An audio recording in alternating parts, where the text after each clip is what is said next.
Hello everyone, welcome back to another stream. Hope you're doing well as always. So, on last night's stream, we spent a lot of time talking about things like the Crucible, the Spiral Tree, and going through defeating the second Divine Dancing Lion Sculpted Keeper. Then we burned the Sealing Tree and entered Enir-Ilim, which is where we will be picking things up from today.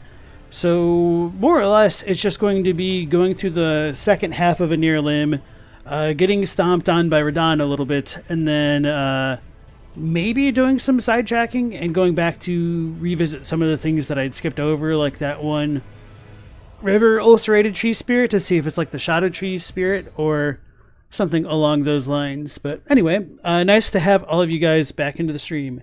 Dave, Lone Peretta, Scalizy, Asinex, and Stella. Yes, it is promised Consort Day, so I've been messing around with this. This might actually be pretty good for like the Divine Lion folk. It's pretty decent earlier. I mean, I just didn't know how to fight them, but okay. Oh yeah, so may as well go ahead and read this again since it's kind of where we left off. Carved words coalesce. Quote, I abandon here all my fears. So we picked up the Euphoria, which means abundance in Greek, or wealth. And that pretty much is like the first half of Enir-Ilim. So now we get to fight more of the Elders and some more Dragon folk. Did I say Dragon folk? What am I saying? Lion folk?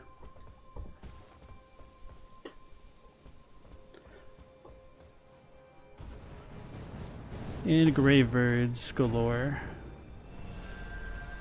So these grave birds have their figure 8 death hex things, which are interesting. Oh wow. I didn't expect that to be that effective. For a while I thought these birds kind of had a little bit more like gold colored wings, ever so slightly, but I don't really think that's the case. I wondered whether or not the Divine Bird Warriors and the Grave Birds themselves are modeled off of a specific bird, the same kind of bird, but I don't really know about that, and I'm kind of skeptical of that idea. And we do see other birds like these grave birds, not like literal birds. We see other grave birds all throughout the Shadowlands, and depending on where they are, they can kind of have different effects. So these ones seem to be like more death hexy, I guess, but not really. Whereas the ones in the Fissure are a bit more sleep aligned, and they can have like purple colored wings and inflict sleep on their player with their like purple colored stinger. And in other poisonous places, they have like poisonous stingers. So there's like 4 variants total that I know of, just the regular guys that don't use the figure 8 death hex things. Then the death hex ones, obviously, then the poison and Miquella ones. So there's a decent amount of variety with these kinds of things. So we talked about this briefly at times, or maybe I had people on comments asking me about this, whether or not the Hornsent and the Grave Birds are aligned. And I think because we see the Hornsent like Inquisitors right next to this Grave Bird patrolling and whatnot, and we have tons of Grave Birds all throughout Enir-Ilim, as well as Beliarat, as well as like the Overworld, that they should be considered part of like the same faction, perhaps. Or if not, maybe the Grave Birds came before and the Hornsent are just kind of rolling with it. Because they're not exactly attacking each other, and they're kind of like in all their holy locations. So, hey operator, nice to see you again. Scully's got into a long discussion about golems earlier today and early mythology's effect on modern automata and robots. Did you come away with like any takeaways from that conversation, or were you just having a nerd war?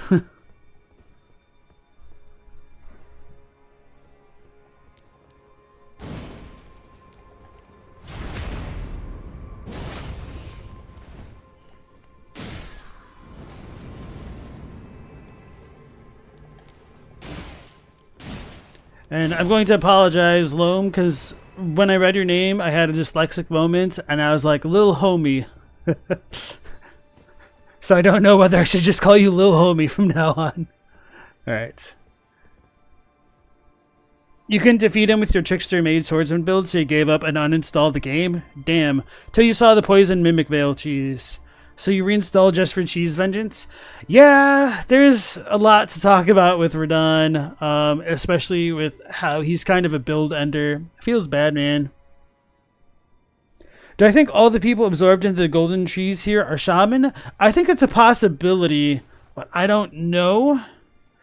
I have said on last night's stream that I've wondered whether or not Marika got her idea for the Erdtree from the things coming as they are here in Enir-Ilim, with like all the people in the trees. So maybe she took the idea and turned it up to 11. Although, to be honest, if she turned it up to 11, it was probably already at like a 10. So, for whatever reason, this divine lion dancer guy can jump off the side of the stage if you like walk up here and then just kind of stop when he sees you. But if he patrols further along, he will fight.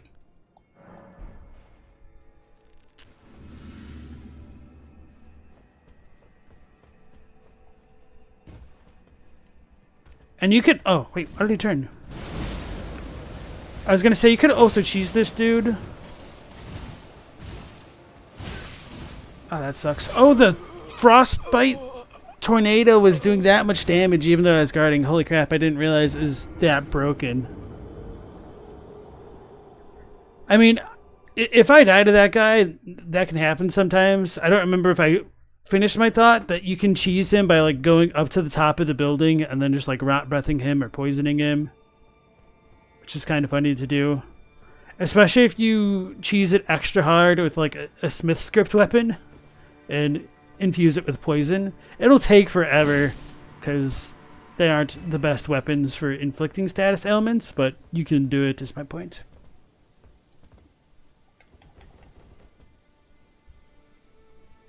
Golems came from early Judaism, and how the word golem has broadened to include any inorganic construct brought to life, usually to perform specific tasks. True story. Day one? Yeah, right, our Crusader. If need be, I know how to cheese him. I mean, honestly, the way that I run my Mimic build, it'll be good against Radahn. And I've already got, like, what, 18 blessings? 19? I think I'm at 18. And if I use the Dueling Shield... Well, Dueling Shield is probably not the best because of all the chip damage. But I mean, if I really want to, I could be really degenerate with like a sword and boarding with the Ansper Rapier.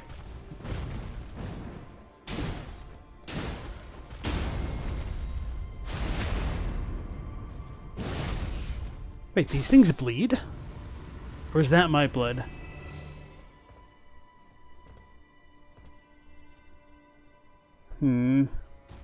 Think that was my blood? But now, I'm extra curious. Alright. The Greeks had Talos, who was a gigantic automaton made of bronze, which sounds suspiciously similar to the Elder Scrolls Numidium. So we get the Talos principle from, huh? Whoopsies. Had my chat off the screen.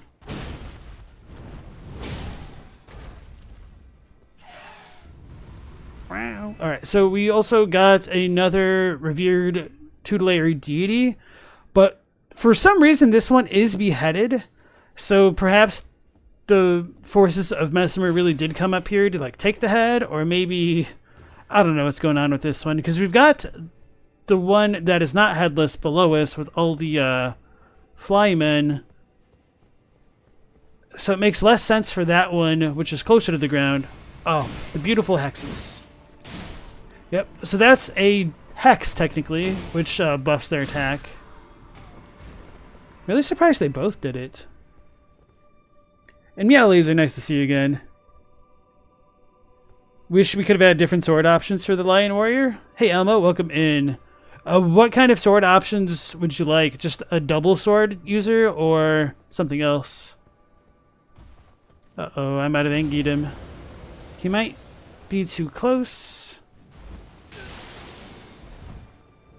Why is his Hoarfrost Stomp still like on 1.0 broken levels?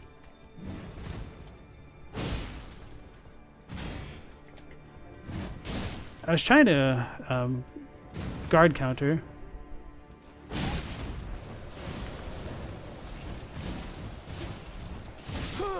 Bro, okay.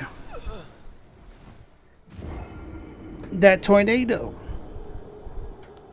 I will switch weapons just to be able to deal more damage a bit more effectively from like range and whatnot. I don't know, I just play differently. Like I play a hell of a lot stupider with the dueling shield because I'm just like, cheese. You can deal damage while you block. And so I just take way more damage.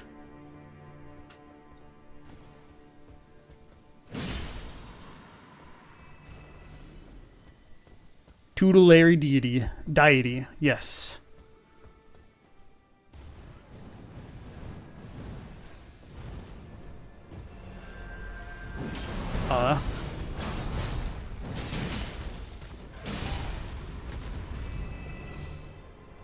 Alright, so I don't think they bleed blood. They just made me bleed my own blood.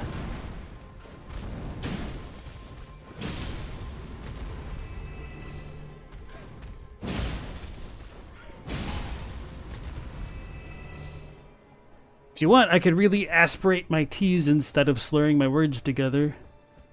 Enunciate clearly. In my natural speech, that sucks. Wow, this dude's oblivious as hell. Hey, Elden enthusiast, nice to see you again. He never updated?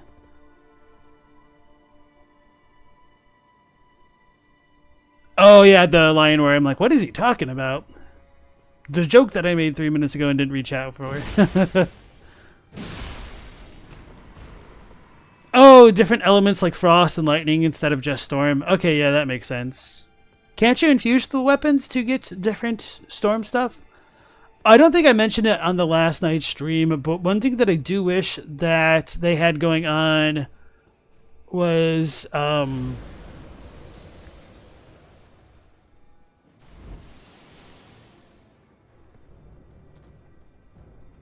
different, like Ashes of War for the ice storm and the other thing that they can do, which apparently I don't know what that thing is.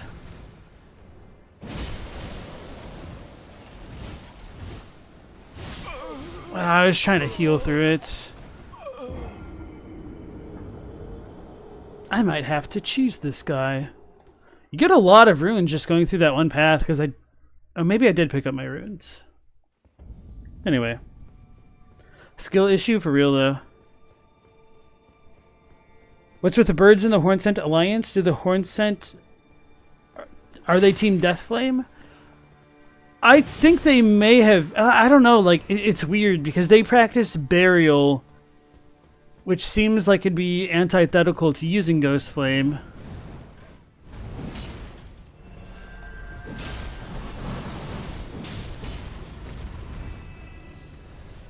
But they have all these grave birds, which are like related or modeled off of death birds. So it makes sense for these guys to have been like followers of the grave birds / death birds, and then therefore the twin bird goddess, I guess. How does that not hear me? Are these things deaf? Well, they do have all those horns there.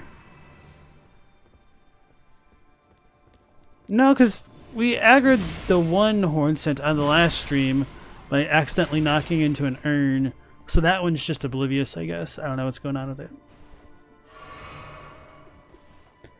Do I think there's an elemental hierarchy? There's 2 lightning ones found at the lowest parts of the structure, and the ice one in the middle, and there's a wind one at the top. Maybe it's just random, though. I never thought about there being a hierarchy, to be fair. And during the actual Sculpted Keeper fight, they do use earth attacks before they go into phase 2. But I just don't think it's like super hierarchical. That's right, we're cheesing.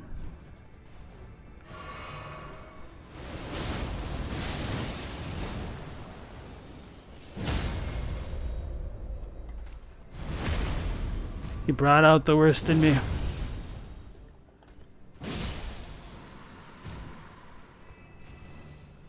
Yeah, these things are tough even with all these blessings. And now, wait, is it not over here? Wait, where do we get it? Aha. We get the Sunwarmth Stone. Spirit Grave Stone blessed with an Erdtree incantation.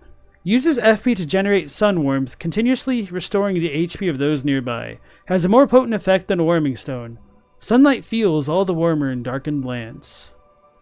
So there's something weird going on between the Erdtree and the sun. I'm sure Elden enthusiast is shaking in his seat right now.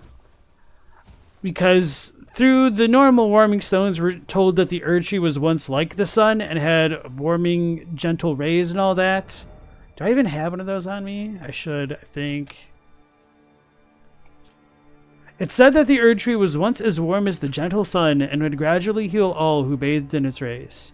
But for whatever reason, this uses the sigil of the two fingers because it's, well, I mean, it's a two-finger incantation, but this one actually uses the sigil of the Erdtree itself, which is interesting. And so I would posit that I think it'd be more likely for the Erdtree to have been more like the sun during Godfrey's reign, during the Age of Abundance. It's possible it was still sun-like during Radagon's reign as well, but I think for certain after the Shattering, the Erdtree was essentially broken and couldn't do its thing no mo. Wait, didn't they make this dude unrespawnable, or does that only happen with the boss fight? Because I was kind of disappointed, because that would have been the nicest one to farm.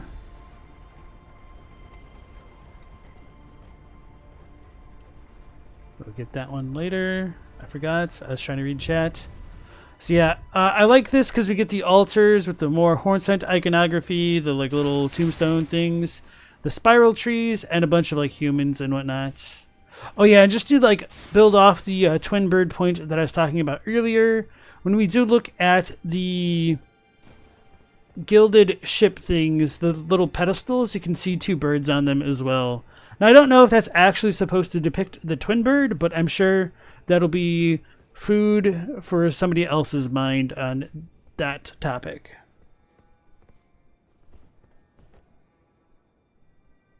Certain elements are possibly held to higher standards or are harder to master, lightning being the first, wind being the last and highest form of skill and mastery. I honestly don't have much... Oh, damn it. Don't have much of an opinion about that.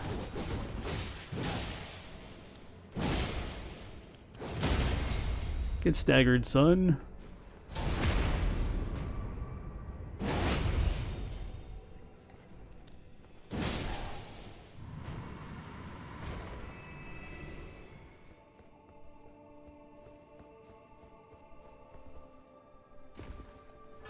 And we just get a somber ancient dragon smithing stone. So this should have connected back to the very beginning of this area, it seems like, because there's a broken bridge. But even if it was broken, it's not as though it's a straight shot.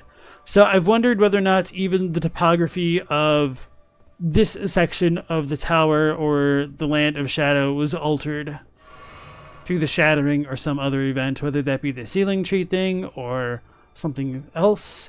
And that also ties into how when we drop down to go get the Euphoria, it doesn't fully work out, I think. No reason to jump down there. I thought I missed. Right, and this is where we get our Gravebird element. So I don't want to make the plunge that way, just to be safe. Let's go back, meow. Wait, will this take us all the way up? No, it's broken.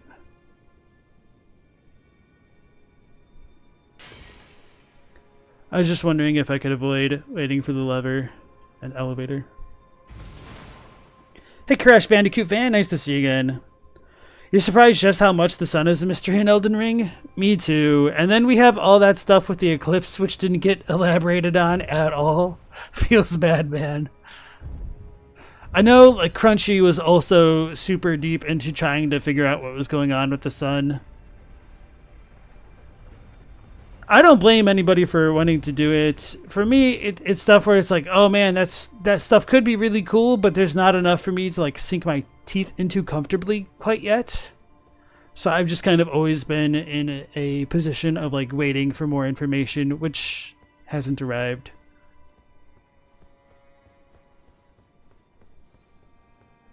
So as we come up here, we get the wind lion shouting at us because he's got a long aggro range. But he's an idiot. He can't see me. I have a lantern on.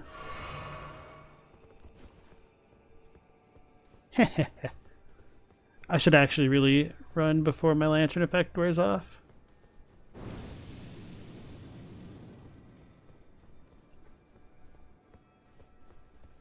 The reason why I'm doing this is so that way, if I die, I don't have to make the trek all the way back up here. It drives Corn crazy as well.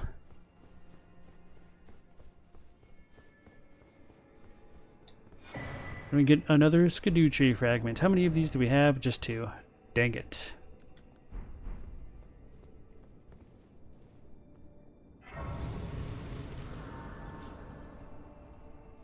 You know, we actually have gathered quite a lot of fragments, all things considered, because I have been, like, haphazardly skipping some things here and there, but... Did I ever go to Fog Rift? I think I must have, right? Or not Fog Rift, what is this? Okay, it was Fog Rift. Yeah, I guess we did fight all of the, Death Boys. Okay, cool. I'm trying to think of where all I would have gotten more fragments. Maybe a couple after this fight. I doubt that, but certainly maybe one from that tree spirit that's in Elec. Then did I skip anything else super big? Maybe I didn't. Maybe I've been more thorough than I thought, really. I mean, that's not too unexpected for a lore playthrough.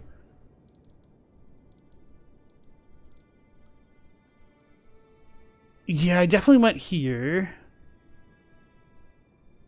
Oh well.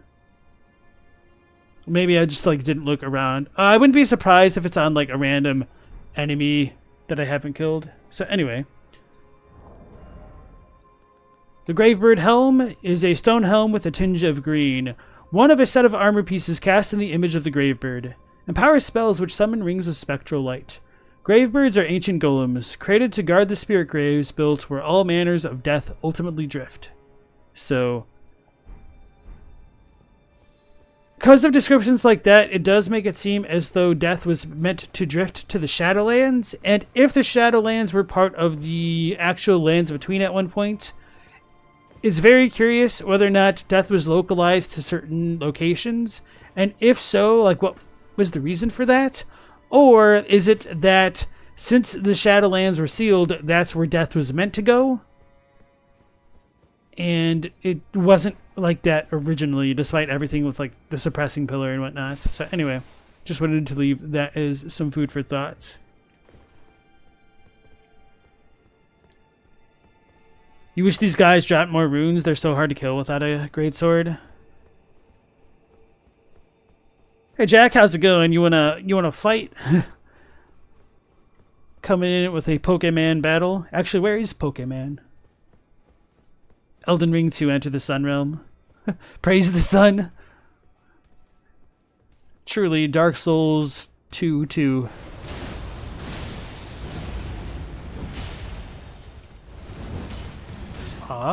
Whoa! I don't think I've ever seen that attack. That was awesome.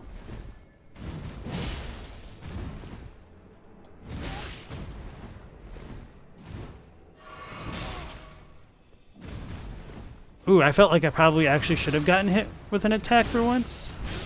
Oh, he stun locked me. Okay. He made up for it. Oh yeah, I should also use the silver foul foot and whatnot. Hey, Global Sequence, welcome back in.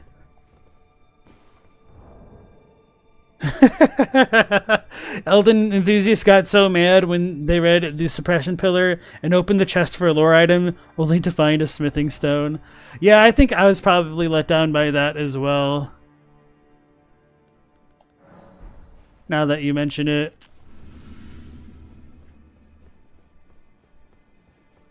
You alright there, Skyleezy? And then Aaron Salinas, how's it going? What about Malenia being burnt to exile the middle to the Shadow Realm? What was there besides the shadows and spirits? I don't know if Malenia was burned to create the Shadow Realm. That's kind of an interesting idea. Especially with everything relating to Mesmer in the Sealing Tree. And his, like, remembrance. Or was it his helmet?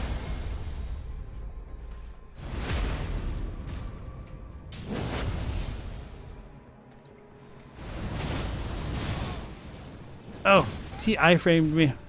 He cheated.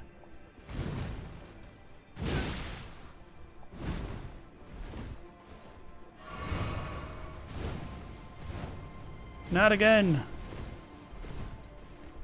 Alright, so they're not as scary as the ice guys, apparently. And I still get nothing for all my hard work. Oh, this is an auto drop. So the Horned Warrior's Greatsword. Sweet. So this is actually some pretty big lore stuff. He used to respawn. I'm going to check if he actually respawns up until you kill the next boss. To keep it spoiler free for the chat. Nah, he gone.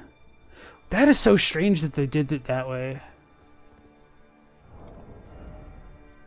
Horned Warrior's Greatsword. Curved Greatsword of the Horned Warriors, Keepers of the Tower. A heavy weapon made to bring the deft strength of the warriors to bear. The ornamental tangled horns allow the blade to serve as a medium for horn calling. Unique skill, Horn Calling Storm. Invokes tangled horns to cover the weapon's blade. Call a storm into the horns, then mow through enemies. Additional inputs allow for up to 2 follow-up attacks. And this uses mostly strength and faith, or dex, and then a little bit of faith. So this is one of the items which makes it clear that horns themselves can act as what I would call the Yorishiro, those types of mediums that are probably at play in the role of the ritual between Miquella and Radahn's soul using Mohg's body. If horns can call down spirits, maybe that's why Miquella wanted Mohg's body, but I mean, it's a little bit awkward that I guess we only kind of kill Mohg in soul and because his body's still around, but we kill Radahn in spirit because of the rot, I guess. I don't know. It's a little bit wonky how that's supposed to work in the grand scheme of things there, but what you gonna do? Oh, I've had this thing on. Oh, so I wasn't even silent to begin with anyway, so that horn scent thing just didn't know what the hell is going on. Do I want to use this? I really should have gotten the pot talismans to do more damage and whatnot. I don't know what I want to use. Maybe this will be good enough, I suppose. Screw defense. Actually, oh, I don't have the full Dragon Crest one. That sucks. Anyway.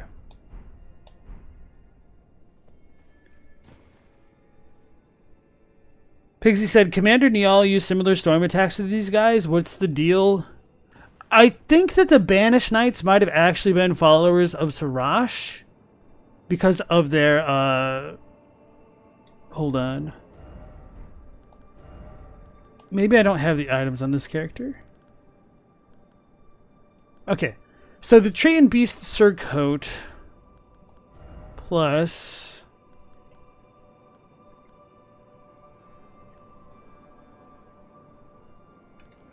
the Commander Standard.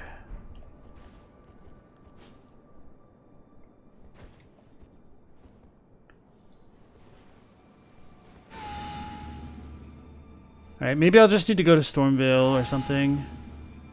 Yeah, I'm gonna go to Stormvale. So anyway, the Commander's Standard has a certain little design on it, which we can see in a couple places in Stormvale. And I was going to double check them on my own time, but I haven't done that, amongst many other things that I should have done but haven't done.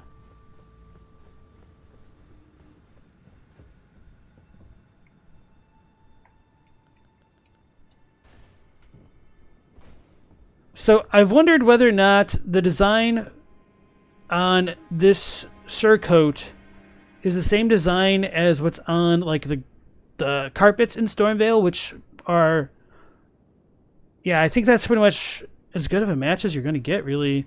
I guess like the tail thing is ever so slightly different.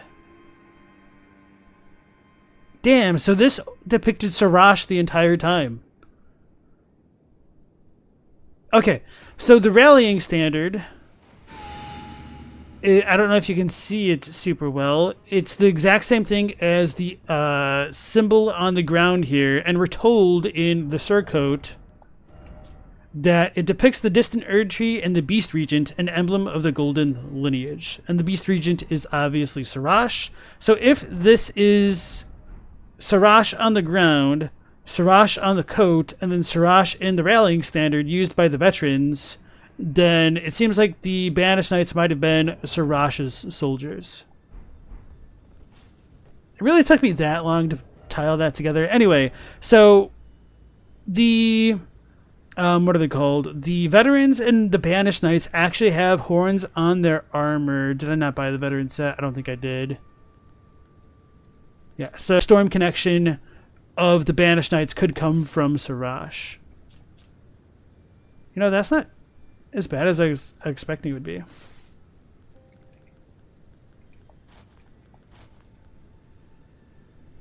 I wish you could like wear a shirt under this, because just being like having the torso exposed looks a little bit goofy. But otherwise, this would be a pretty cool set.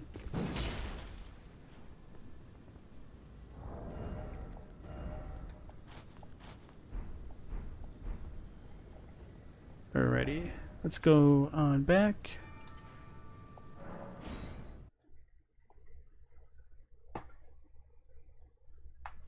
And then, Diemo, nice to see you again. Do I think Elden Ring will have a sequel or expansion at all? I don't know. I tend to try to not believe in anything until after it comes out. Just because it's easier to not get burdened down by the hype that way. Because I know like certain other content creators, like Cosmos was down bad for more information like months before the DLC even released, whereas I was just kind of chilling because it's just easier to do the Homer Simpson method that way.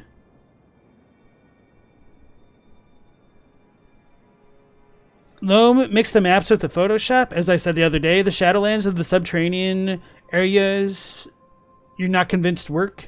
It can be kind of scaled to align the rot zone, but so one thing that I want to try, I don't know if you tried this based off of just that comment alone, is to try to like fill in the cracks of each land and then see if the maps can be layered on top of each other. Maybe you did try to do that. I'd be interested if that's what you did, because it almost seems like the Abyssal Woods could have just like not been a thing. Well, I don't know, because like maybe they're ancient, maybe they're not. It sucks trying to figure this out a little bit. Because I guess it is also possible that the lands could have like been separated like this way before the history of America and the Elden Ring. And we wouldn't know any better. And then right next to Venice, nice to see you again. You found a secret path that leads back to Bellyrot and a fragment, and it legit shocked you? Which one did you find? Secret path back to Bellyrot. Oh, do you mean the one where you get to Euphoria? Like when you go down like next to the first elevator area? You can beat people up with a flag? Absolutely. We're patriots here.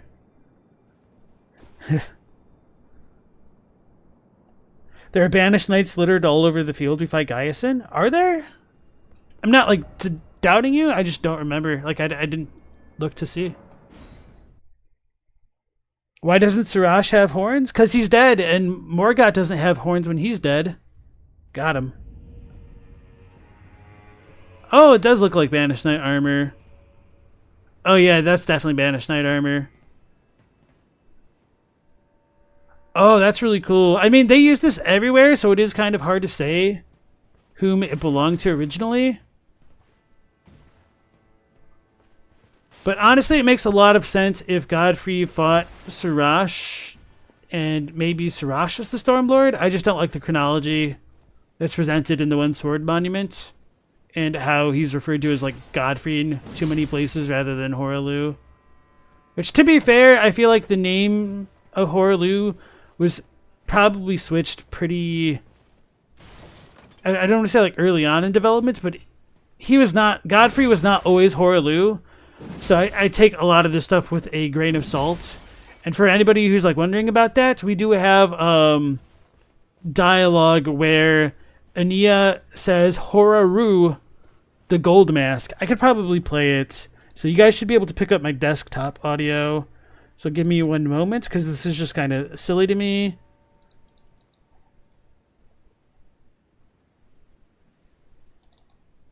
Horaroo, the gold mask. All right, let me know if you guys just heard that, and it might have been a little bit loud. You did? Okay. Horaroo, the gold mask. So that might explain some of those discrepancies between Horaloo and Godfrey, and why he's just referred to as Godfrey too often. Which came first, the Golden Lineage or the Golden Order? I feel like that's bait, Elden, and you probably already know my feelings on that.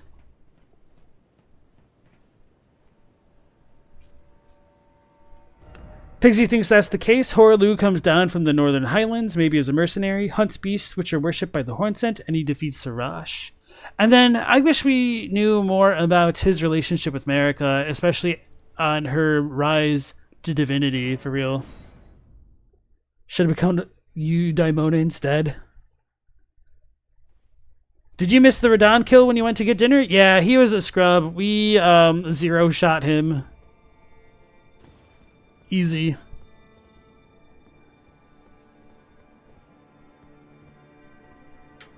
Okay, yeah, I know what you're talking about right next to Venice. We did that on the last stream too.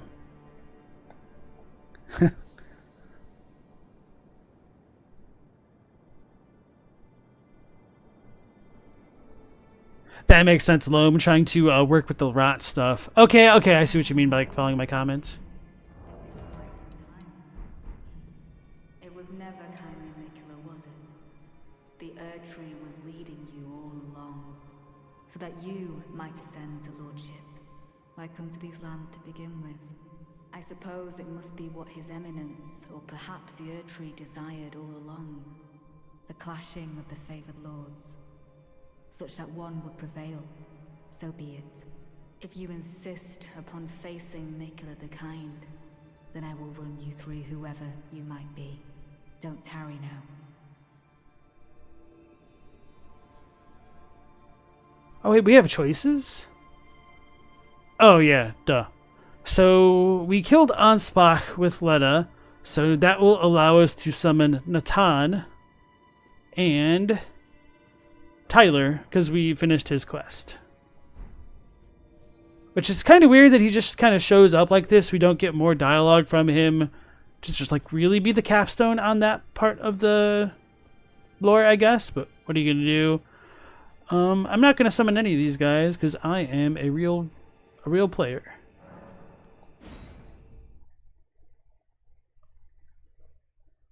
I didn't. Leda did. Don't you dare approach Miquella the Kind. Needle Knight Leda, Dryleaf Dane, and our ally will never allow this. So, man, if I killed Freya... The time has come. I could not hope for a worthier foe. This is our moment. Let's make it something to remember.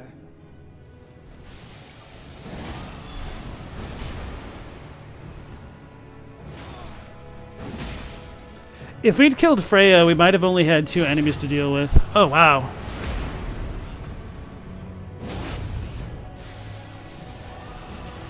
There can only be one Lord, and you are not worthy. Oh, I should let Dane kill me, see if he has any dialogue. So on my playthrough, like, Freya kind of died in the Shadowkeep, I think. She didn't show up here. I don't exactly know why she did it that way. So I didn't fight her here, and I was a little bit confused. So I fought more Dane and Leda. Hey, Jay Dixon, how's it going? How come TLEA never joined you, even though you did his quest? I don't know.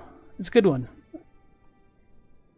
Ansbach was the real one? For real, though. The realest of the real ones.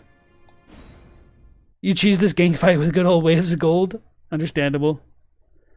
Bray fought all 4 because you're a fool. My condolences. Don't you dare approach Miquella the Kind. Needle Knight Leda, Dryleaf Dane, and our ally will never allow this. It's interesting that she says ally, because in mine she said allies, and it seemed ungrammatical as hell. I could not hope for a worthier foe. This is our moment. Let's make it something to remember. What is my mimic doing? Wow. Wait, how come she gets to track that well?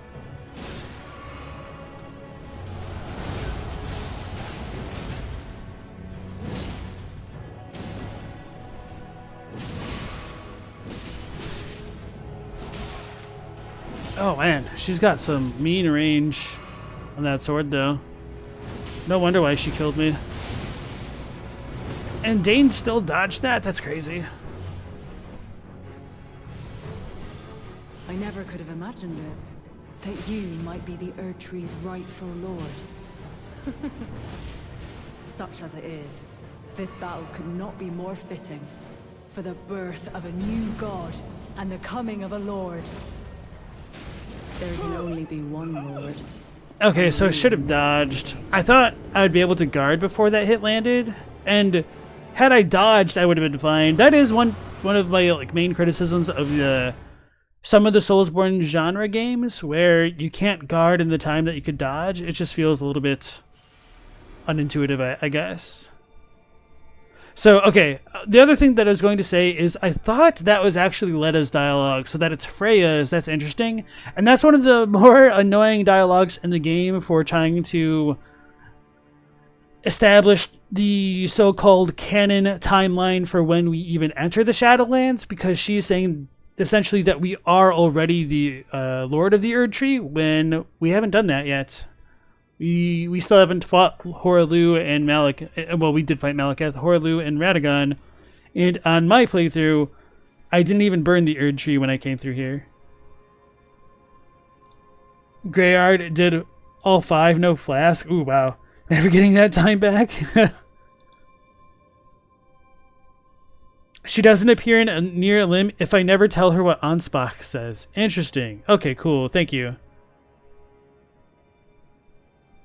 Jay Dixon said, are the Oathkeepers pretty vague still, or did you miss something? Do you mean like the people that Leda works with? Like her original crew? So you might have missed something in that if you don't follow Leda's questline, you won't get the talismans, which kind of explains what happened to them. In that, hold on, let's pull up the cool helmets. It says, these knights set off on quests of discovery, hoping to find by themselves an oath of their own, choosing to serve in perfect lifelong devotion. So maybe not... Hold on, let me look at these ones. Okay, so I guess the Needle Knights aren't necessarily the Oathkeepers. The Oathkeepers are apparently their own thing. But anyway, as far as the Needle Knights go, Leda has a quote where she says maybe the Hornsent NPCs smelled like the crusted blood on her, and that's why he never trusted her. And Leda also confronts the reality that she's a little bit too mistrustful by her very nature. And so between that and the retaliatory cross tree and the lacerating cross tree, It says, long ago the Needle Knights were in service of Miquella, but now they are no more, save for one. And once we actually defeat Leda, it will be abundantly clear that she murdered all of the Needle Knights, because that's a little bit more hinted at within her armor description. But good question. How much do we know about Dryleaf Dane, actually? Not too much, other than he is a Dryleaf, an ascetic type who... of his own volition, seemingly chooses to align himself with Miquella, and he fits the holy roaming monk trope really well.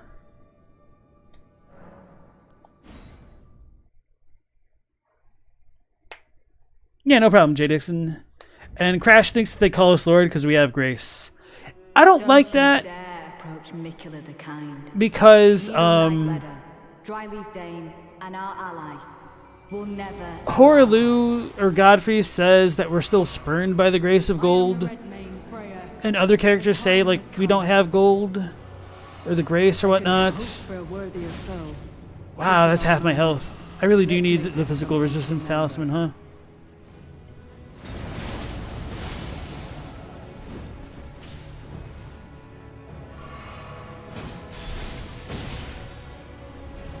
Alright, he pooped her. I can ignore her now. I can kite her into his attacks. That sucks.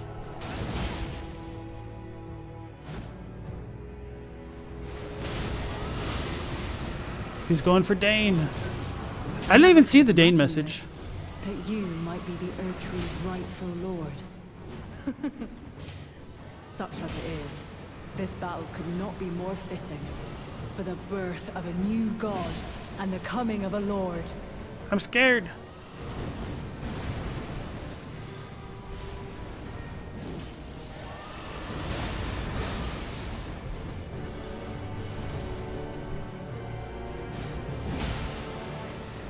You know it's real when I shut the hell up to focus.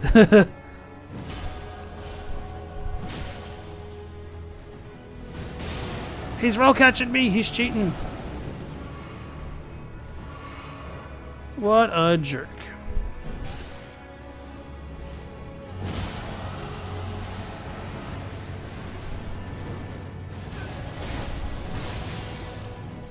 I'm scared.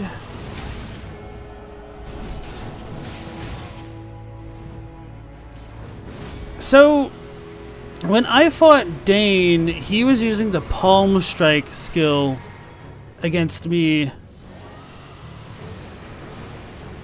So I'm curious why he's got his kicks going on now.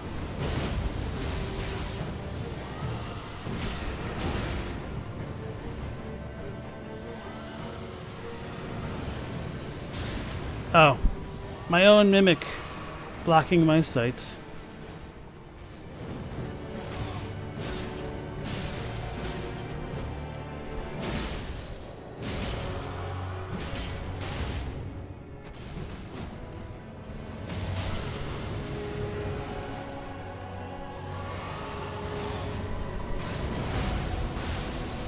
How do they always dodge that?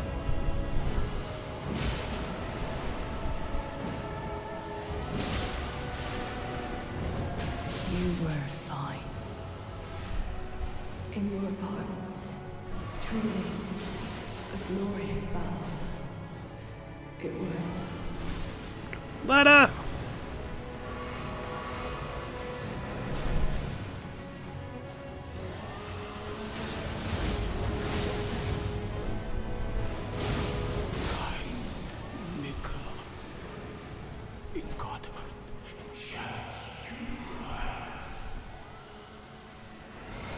Alright, now we've got one chump to deal with. Oh no, don't kill the mimic.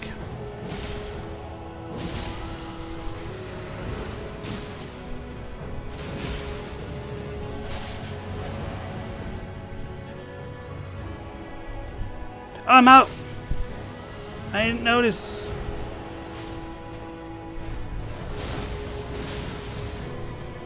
Can we cheese her?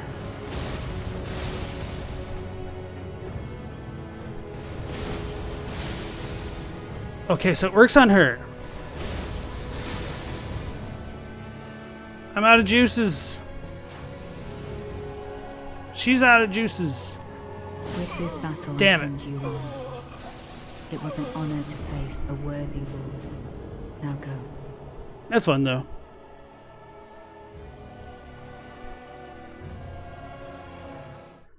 Alright, so it definitely seems like physical resistance is the way to go. So obviously we can take a ton of holy damage, too.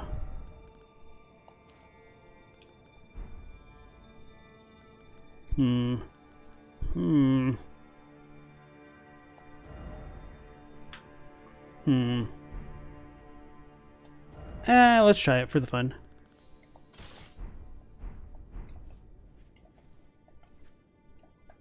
Oh, this is a pacifist zone, so I can't dual wield right now? Or dual hand. Okay.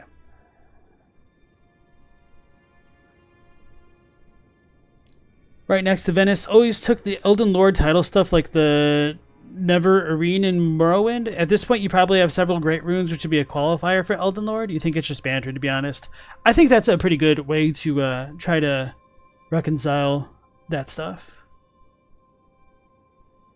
DMO saw a video that showed how almost neatly the DLC map fits into the original map. You can't find the video, but if you overlay starting with Leyndell Cap and Shadu Chalice, it fits.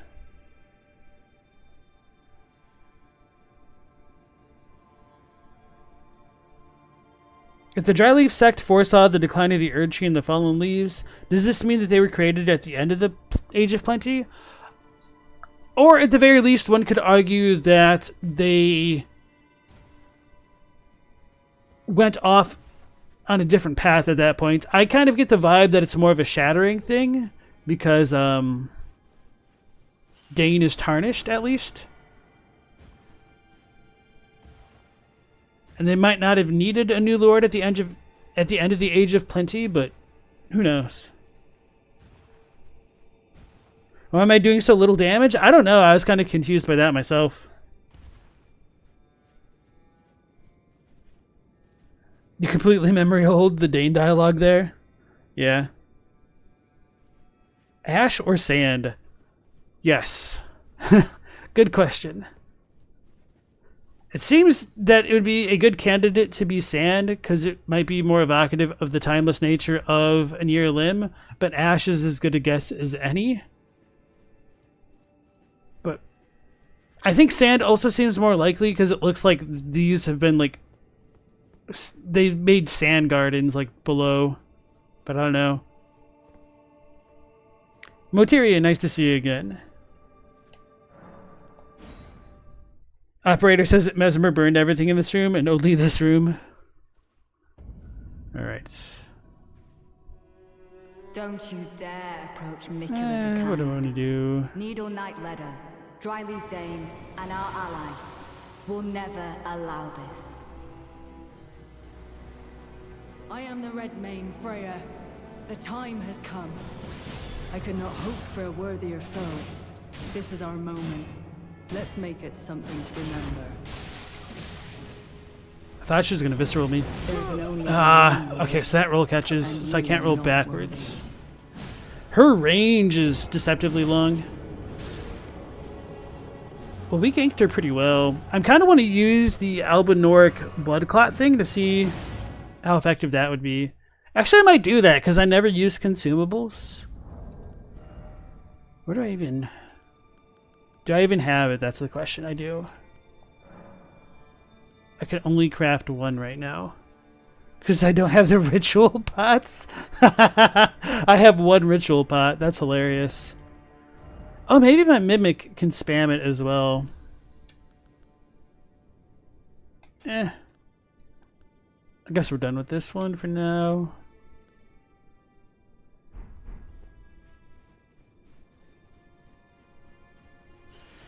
Dylan leans sand based on how it falls in parts of this area. Ash doesn't form clean falls like that without much more clouding. You know, that's a really good point too. It sounds like sand, whereas ash, I guess, it floats. Yeah.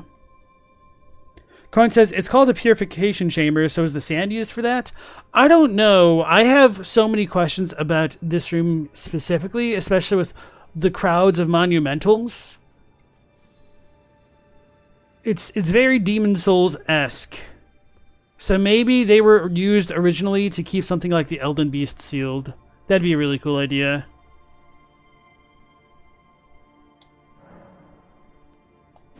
Hey Captini, nice to see you again.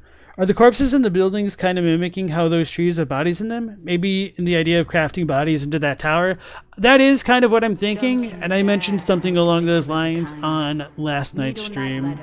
Dryleaf Dane and our ally will never allow this. Alright, I guess I'll actually heal the full. The time has come. I could not hope for a worthier foe. Oof. This is our Right. moment. I need to use Barricade Let's Shield make if I it want to do that something stuff, to huh? remember. Oh, now I get to backstab.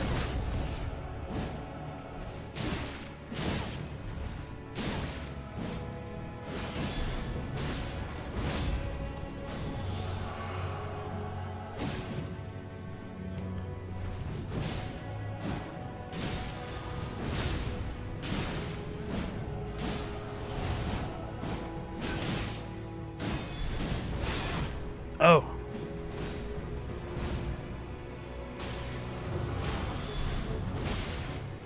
Wow, that's really good at catching the panic rolls, huh?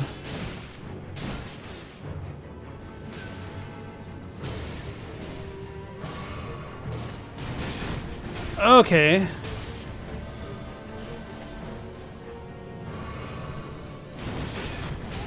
Wow, he got me through the barricade shield. Oh, they both got dung done. I never could have imagined it. That you might be the Erdtree's rightful lord. Such as it is, this battle could not be more fitting for the birth of a new god and the coming of a lord. Why are they all coming at me? Oh no, Mimic!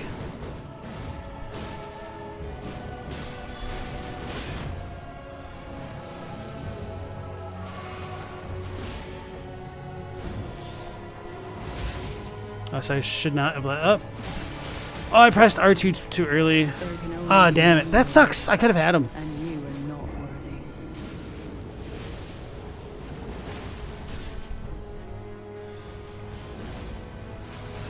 So if I use the Albinoric pod, I need to stick to that person like glue.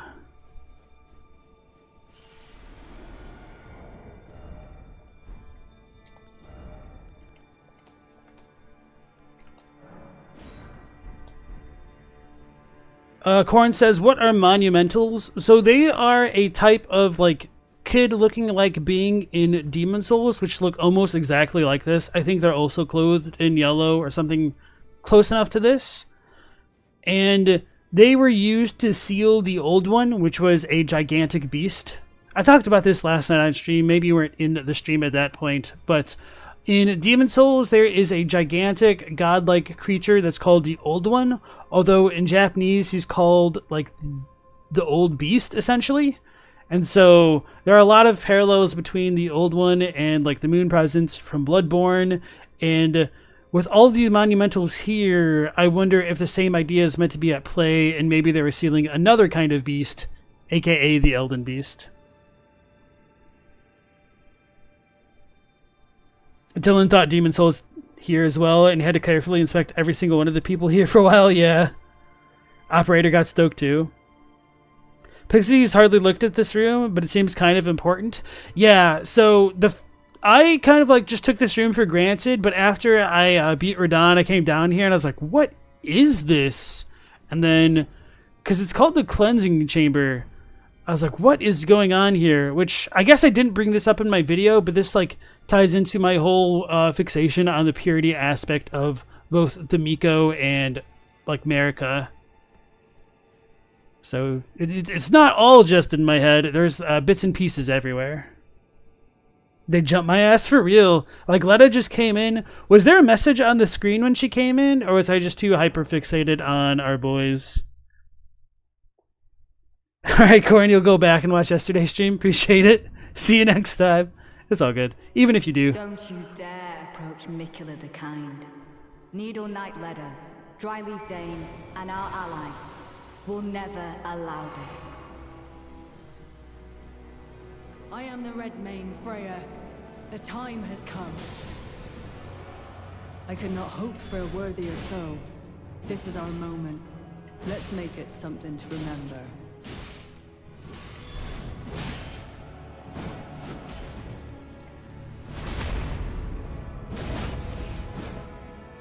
I'm gonna hit her a bit more, and then I'm gonna pot her. Wait, did she get potted already? Did the mimic do it? She's got the white goo on her. Clip that out of context, I dare you.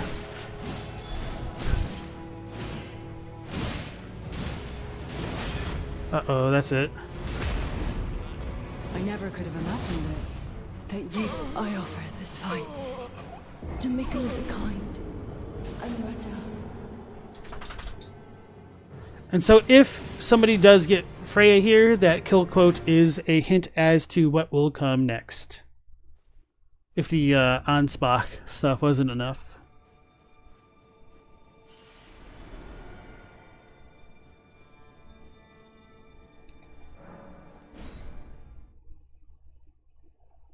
There was a message briefly? Okay. It's kind of annoying because of all of the death things and the notes. Don't you dare. That's my excuse for ignoring it. Needle Knight Leda, Dryleaf Dane, and our ally will never allow this. Radafruit, shame she died too early. Yeah. Freya, the time has come. I could not hope for a worthier foe. This is our moment. Let's make it something. I should know not to roll backwards, but I'm doing it anyway. Oh, she just did get LB'd. And she got pooped on. Ooh, baby, a triple. I should have been holding L2 for that moment, huh?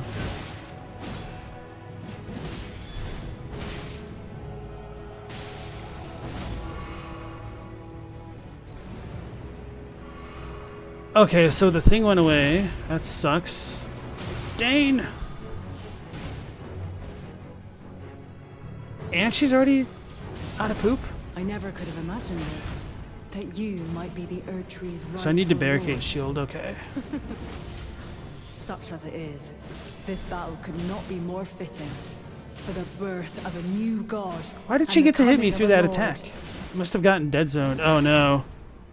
There can only be one lord, and you are not worthy.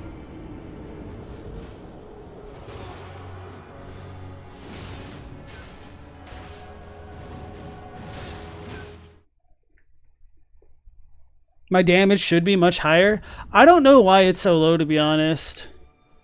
Because it's been fine everywhere else. I'm... got my max weapons.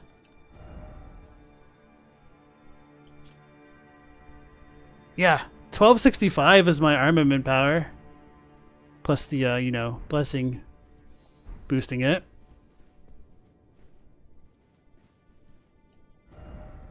Do you want me to land a charge thrusting shield R2? I've landed it.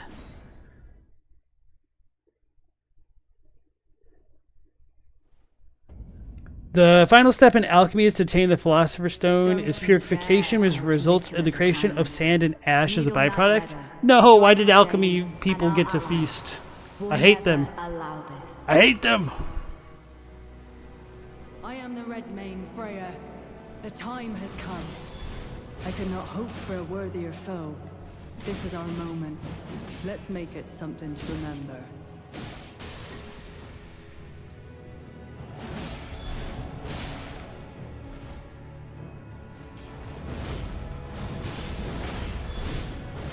That still almost guard broke me, even with barricade shield.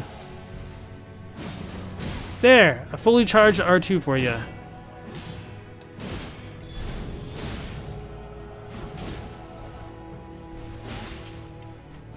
I offer this fight to Miquella the Kind and Radahn. I was waiting for Dane to just like one-shot me after how well that all went.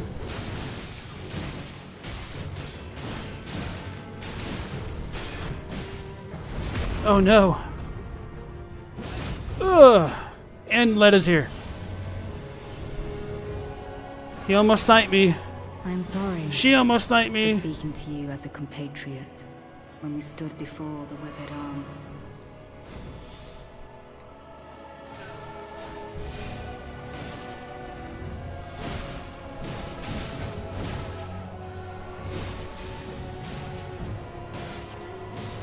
Damn it, he healed himself. Okay.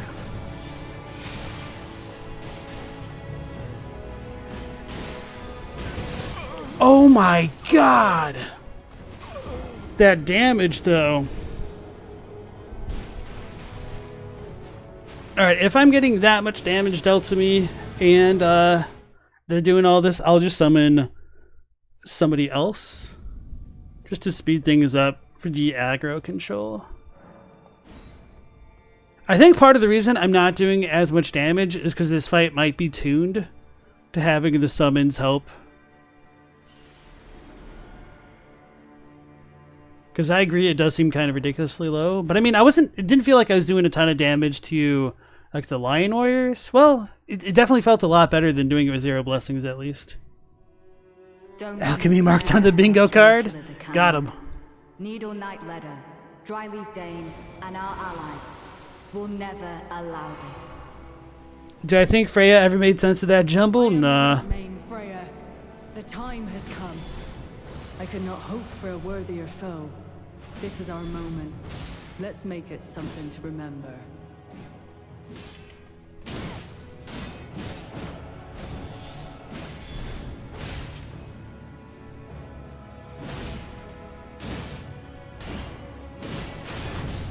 What? Okay, thank you, Mimic. Holy crap. Gotta kill her before Dane.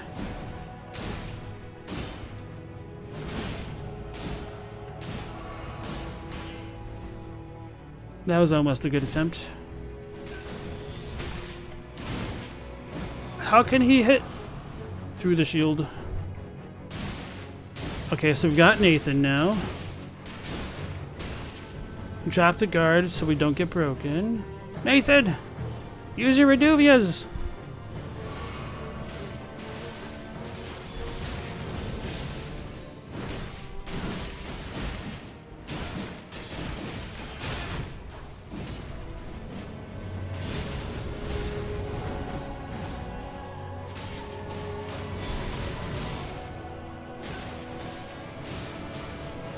I used the wrong spell.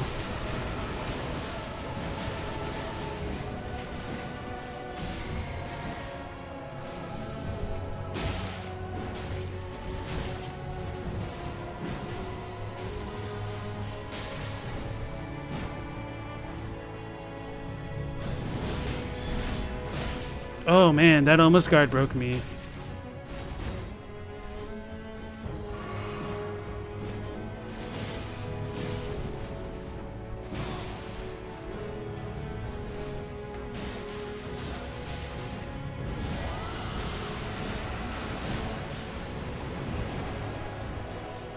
I offer this fight to Miquella the Kind and Radahn.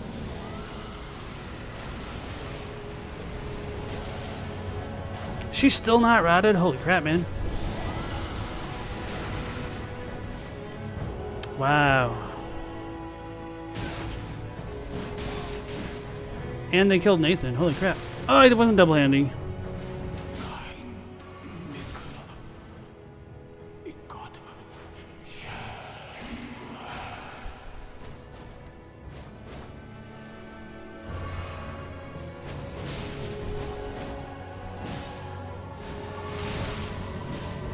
I'm just eating a lot of damage from untimely R2s.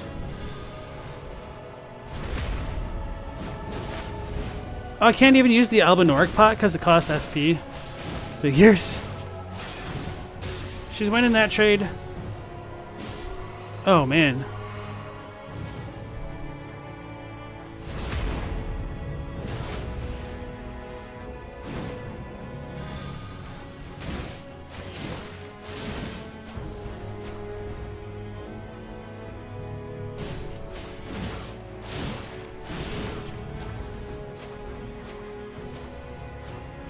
This should be GG right here. Kindly, Miquella, make the world a gentler place. So we get Leda's sword. Do you only get this if you follow her quest, or do you get... No, you get it no matter what. I remember now. Because I definitely got that on my playthrough. So Nathan was, you know, just a little bit of the edge that we needed to speed things up. And now that that's all done, we get Freya's set and sword plus Dane's footwork, because we already picked up his armor set from like the river area, and Leda's set, at least her armor, because it's the same as the Oathkeepers. Alright, so that was that fight, guys. They kind of kicked my ass, not gonna lie. I guess I don't need to go back to that side of Grace to heal up. Thanks for the GGs. Dane still blinks. Oh no, we've got another, what's his face? The Ubadachi guy.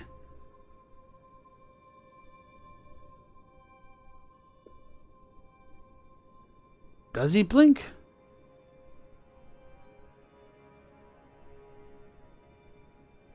I feel like you're just instigating me into a staring contest with a video game. One that I'll win.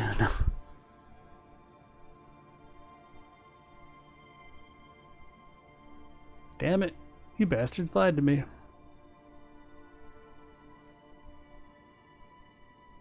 I don't know. Maybe it's a console thing. Like, or not console, but like a system thing.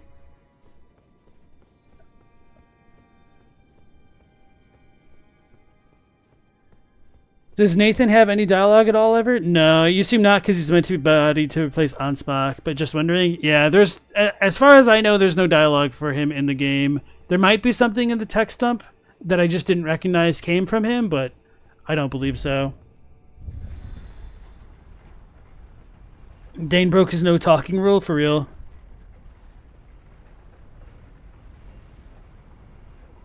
There's also stuff against the Alchemy Philosopher's Stone stuff, because Miquella gets rid of his feminine side, Trina, so based on that, he can't form divine combination of masculine and feminine. Well, actually, Miquella represents the feminine as the divinity, and Radahn is the masculine. But unironically, that might be one way that people would try to counter that idea. You think the shield's not blocking 100 fully? So it doesn't fully mitigate all physical damage, but it seemed like they were hitting me in dead zones where the shield wasn't like blocking my body because of the slopes and stuff, which was really weird. So get to level up once. So our strength stacking is finally at its end.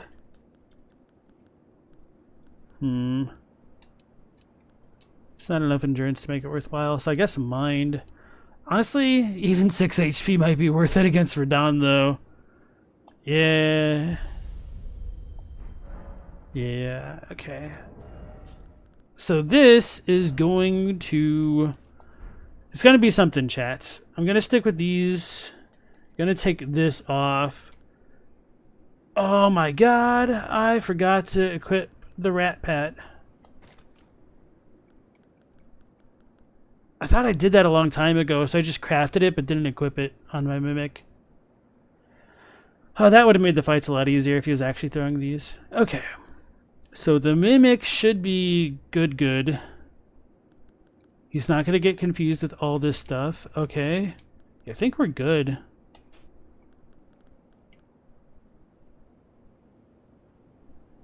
Should I go fashion or function? Oh, that's not as good as holy damage?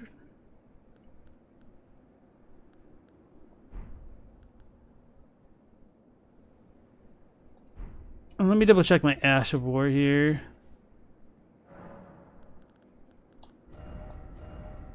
Because I might just go back to the full degen mode and do sword and board. Because Radahn is redonkulous, really. I was wondering if heavy boosted up the actual guard negation. Maybe it doesn't. I am a little bit curious whether or not that actually works with this thing. Boost all non-physical damage negation while guarding. I am kind of tempted to test it, but it's still not perfect for physical stuff.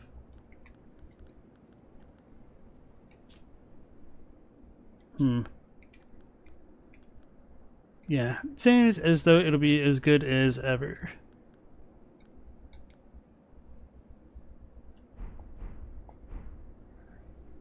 You saw his nose wiggle? Okay, thank you. And Almo's gamey blinks. All right. Did I run past Leda? Sort of. Like, we got her set. Is it time to use the Baldachin's blessing? Never. We need it for the lore. Gotta have the Fia rep. Matthew says, it's weird though, because you'd assume Trina to be the Radahn to Miquella's America, and in the process of creating the Philosopher's Stone, the red phase can also be expressed as purple.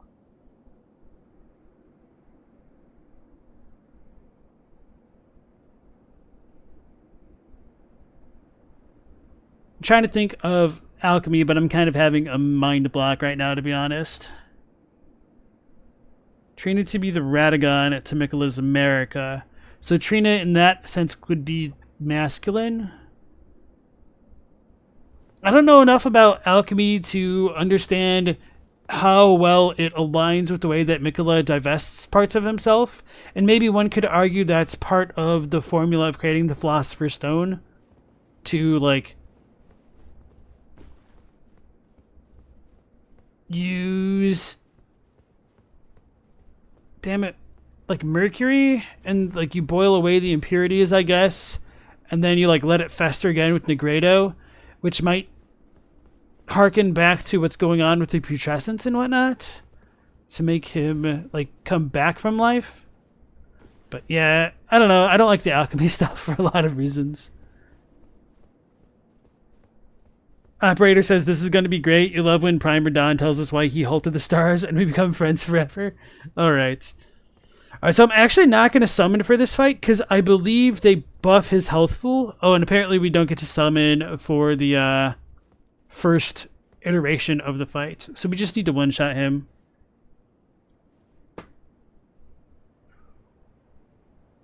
Could there be a part of America she divested of herself to ascend? Would that be Radahn? Well, it could be Malenia, and I know a lot of people will really hate that idea, but I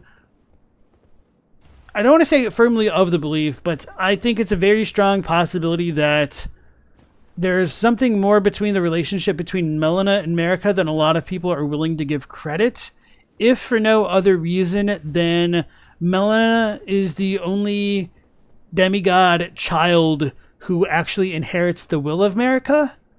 Like, she's the one who wants to, like, allow the world to continue in her new order, I guess.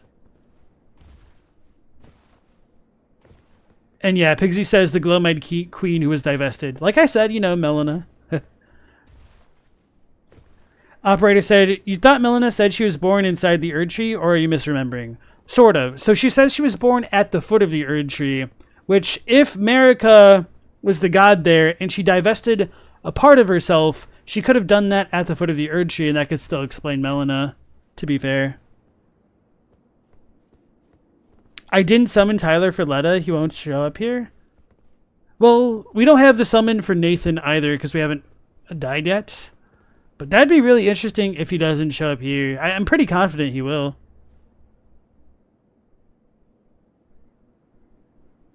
There are light runes on the map west of the spiral tries. What are you referring to? I'm not sure. Like cipher runes? Oh, you mean these?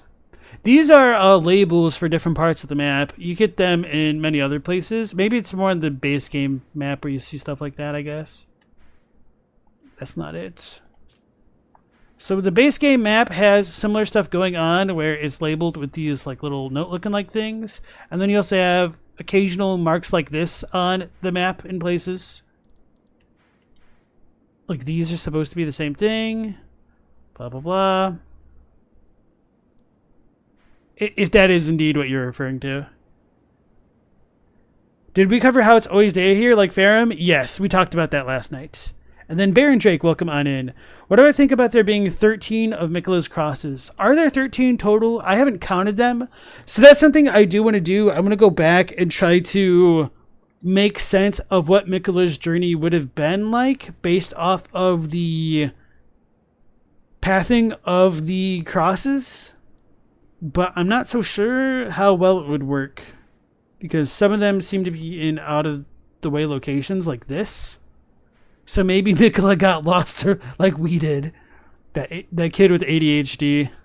Maybe he played Shadow of the Erdtree the same way that I do, ignoring everything that's relevant to the plot to go do all the side content first. Such a shame they removed the sea monsters. I'm a little bit skeptical that there were ever sea monsters because it's only been affiliated with a, like, not even a network test of a Chinese version. So I'm gonna say big doubt on that one, despite, you know, having seen the image. I think it could have been doctored. Have I entered the final boss room yet? No, I've been gloating about everything else. And I haven't read the NPC armors yet, so I still need to do that before I walk in. So if you want to make a note about it, go for it. Uh-oh, Dylan says it'd be cool if FromSoft learned how to swim for a future game. Now the finger on the monkey's paw curls. It's an ominous request if I've ever seen one. Especially for people with thalassopia. I don't know how you actually pronounce it. The fear of like deep water and whatnot, or just maybe water in general. All right, Leda's sword. Light greatsword with gold inlaid, weapon of Leda, the Needle Knight. Deals holy damage. Though polished to a mirror sheen, this blade still reeks with the stench of crusted blood that lingers from the coal of her knightly comrades. So this is the item which gives us the greatest insight into what happened to the Needle Knights. Leda killed them, and that's why the crusted blood scent lingers on her armor, which she believes is why the horn scent is mistrustful of her. For good reason. Unique skill, Needle Piercer.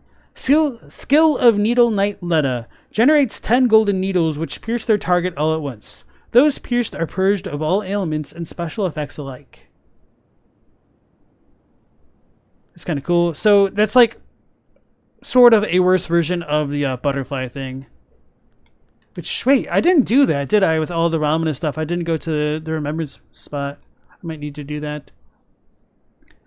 Freya's Greatsword. Weapon of Freya, a Redmane. Greatsword decorated with a mane, much like the weapons used by her liege. The spirit of Freya's training lingers in this sword, enhancing the power of Redmane battle skills. And she just has Spitting Slash. So we could use like the Redmane Lion's Claw to buff it up, which is cool. I think that's what she was using. I'm pretty confident it wasn't Spinning Slash, but I don't remember all of the Ashes of War extremely well.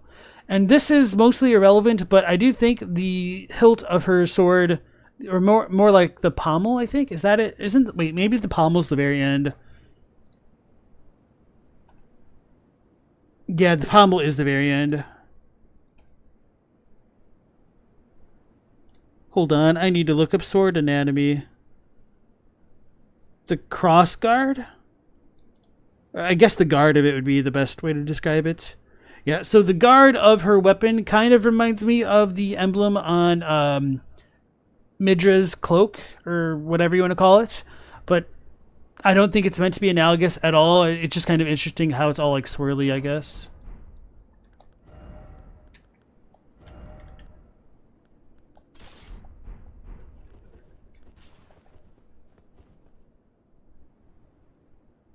It doesn't look like that as much as I thought it did based off the icon.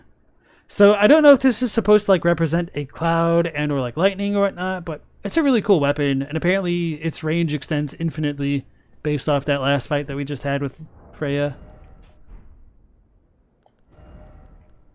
Alright. Freya's Helm. Golden Helm of Redmane Freya, member of General Radahn's most distinguished knights. A hideous scarlet wound was once hewn into the center of her face. Later, Miquella gently put his lips to it, and the unfading scar became the compass that Freya would thereafter follow. So this brings up a lot of questions about when Miquella would have done this. Did Radahn and the Clean Rot Knights and whatnot fight before they got to Caelid? Was that how Miquella could have fixed her, or was this something that happened during the course of Malenia fighting Radahn, or immediately after? Was Miquella walking along the battlefield and was like, hey, I'm a little boy, Finley. Could you carry my sister for me? I'm just gonna go ahead and kiss this chick over here first, though. And then he like heals Freya and like makes her his own.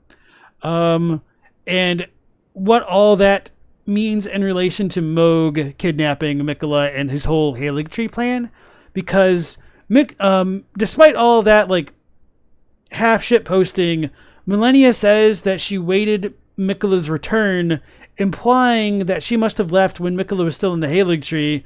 So maybe he had to do this stuff before his plan of going into the Erdtree, or maybe he did a little bit of Morgott magic and used a clone to do it. I don't really know, but it's a real head scratcher, I can say that much. And then, okay, so this is a little bit different. Golden armor of Redmane Freya, member of General Radahn's most distinguished knights, affixed with a black woolen mantle. Oh, it's wool, so it's made out of sheep. After witnessing Freya's valor as a gladiator in his youth, Radahn invited her to join the ranks of his most trusted warriors. So she's a gladiator. I guess like the duelists were still ongoing even in Radahn's time. But it faded by the time of Radahn. So that makes it sound like Radahn put an end to it. And then it hadn't really faded. Maybe it's because they already conquered all of their enemies and they had none left to face, so they didn't need to be as much of a martial culture anymore? Cope. Okay. She uses Savage Lion's Claw. Okay, I knew it was like a better variant of the Lion's Claw, thank you. If you played the 3rd gen of Monster Hunter, you do not want underwater combat. So that's the thing. I would have faith that even if FromSoft didn't get it right the first time, it'd be something that they would continue to iterate on to make better. And Captini says you can swim in Sekiro. It wasn't awful there, but the combat underwater also wasn't like super thrilling, to be fair. But if they gave you more options, it could have been like a lot cooler. And it probably wouldn't be that different from like Armored Core in some ways, depending on like if you had certain spells or abilities. It's interesting how Freya's a Redmane, yet the color is absent from the plume. That is kind of interesting now that you put it out. Maybe that symbolizes her being under the influence of Miquella more so than Radahn at that point. Good observation.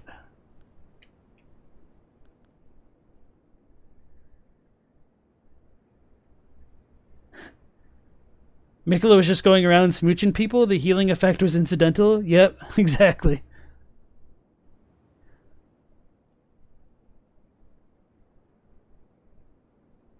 Freya is a bit controlled compared to everyone else. Well, she's controlled. She loves battle, but she's not like a savage despite using Savage Lion's Claw. So she thinks there's honor in combat, and so like the greatest honor is to fight and like die in battle and be given a warrior's death. That's like the epitome of what Radahn symbolizes with the Radahn festival. It's like very Viking Valhalla-esque. Nectarine said, when did the other rotten gladiators get afflicted? Maybe this is a pre-shattering kiss. So the rotten gladiators, at the very least, could have been expunged from the Colosseums, because we are told that they went on to become grave wardens, because the practice of gladiator dueling was ended, essentially. So it doesn't bother me as much that those guys are rotten gladiators. And then Baron Drake said, could Miquella have healed Freya's wound at Mogun Palace? Just a thought. I think that's a neat idea, but I don't think that fits very well with the fact that she was rotted. It would imply to me that maybe it should have like spread more than it did, although maybe because he was able to heal it. But then the question becomes like, how did she get down there?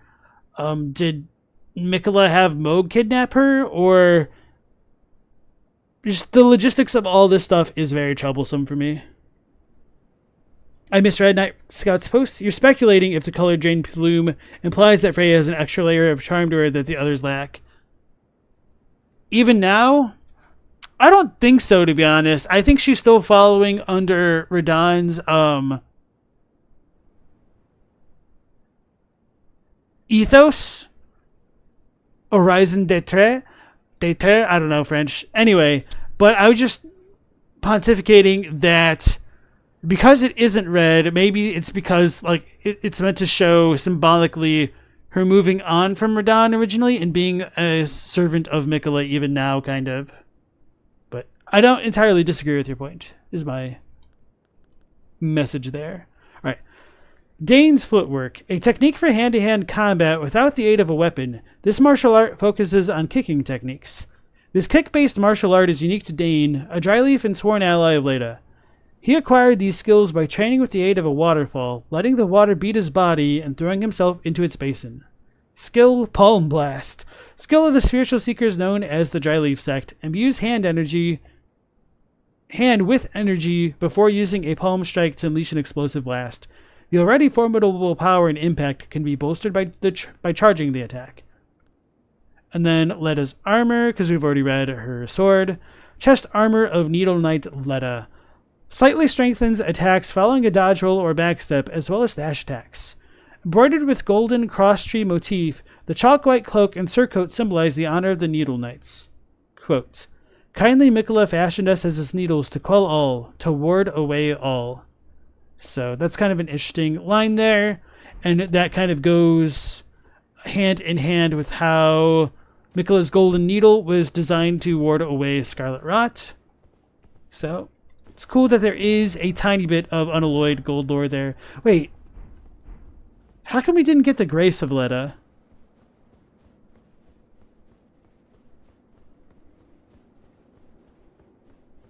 Did we get the grace? No.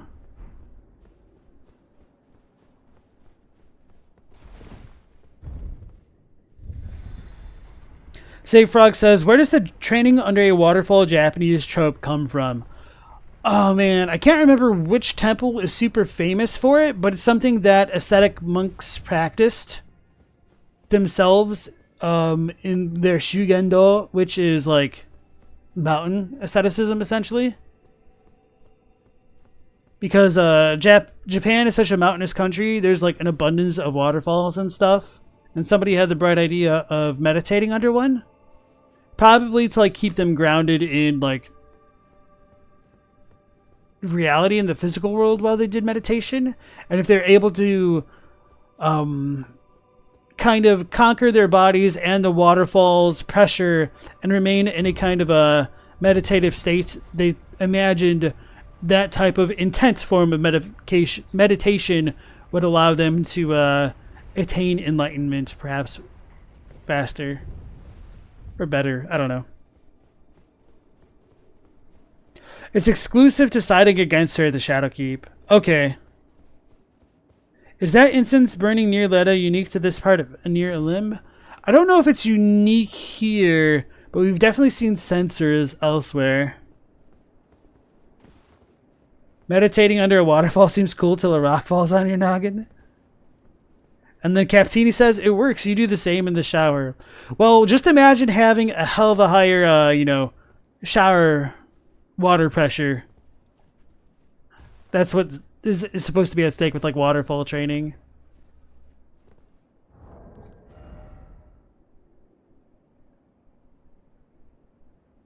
I feel like I'm forgetting something.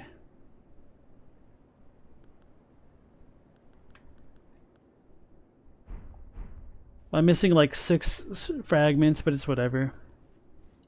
Alright guys. Here we go. I'm gonna probably die on purpose, but...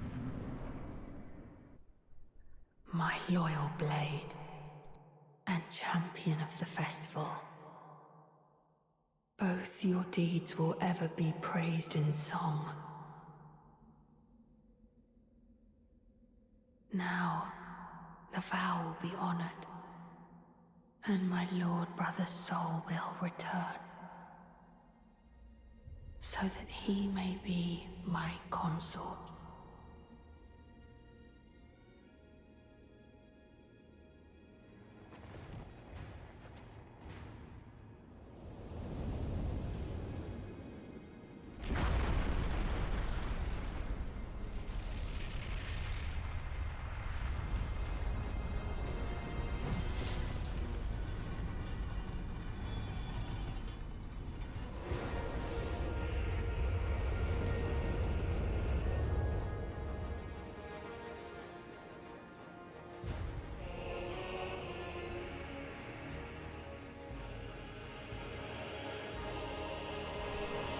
Let the onslaught against Ganondorf begin.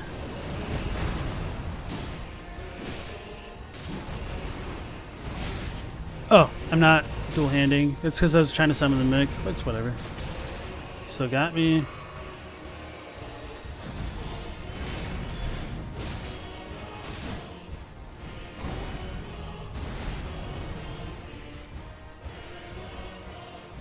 So, to talk about Radahn, I think we could also talk about how he's got the edgy Moog spikes on his gauntlets, as well as like on his arms and a couple on his feet. So this might bring all the Carians or Albinoric enjoyers to their knees, crying, pooping, throwing up, etc. Because Radahn has feet. Although there might be some coping mechanisms to consider in that maybe they're actually Moog's feet and he didn't have feet originally. Oh, so damn, we don't have Nathan or Tyler. Whoopsies. So we're not going to get Tyler's set? Do I need to go to Trina? Bro, they actually... Wait, what? They made a quest like that? Normally they had it in this game where if you didn't do something in somebody's quest, you'd like get to their endpoint eventually anyway. So I'm really astounded that that's not the case for Tyler. Like the Nathan part, I'm also a little bit surprised by because we did summon him. Didn't we? But he died. But I thought you could summon him here. What is going on? Alright, I'm going to go visit Trina for a second. Because I'm just very surprised by all this. And, one of my favorite parts about Radahn, as we see him now, is that his eyes are not all scarlet rotted. They are just like super gold. Potentially hinting at his demigod status. Alright, we'll rip my runes. Trina shouldn't say anything, but anyway.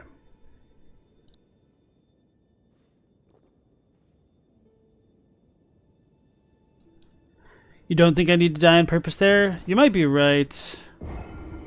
With the Radahn fights. But for other fights, the summon signs won't show up until you've like activated the boss. But that might also be because you don't have the fog door out there. Kill Miquella. Nathan's just a one-off? Okay, I thought you could summon him for Radahn as well. That's definitely my fault. I saw that Lance used Nathan for the gank fight, and I thought he actually fully replaced Ansbach, so it made sense in my mind that he would have accompanied us for Radahn. But okay, so Tyler is gone. Maybe we'll get his set at the Rise? Not Rise, at the Divine Gate after everything, but I'm really doubtful of that if we can't summon him. That is so janky. I'm pretty salty about that. Not necessarily for me, because I got it on my first playthrough, but like, well, I mean, I guess I am for the content creation and reading his stuff, but just for all the players who missed out on that then. Oh, he gave us some time. If I had like been ready, I probably could have avoided that. Oh, I got 2-shot? Holy crap. Oh, it's because I had the mimic thing. I didn't heal after that. Night Scout says, Natan apparently owed Ansbach exactly one favor and no remaining care for Mogan, the Formless Mother. True and real. I was going to put on Leda's armor just because I think it might actually look kind of cool with this. Oh no, it looks kind of garbage with this helmet.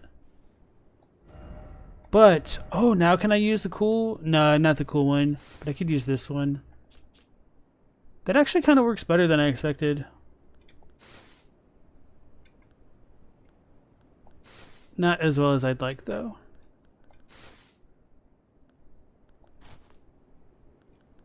Get our sculpted keeper stuff going on.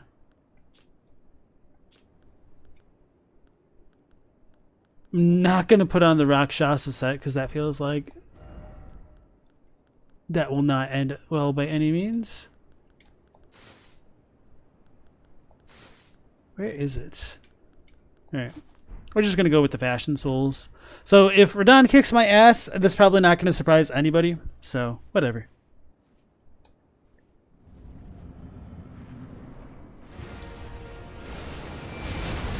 Oh my god, that damage!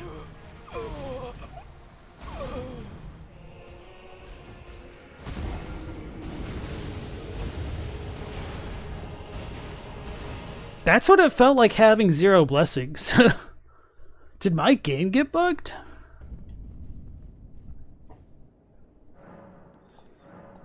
It says 18. Oh, so I only need 1. So only the final tier costs 4. Okay. Well, damn. Then I might actually go fight the river guy. Just for the skidoo. If he has one. Okay.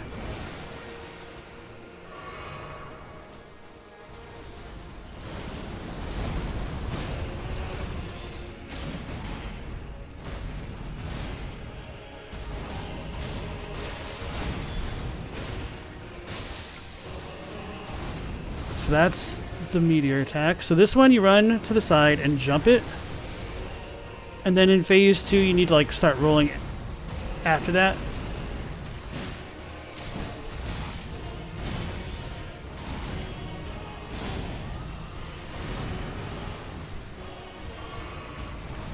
I'm tempted to heal that, honestly. It sucks.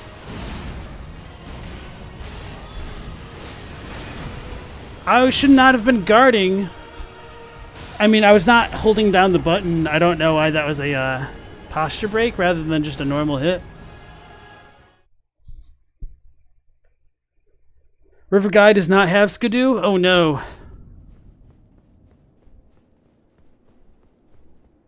Hey Pokemon, nice to see you again. Talking about you earlier. Radahn kicks everything's ass, for real though. He's always this tough, may the cheese be with me. So it's just RNG, okay, let's rip the dream. Mimic, please help me. I didn't even put the thing on him. This is kind of a rippy moment.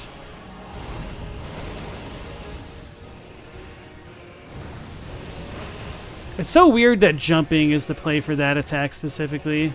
It's so awkward.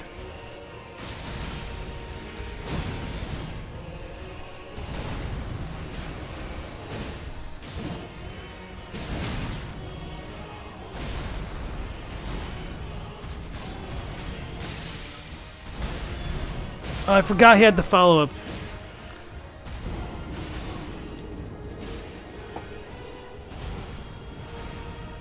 Yeah. So even though like I'm still getting my ass kicked, you guys can see the Mimic actually does a lot of work when the build is going right. Which is why Sword and Board is ridiculously strong against Radahn, and he is canonically weak to Rot.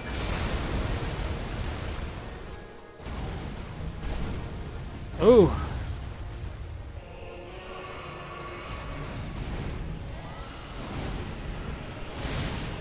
I didn't get to dual hand it in time. Oh, I know why I've been taking so much damage. I actually haven't been pre-buffing for the fight.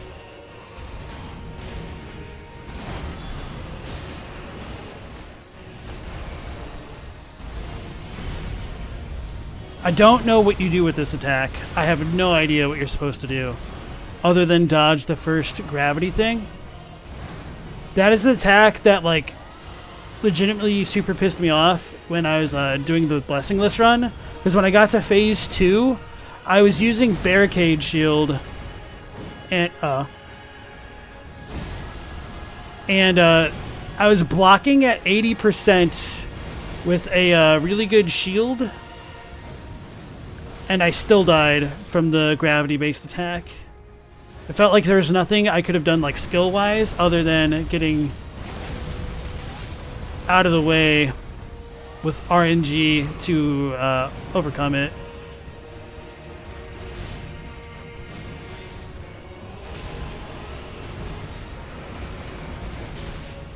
Oh, that's the one that goes through the iframes, that's right.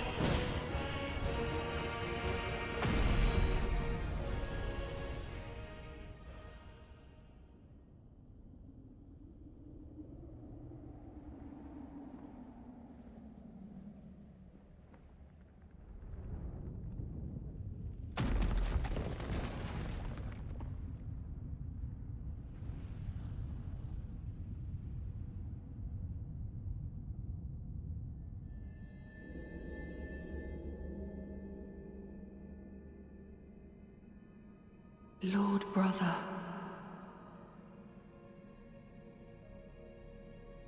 At long last you are returned.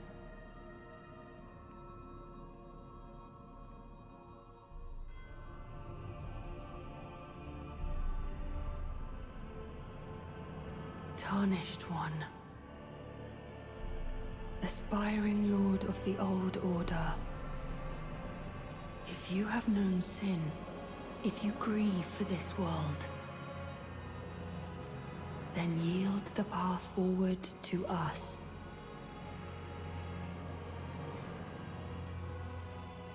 To I, Miquella, and my promised consort, Radahn. Alright, so I'm gonna try to get grab deathed. Oh, here we go. I promise you 1,000-year voyage guided by compassion. I should have put the rune on to begin with, but I forgot. Uh-oh. He focused the mimic, which is perfect. Where's the rune? Where is the rune? Uh-oh. Okay, he's still angry at the mimic. Nope, he's angry at me.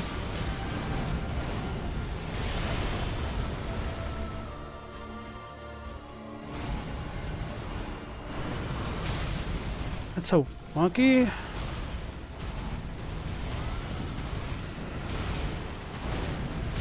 Mimic! Okay.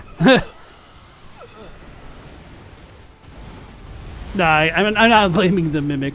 Okay. Oh, the crown falls to the ground when you die? That's funny. Okay, so he has 3 quotes that he can say when he grabs you. They only play sequentially. I don't remember what that first quote was because I was distracted on getting my rune out. Because we did fight... Oh, that... It's always hard for me to, like, see the icon because it's always, like, smaller than I think it should be based off of, like, the other great rune things that we see. Like, I expect it to fill the screen kind of more like this, but it doesn't. Okay, anyway, that's not important. He's got 3 quotes that he can say when he grabs you. The first one will be the same. And then if you cleanse it, he will have a new quote the second time around. And then the quote when he steals your heart is always the same. So it's kind of cool to see them because there'll be a lot to talk about the lore implications of all of them. So I think the first quote he says, he promises us that 1,000-year voyage, which mirrors what Ranni tells us in her ending. And I will wait to talk about the rest of that stuff as we get to it. The other thing to note about the Miquella Radahn Phase 2 cutscene is that he does call us the aspiring lord of the old order there, which makes it sound like we're not necessarily the lord yet. And that kind of gets contradicted by, I think, the second grab that he does, the cleansed grab. And I am eager to show that one off. And then we have, like, the Freya thing saying, like, well, I didn't know you're the Lord of the Erdtree. So, aside from that, in the very beginning cutscene, I forgot to talk about it because I was talking about how edgy Radahn's costume was with his spiky gauntlets and whatnot. He does say that he, like, tenders thanks to the blade, to his blade, as well as, like, the champion of the festival. And if you're not paying attention, it's really easy to overlook who the Blade of Miquella is if you've gotten used to tuning it out after a certain boss fight. And the champion of the festival is obviously us, or Jared. So anyway, here come the flashbangs, yep. And then Operator asked, have we discussed the theories about the whole vow is Radahn being controlled thing? No, and I was probably going to save that more toward when we get that final cutscene. Am I going to get dominated? A little bit. You know, for the lore. Purely for the lore. This version of Radahn also has 0 holy resist, even though all demigods, even honorary ones like Godfrey, have 40%. Only Miquella grants holy resistance in Phase 2. That's really interesting. Because I guess he wouldn't really be a demigod at that point when he's dead and, like, brought back. Or would he? I don't know. It's kind of weird. And then they decided to attack the frame rate. For real, though. Like, his moves alone, without all of the extra particle-filled AoE nonsense to follow it are good enough. I felt like they just went way over the top with this fight, which I'm sure that's a very hot take and everyone's frothing at the mouths disagreeing with me, you know? But this fight kind of left a really bad taste in my mouth in terms of the DLC. Not for the lore stuff. It didn't really bother me that much that we got Radahn back. As much as it was just like, not much that followed it up, but I just mean more mechanically, because I felt like some of the bosses in the DLC were a bit overtuned and they could have been changed to make them more fun to fight solo. And then Radahn, just like, he's not even fun to fight with a mimic. So they just kind of, yeah. I mean, I'm sure like for a lot of people, or maybe not a lot, but I'm certain for a subset of people, fighting Radahn and actually like getting really, really good to understand his movesets and overcome them can be a fun challenge. But the fact that he is such a build ender for so many players is just truly, truly unfortunate, and I kind of feel bad that that's kind of like the legacy that they're going to leave for a lot of players. If they, whether they do or they don't tune it, it's kind of like too late. The cat's already out of the bag. And then Bro from the Moon, nice to see you. Welcome back in.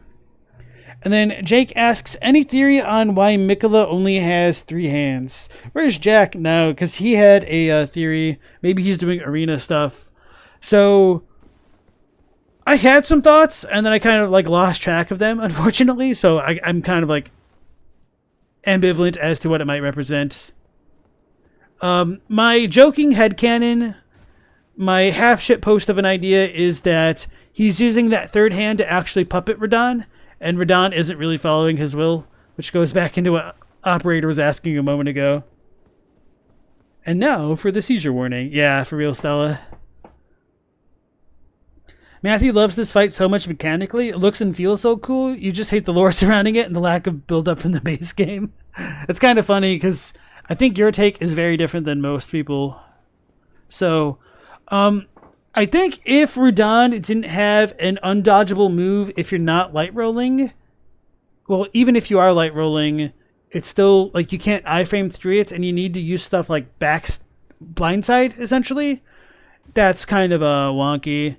He is a boss where you like pretty much almost have to go with something like the Endure strat or something else to just kind of deal with everything. Can you use Endure on this? That'd be kind of funny, wouldn't it? What is this? Determination. Did this just powers up the next attack? I don't know how good Raptor of the Mists would be. I could see it being good or being really, really bad for phase 2 with all of his extra crap.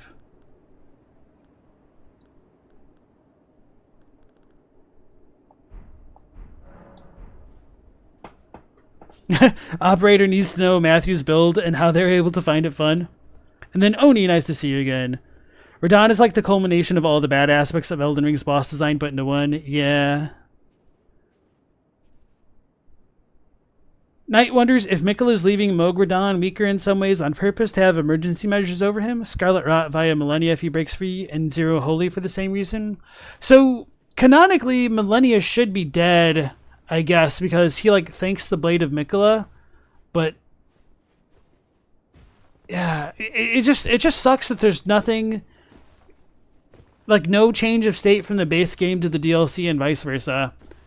Because that would have made so many people happy, even if it was wonky. Like, people at least could be upset about that. But, I mean, I feel like any kind of timeline canon jank stuff could have probably been, like, gotten over by the player base. Whether they're like, oh, no, you know, time's convoluted. Or, like, maybe it's like Fair Missoula and this place is timeless. And so it doesn't matter what you do in the lands between because this is a different place. Anyway, that's enough complaining about that stuff for now. Let's complain about the fight. You can use Raptor to dodge the giant AoE. The reason why I laugh right now is because when Scowleezy says the giant AoE, It's just like the entire meme of, do you have any idea how little that it narrows it down? I don't know whether or not you're talking about the aura thing that he drops on the ground, or if it's the giant space laser, or just one of the random AoE attacks that he does, like the gravity one with all the rocks. Jake said, who was it that said Ansbach drew Miquella's blood? You think he may be responsible? Yet odd that such a wound still reflects as a god. So I think it was either Leda or Freya. I think it's Leda that says Ansbach wounded Miquella, but Ansbach makes it sound like his blade never even reached him, which is a little bit awkward. But Miquella is described as the wounded, so it would make sense if Ansbach did, and he was just being humble. But yeah. Night Scout said, Malenia is not dead. She's just healing in that scarlet bloom. Fair enough. If you give her the unalloyed gold needle, she, with some brief consciousness, gives you Miquella's needle. Maybe. And then Hayden Moore, welcome into the stream. The big holy blast. He usually starts phase 2 with. Okay. I screwed up. Oh, man. Oh. You know, let's just get hit so that way I could use the buffs that I keep forgetting to do. I've played this game before, I swear. It is a little bit different streaming it, because my attention gets diverted so much more as a result of that. And no, I will not be getting rid of my Baldachin's Blessing. And the more you ask, the more stubborn I'll be. Because that's how I am. Ansbach is a humble brag, we know this. Yes. That did the exact same amount of damage. Okay, because it's gravity magic.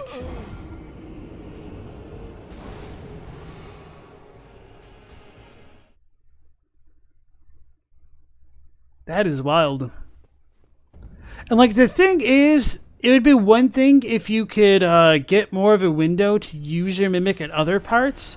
So it literally just feels like RNG as to whether or not he's going to delay that attack or not. Anyway.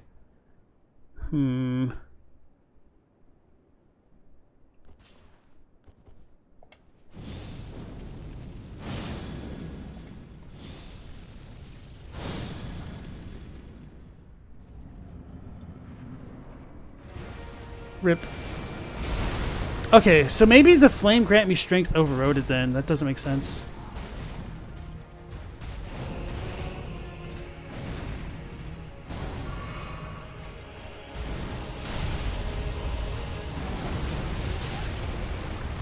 Do I need to jump that, man? I don't think that works, actually. My Mimic is doing the slow walk because I'm kiting him too much. How'd you miss that? He was actually standing still that time.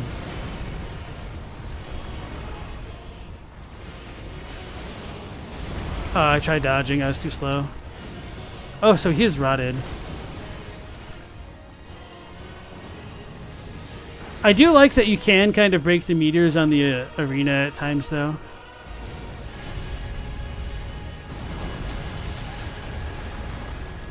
So I'll try jumping next time he does that crap, because that is like the one attack that I really have no idea how to handle.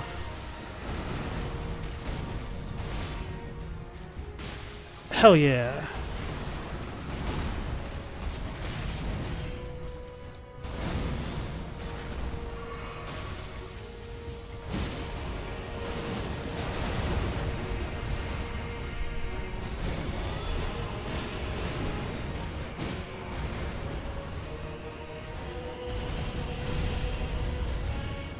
Oh, I was jumping.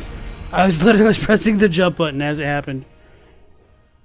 You can never stream this game. You respect everyone that does.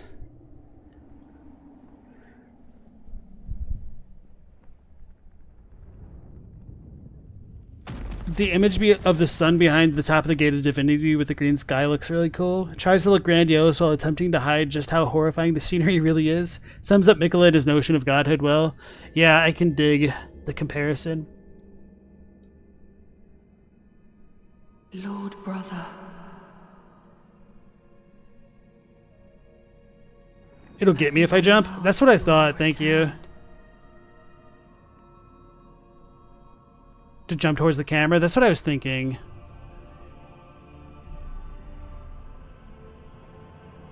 Tarnished one. Aspiring lord of the old order. If you have known sin, if you grieve for this world, then yield the path forward to us.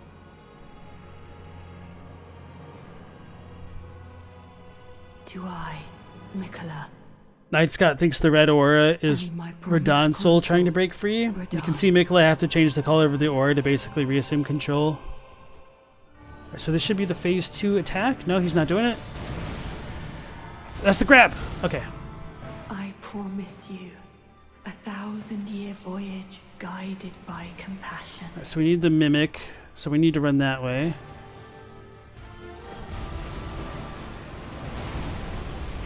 Sweet.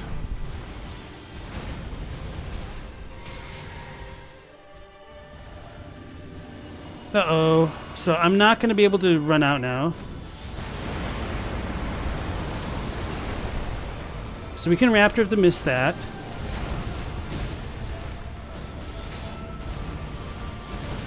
I'm using my thing too much. Oh no, I need to heal now. Need to heal now.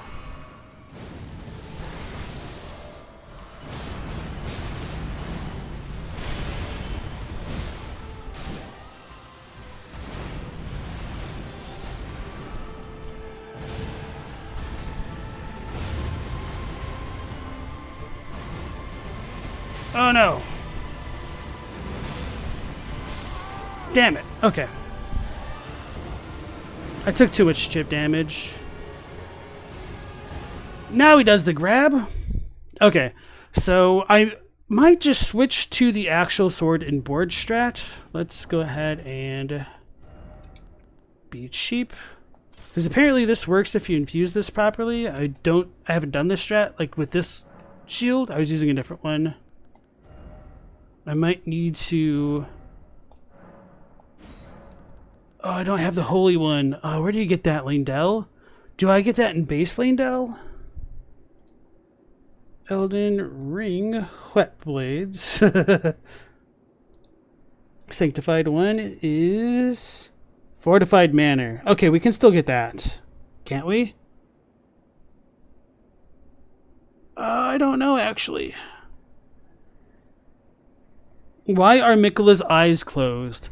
It might be because he divested his eyes, and maybe that's something he doesn't get back because that's like an Empyrean thing, and he's gone past that point. Yeah, I got the deflecting tier.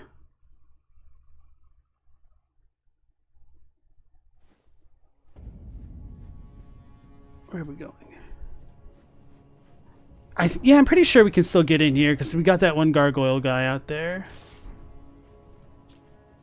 Now we're at the heavy load. We'll fix that eventually. Or I'll just rapier him. Actually, I might not even really need to attack that much in general.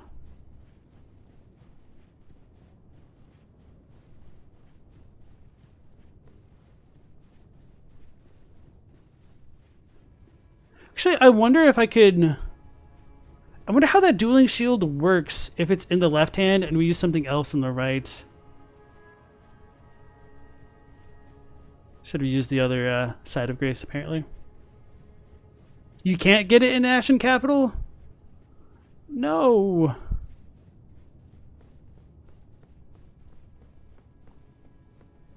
I thought you can still get over there. Well, there is our Skidoo tree fragment.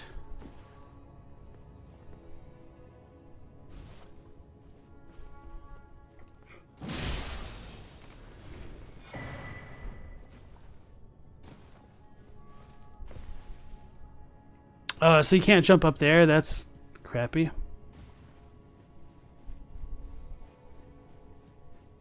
That's what I get for speedrunning so much of this playthrough.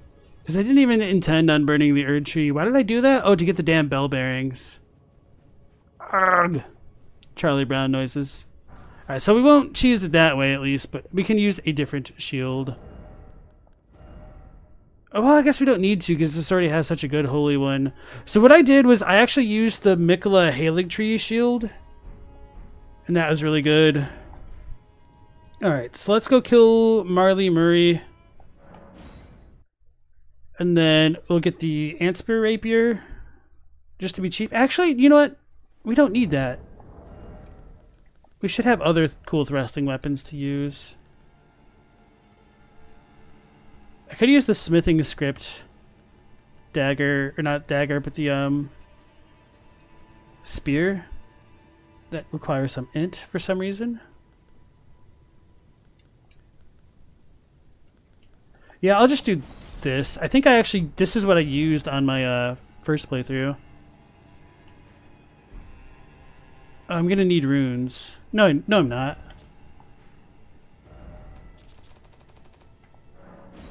I mean, I will, but not like that way. I don't even really need this for damage. So I can't do Sanctified on that.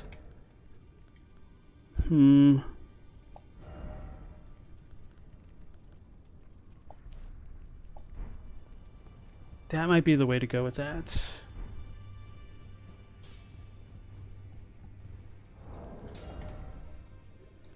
Alright guys, you're seeing the arrival of the degen strats. Oh man, I really don't have a ton of runes, huh?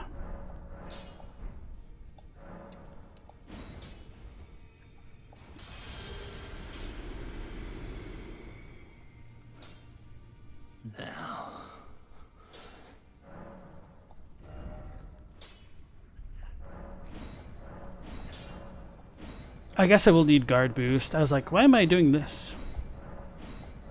Because it wasn't actually boosting my guard rate, but guard boost is just as important, if not more.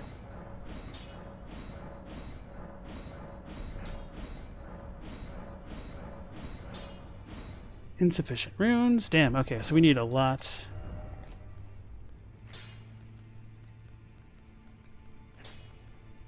Wait, what? Oh, they're just... okay.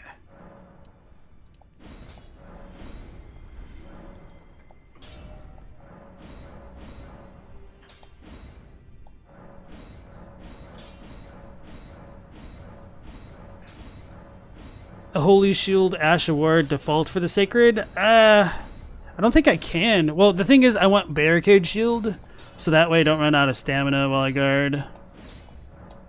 It'll be fine, I think. So I'm out of Smithing Stone 8s.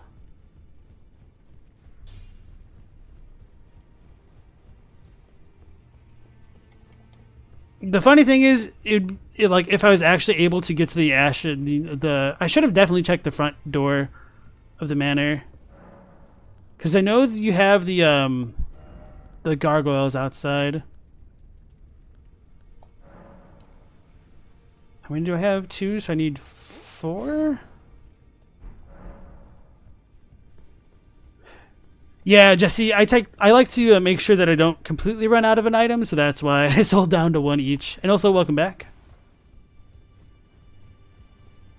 Yeah, I just put on that guard boost talisman for this shield specifically, which probably would have been good for the other shield. Oh, damn it. So I did need 8 last time.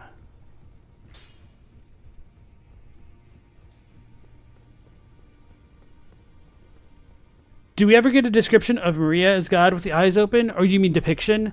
So no, we don't. It's one thing that has bothered me for a while. And Malenia also doesn't have eyes that we see, which I don't know how relevant that is, but it's a thing. So we'll need, okay, 2. Wait, do we start with 2, 4, 6? Yeah, okay, so we'll need 12 total. So we need 2 more of those. Oh no, that's somber. What am I doing? So you can't buy 9s. Okay. Well, whatever. We'll just sell it, Hugh. I hate doing this stuff on stream just because it feels like it takes so much time.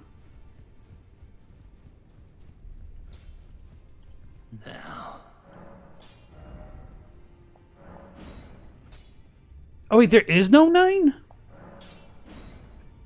I am a silly Billy. Okay. Now that that's all done,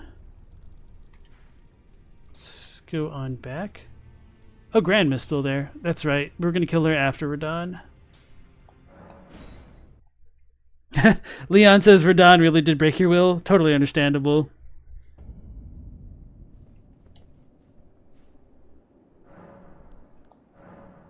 What? I thought I didn't have enough flasks. That's so funny. Because there's been so many times where I could have beaten a boss if I just had one more heal. It's the real Zero Blessing run.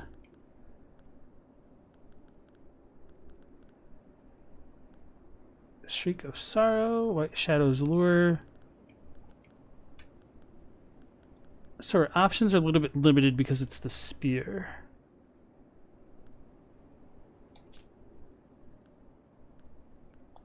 Actually, this might be decent with the cold thing. 105?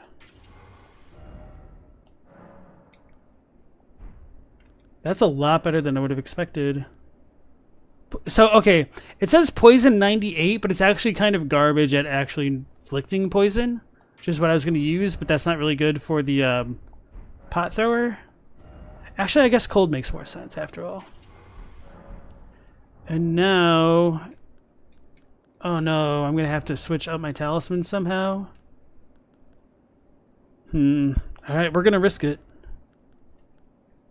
I don't have it. Ugh. We're going to call an audible and do a hideous.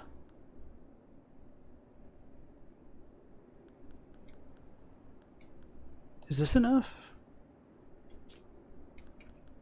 Yes.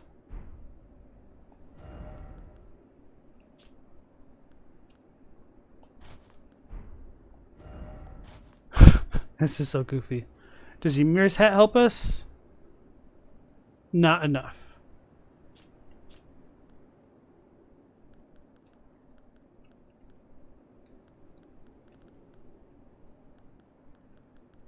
I don't think anything really else helps us.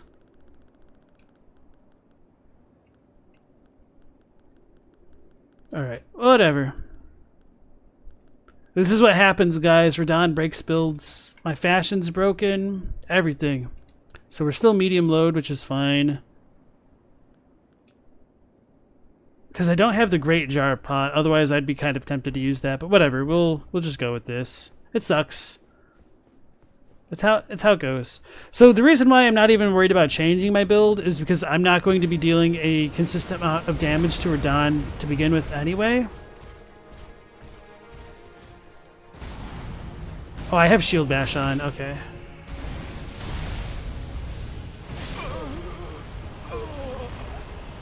I forgot to change that.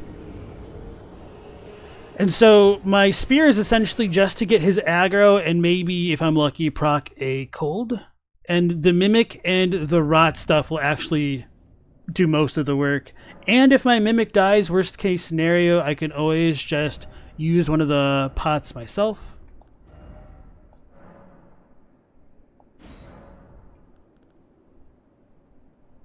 It's kind of funny. It's weird how that makes all the other guard boosts weaker, though. But we should be good to go.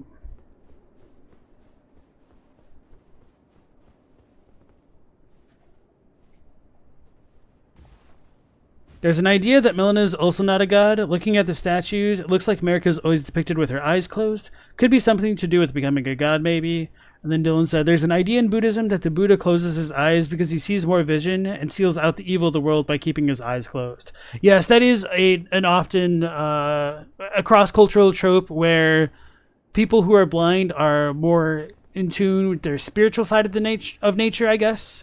And so that would definitely track as well. And then Night Scout said, eyes seem to express grace the best, so that would best showcase Miquella's grace from being the Empyrean son of a god. So part of the reason why his eyes are closed, and this might not be satisfying, is they might have wanted to walk away from the whole eclipse stuff and They just didn't have another eye asset ready, and so they could have just opted to close the eyes instead.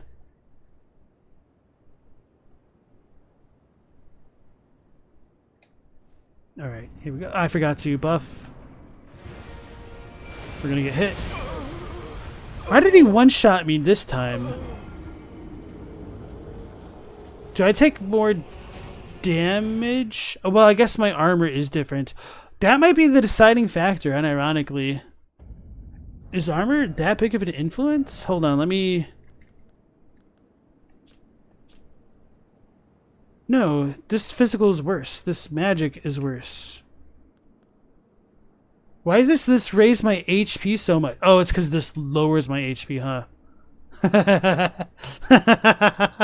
Alright, so we're not using this one, so it's the cat after all. I thought my bar looked smaller, but I figured I had to have been imagining it. Oh man.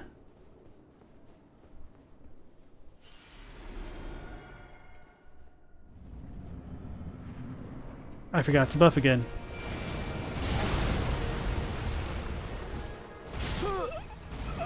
That sucks.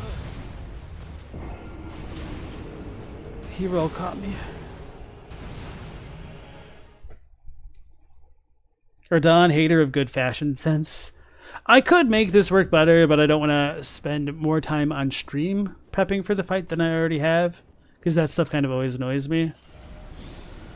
It'd be different if I was on my own, because I wouldn't be wasting your guys' time. I'd just be wasting mine.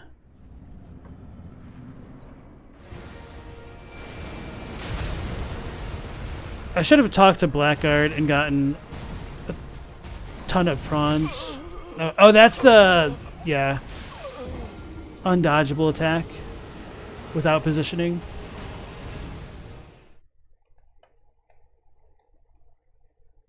Exactly, Matthew. Have you ever looked closely at the image depicted on the Erdtree Great Shield? Yes, I've definitely looked closely at everything. Like the dude with the beard.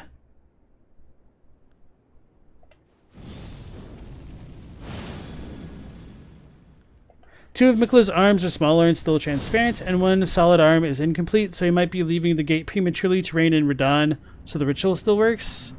Maybe. Okay, sweet. We didn't get one shot for once. I actually dual-handed because I was so used to it. Of course, I chose the worst time to do it.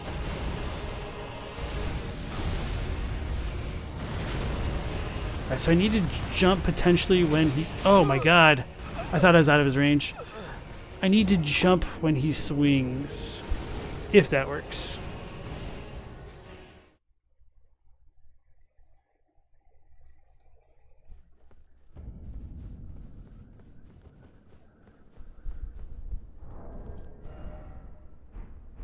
I wish the buffs lasted longer, or that they gave us more options specifically for the DLC to make certain buffs last longer. Just because having the windows to do it are pretty short in this. Run away. It worked! Alright guys, GG no re, we figured it out. Okay, that's annoying. I mean, I know better, but that's still annoying. Heal.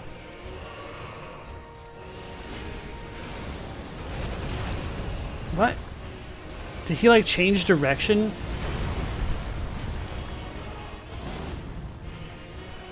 Okay, so I did have the thing going off.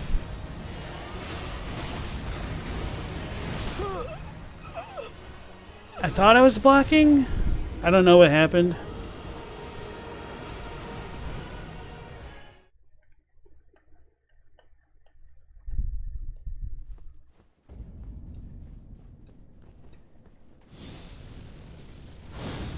The thing is, I definitely need to play better, but this is like one of those things where it's like you have to be on all the time. Or you just need to be so familiar with what he's doing that it doesn't matter. Ugh. I should have double healed. I'm gonna get hit, because why wouldn't I?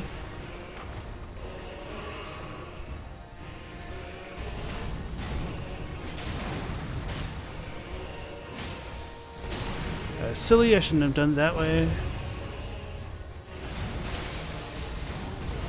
So I tanked that hit that way on purpose to make sure that my Mimic hit him with the pots, and it was for nothing.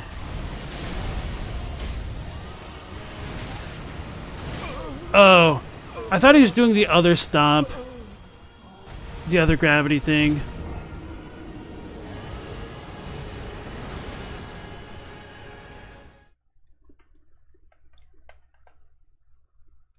Which that sucks when you think they're doing one move, but it's another.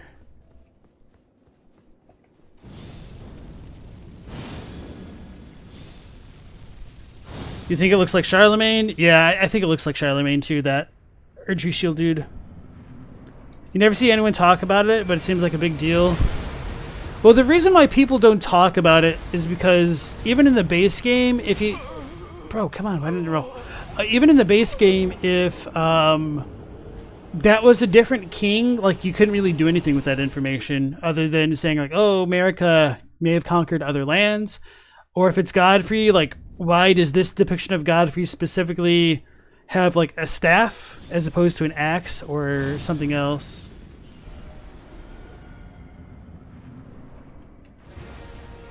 We're gonna get hit. It sucks.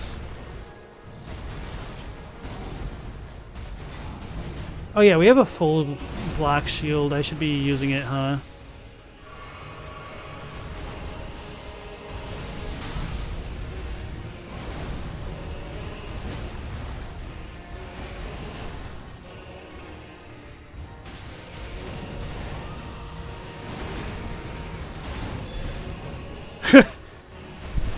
The range. Oh, that's two! 2 times in a row. Ooh, baby, a triple.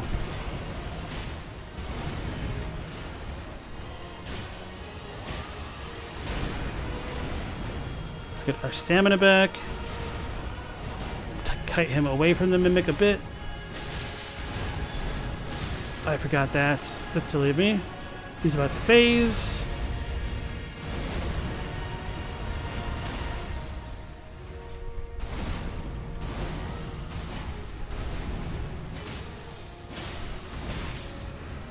Damn it. Okay. We froze him, though. Oh. A reprieve. I should have gotten grabbed. The muscle memory. Okay. Even if I got grabbed, it wouldn't have mattered.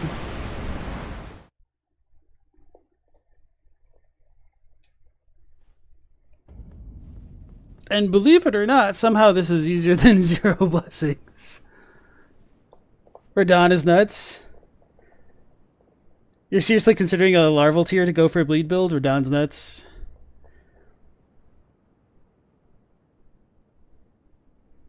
You like this helmet that makes it look like I have cat ears? I don't mind it. I think it just kind of looks goofy with what I'm wearing.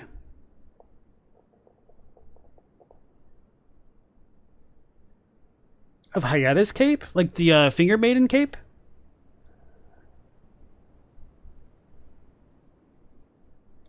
Oh yeah, I would definitely agree that I think, oops, Miquella used the gate recently.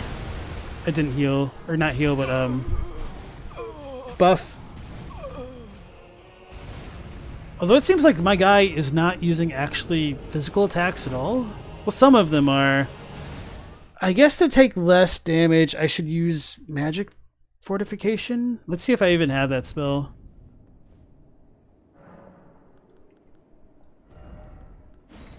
I do not. Barrier of Gold would be good. Could probably talk to Muriel. I just don't want to take the time to do it. Wait. Oh, I was in crafting. This wouldn't give us the spell, though. I think Muriel might just have it normally.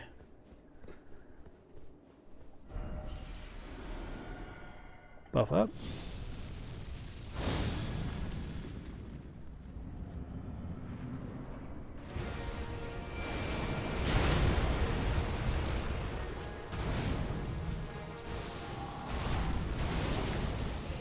Uh-oh. Can't see what he's doing there. Come on, man. That sucks.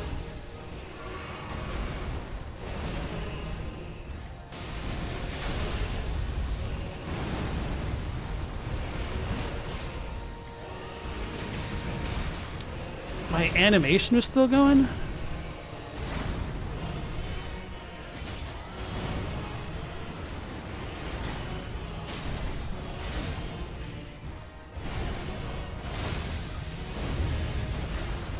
I did not see what was going on, I'm not gonna lie. I'm dead.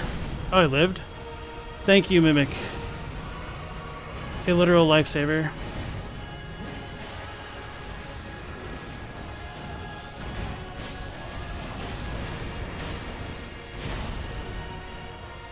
Okay, I got a little bit lucky there. Alrighty, here we go. Phase 2. Oh, he's not doing it. Oh, he's doing it. I hate this attack.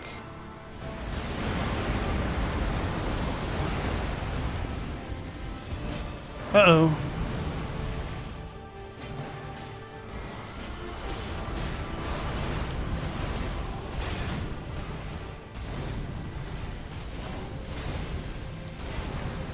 Oh, am I not taking any holy damage because of the weapon? Or shield?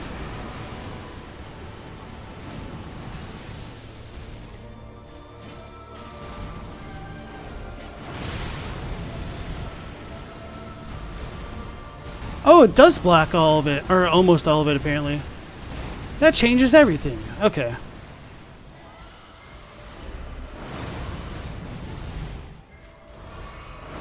Oh my god, that still hit me.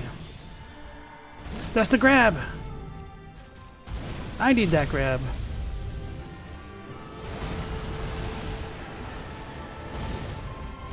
Okay, I feel so much more comfortable knowing that I'm not going to just die immediately from one thing. Why does he do that against him? Probably because I'm not hitting him enough. Oh, he got the grab off. What will happen if my Mimic gets grabbed twice, guys? Does he just turn on me? Because I've never had that happen.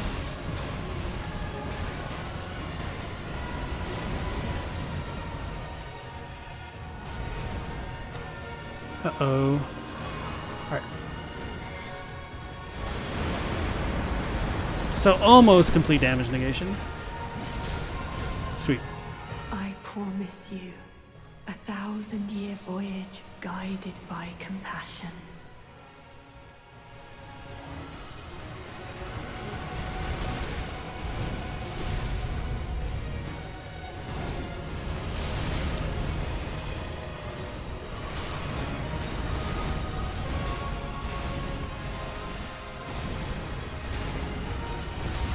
I let go because I thought he was done attacking, which is kind of a silly statement. He got the Mimic.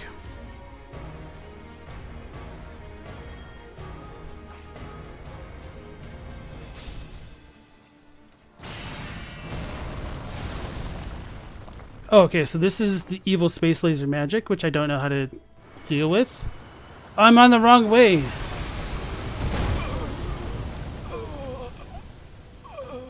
Okay, so it was where he was facing. So I should have just kept running like I thought, but I don't know. For some reason, I thought he didn't actually go that way. Like, I thought it bugged, but it didn't. So that just auto-kills the Mimic, which is super cool. Okay, yeah, I'm feeling pretty good about this now, guys, actually. Mimic did the kneel and died. It would have been so much cooler if it just turned on me and attacked.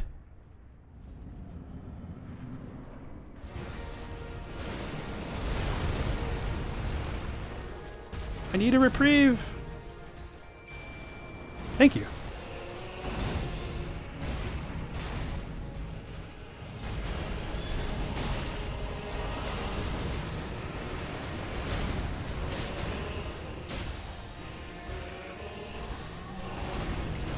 heal now. Run away and jump. I thought I jumped too early, to be honest.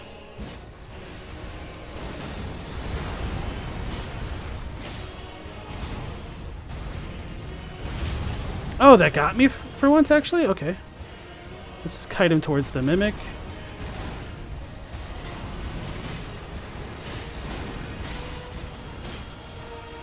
Get some stamina. And he got pooped on. Oh, and he got frosted. Okay.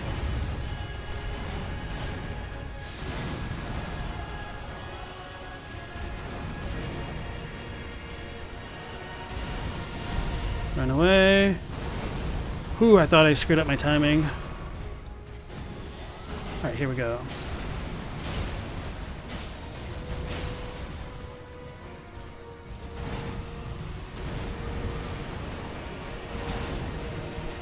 There we go. Okay. Now we just need to get grabbed and whatnot twice. Well, 3 times, really.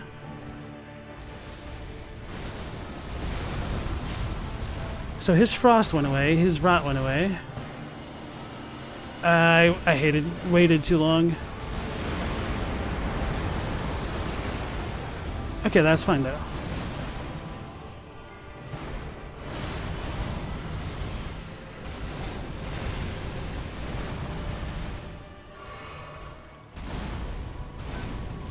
Alright, we gotta piss him off, get him off the Mimic. I should not have rolled. I shouldn't roll pretty much at all. Oh, here we go. I promise you 1,000-year voyage guided by compassion. Alright, phase 1 complete. Now we gotta run, heal the curse. Sweet.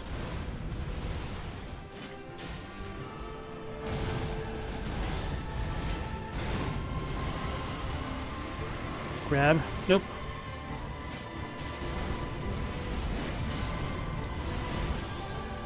Some heals. I waited too long. Okay.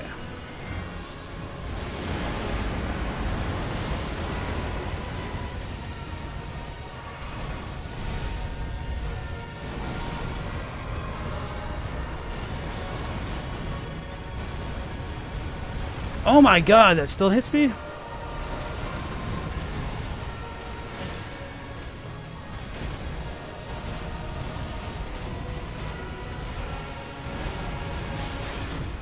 Uh-oh.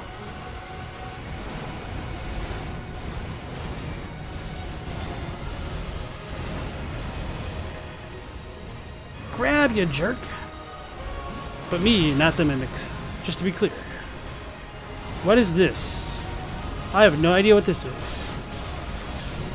That is instant death. I was barricading shield, wasn't I? How much HP did I just have, guys?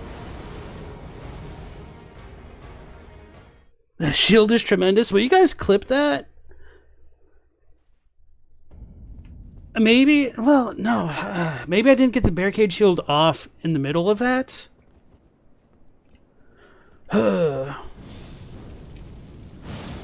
That move is awful. Yeah, I think that might have been the first time I saw it.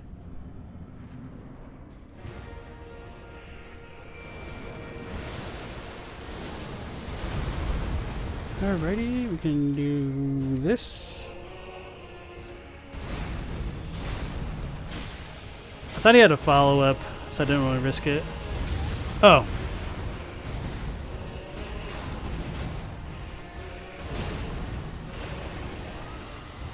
Heal, and then we'll start kiting towards the Mimic a bit more.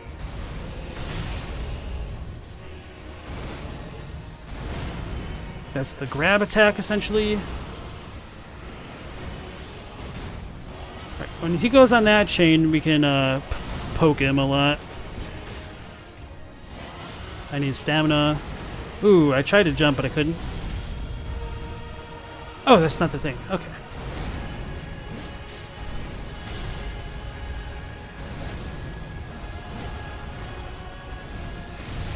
Run away. Oh, that hit me still? Okay.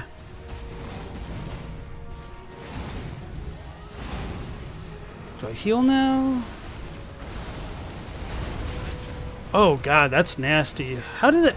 Look at the range on that, and I was behind him.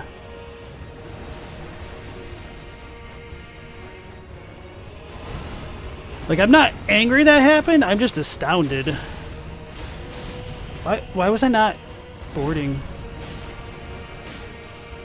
Oh, there we go. Ooh, and a frost proc, which will get eaten. I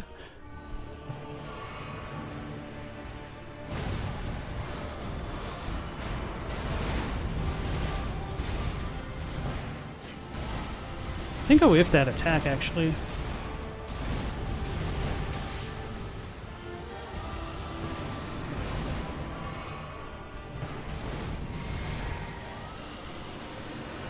Oh.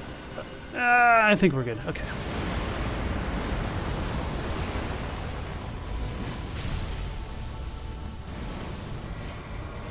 Uh-oh. That's the move that can kill me. Whew. I'm scared, guys.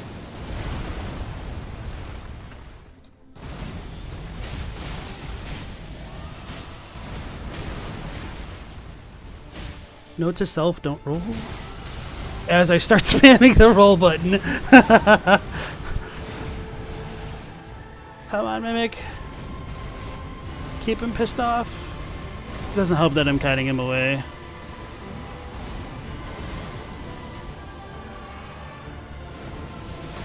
Oh, this is not good. Oh, he didn't follow it up. I was still healing. I'm extremely low on heals.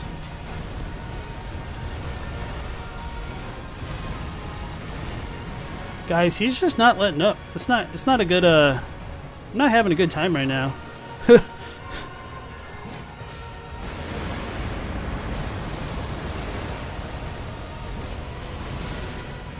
I think the longer I charge it up, the more frost it deals. Maybe I'm completely wrong on that front. Oh, so I just walk backwards on that and then I could jump? Okay. Okay.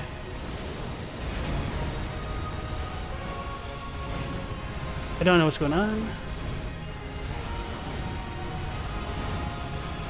Well, I figured out a way to deal with the move now. Oh, this is the laser.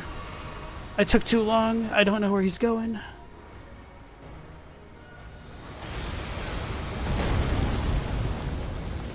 Whew, I'm surprised that didn't immediately kill me, or kill me because I didn't immediately start running, to be honest. He's not grabbed me once. He's gonna die. I might need to stop. Okay, there we go. I promise you, 1,000-year voyage guided by compassion.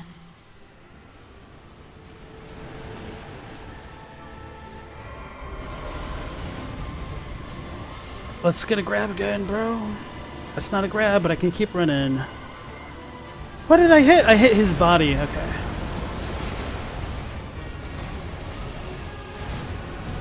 I'm scared, but he's gonna die. Stamina.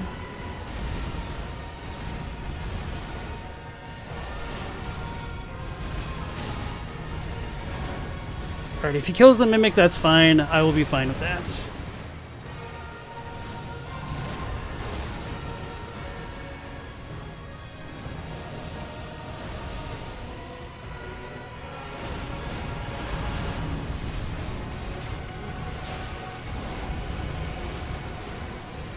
It's a bad time to heal, maybe?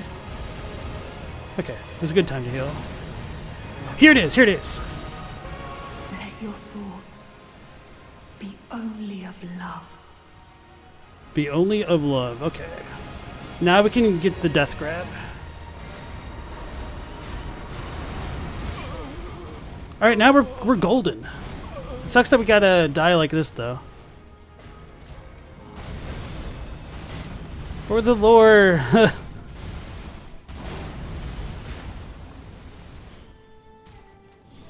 I thought that was it.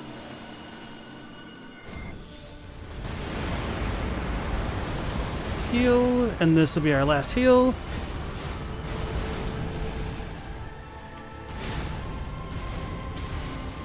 How funny would it be if I accidentally frosted him to death? Frostbit him to death? Oh, here it is, guys! Lord of the Old Order, let us go together.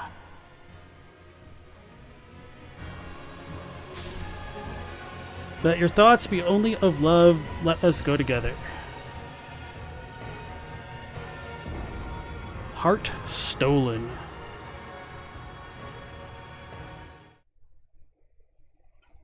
Mission accomplished. Alright guys, we did it all for the lore, and now we get the gesture. So I actually didn't die to him this way when I fought him on my playthrough, and if you don't get grabbed to death, this will just appear next to the bubble where you get the final cutscene.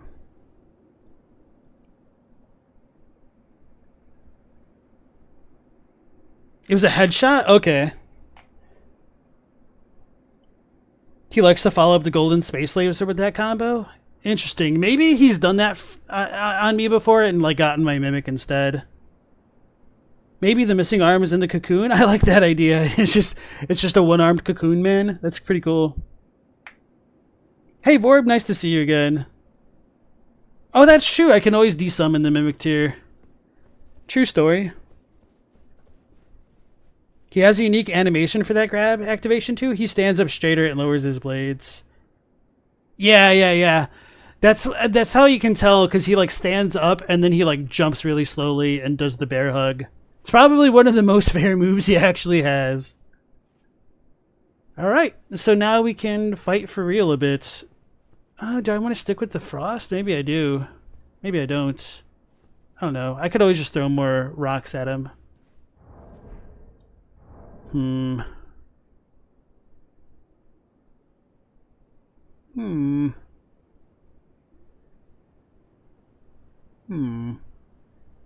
Yeah, we'll just go with what we were doing. I mean, we almost got the job done, and we were sandbagging quite a bit. Although, to be honest, I really don't know how much my strat would have changed. I probably would have tried cutting him towards the Mimic a bit more, but I didn't buff. Oh, I'm surprised that didn't kill me. Save me, Mimic!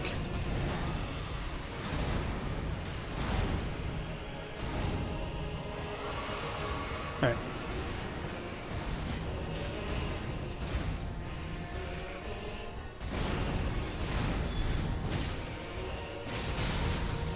You got me with the blood attacks. I rolled too soon. Because I don't know if I should be rolling that one at all.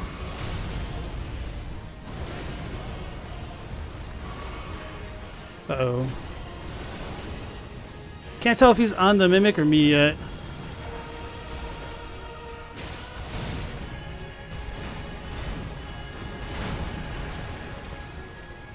Oh, he's not rotted yet?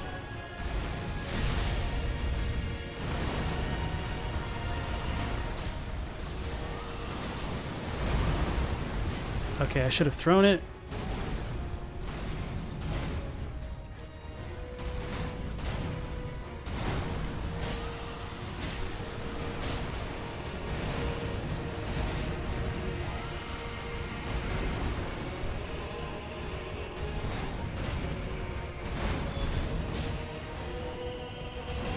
Right now we're cutting him back towards the Mimic. How did... Oh, I like literally missed. Makes sense. Okay.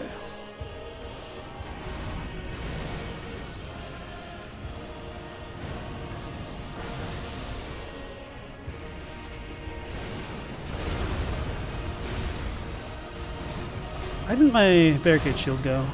Alright, that is. Alright. So this should be phase.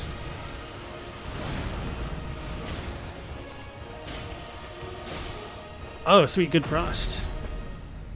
Hey, Joji Poji, D&D Hydrate. Welcome on in. Scarlet Rotting Prime Radahn is meta funny to you? Yeah.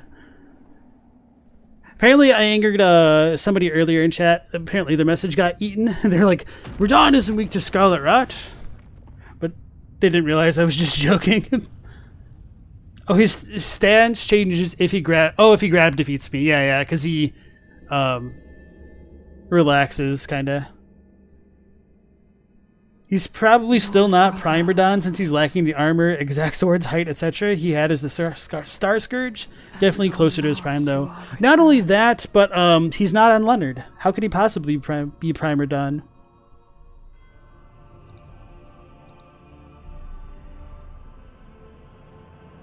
Tarnished one. The cocoon arm is the wrong one? Yeah, it would be. The cocoon arm would be the right arm, whereas he's missing his left arm here.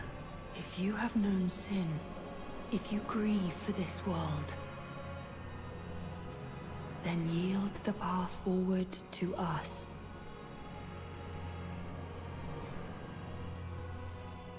To I, Miquella, and my promised consort, Radahn. Not to mention his two lower arms are translucent and probably therefore, what are they called? Incorporeal, that's the word. Heal before we get got. Right, kite him more towards the Mimic if we can, unless the Mimic pissed him off.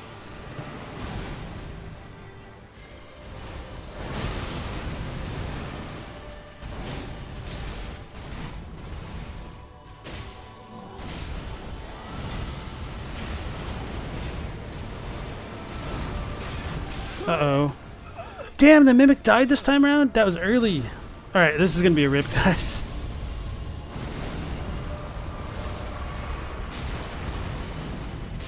Okay, that one I need to run and jump away. Okay, so gravity tack, double run and jump. Got it.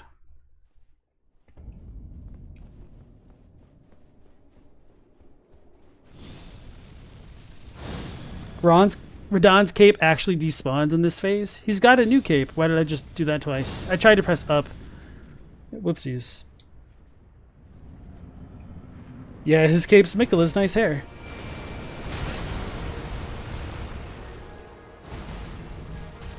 Can't see a damn thing.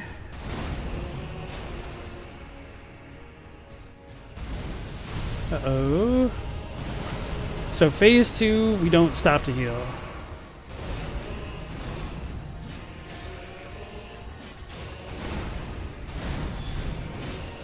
Stabbed him in his face. Almost out of stamina to die. Okay. Kite him towards the Mimic. That sucks.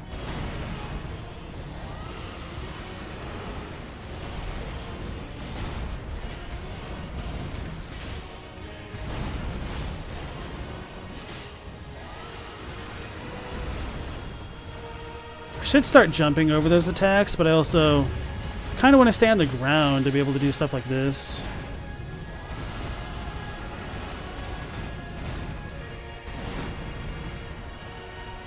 I'm scared. Alright, here we go. Ah, it sucks when that happens, and I might get got for this one. Okay, yeah. I was like jumping into the wall. I should have ran to the left. That's a little bit too much of muscle memory of moving to the right side. Damn, because that was actually going pretty decently at that point.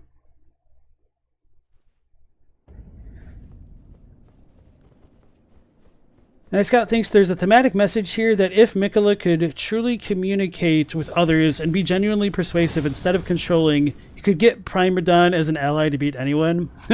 I don't know. I feel like Radahn, if he's truly captivated by strength, he probably wouldn't have aligned with anybody. So we took a lot less damage for that, actually. So maybe I shouldn't just try to spam the move when we first walk in.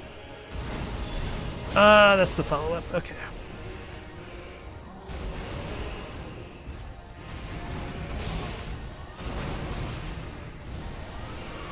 Where is my Mimic breathing? Okay.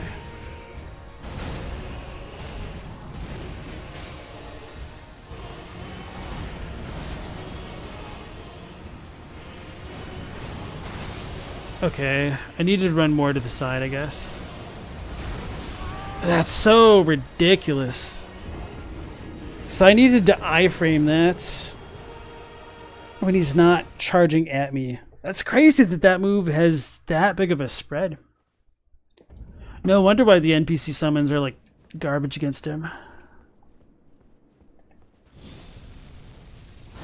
Talk about being caught between a rock and a hard place. I see you. Take that, 46 damage. Oh, 64 this time.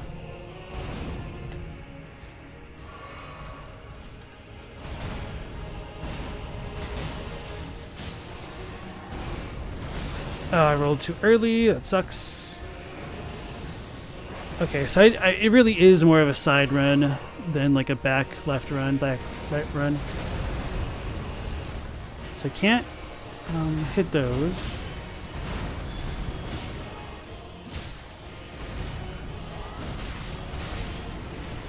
So the second one's delayed in case I ever did want to dodge it. What is that? Okay, so I don't even need to jump early. I can do it pretty much when his swords, or like even after they kind of hit the ground. Oh, that's a beautiful pot.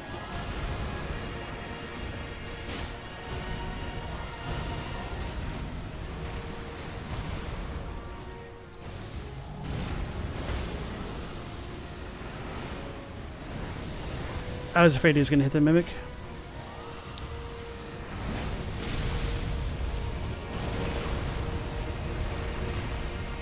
Oh, beautiful poop pot.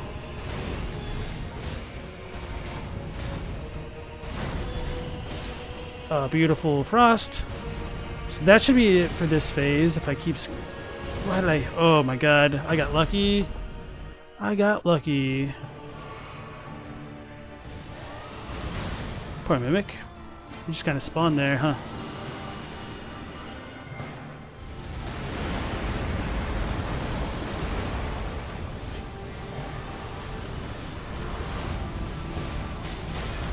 I like how, oh. You can just kind of change aggro mid-move for no reason. Kite him back towards the mimic.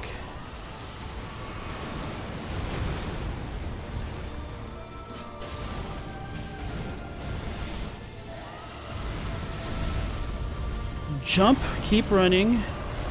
Keep running. Jump. I don't know what to do about that. Oh no.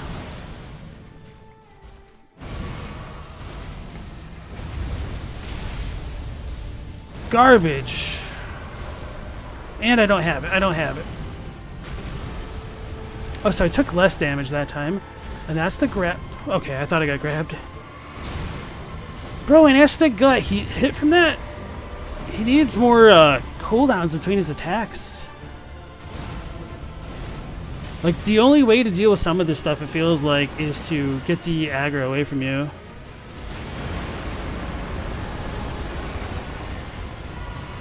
Okay, now we should be okay. We should be able to do something with this.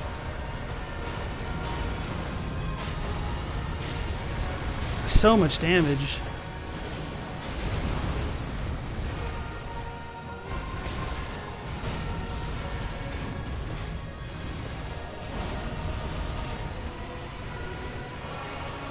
The delay on that AoE move has gotten me so many times. I'm kind of impressed they didn't fall for it.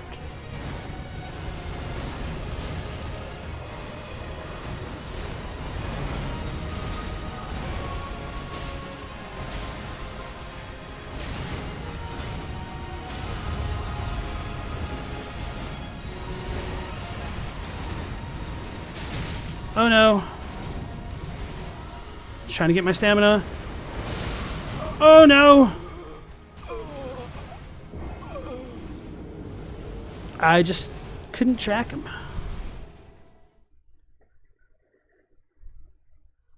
Of course, the time we could have killed him, we were trying deliberately not to. Anyway, that's fine. It's just rough.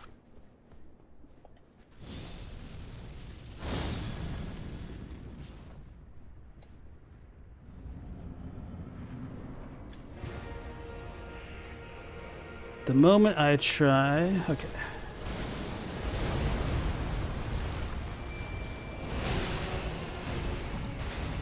Oh, I got lucky.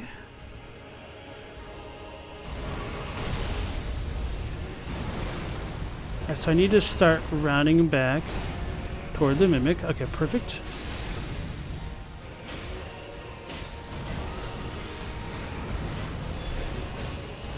Okay, so that took too long.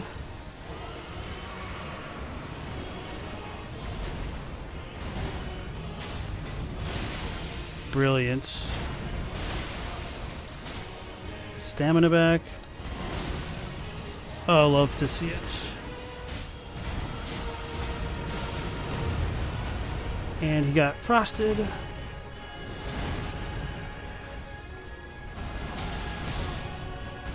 I was going to be really salty if that just killed me. I should have healed faster.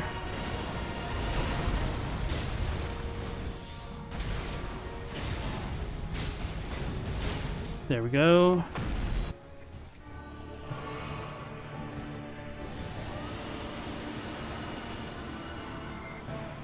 Alright, we're good. I need stamina. What am I doing? Oh, I need to use my flask. That's what's been screwing me up, huh?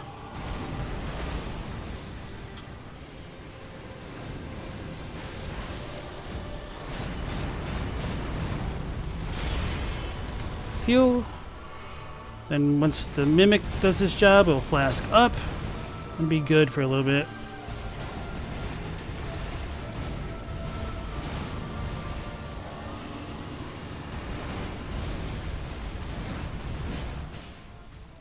You should be pissed off.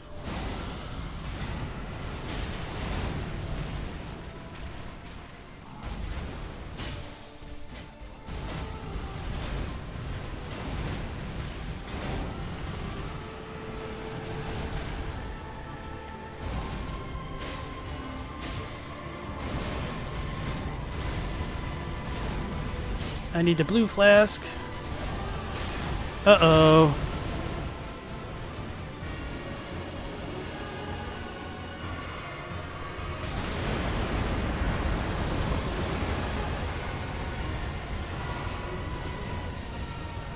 I don't trust it. He's on me. Get stamina. Ooh, that little bit actually saved me. Can't tell what he's doing. Ooh, we're really low on flasks, but we should be able to get it, I think, if things go well.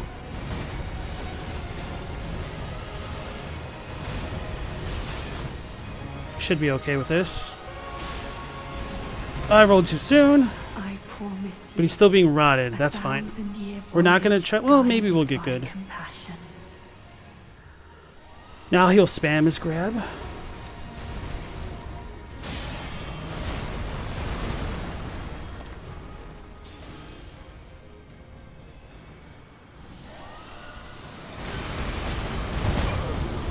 Okay. That sucks. Please, Mimic, kill him. Guys, I choked. No, I thought I would have lived through that, to be honest. Like, that was calculated, but that was just a miscalculation. Gotta admit. Can I put freezing grease on it? Maybe. That's a good idea, actually. Okay, I don't know if I can craft that. Oh, I can. I don't think I can put it on top of it.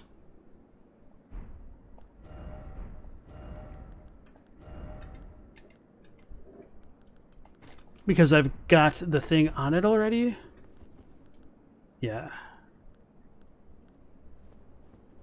Yeah, it's not worth reapplying the buff. I'm really just trying to get aggro to let the Mimic do the work for the most part, but that's a good idea. Hey, Summit Streams. I almost said Steams. How's it going? Nice to see you again.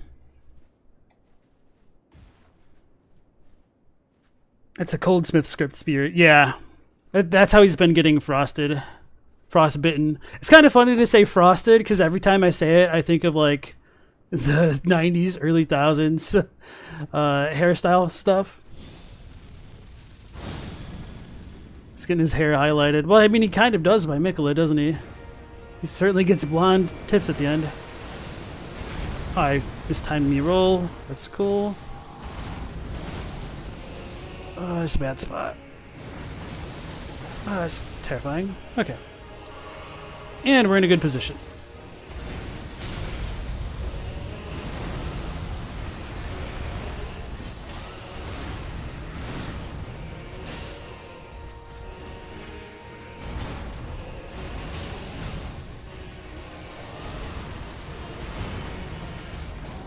I probably should have changed my physic to be like the deflecting one or something, but it's whatever.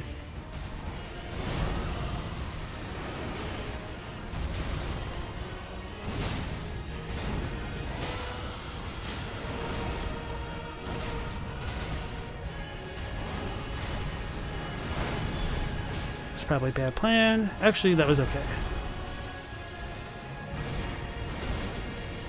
Let's get it away from the mimic. Oh.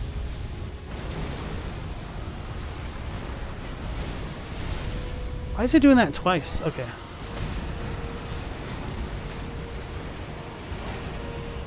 I thought that was the one that launched it back up. Okay. Ooh. Do I have the memory slots for Freezing Mist? No. I don't have the time to cast spells willy-nilly, unfortunately. Vow of the Indomitable helps a lot. I really like Barricade Shield because that keeps my stamina intact, which is what I need for blocking a lot. And I wouldn't know when to time Vow of the Indomitable properly for certain attacks, and I'd have to like learn everything, which sucks. I also don't know how long it lasts for some of his attacks, which have like really odd lingering hitboxes.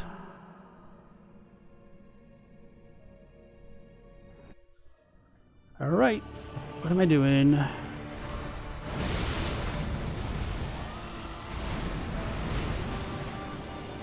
Well, now he does it, so I'm gonna get hit. I'm not gonna run. Okay, that was a good idea on my part to block that. It sucks that you have to run like immediately when you see that move.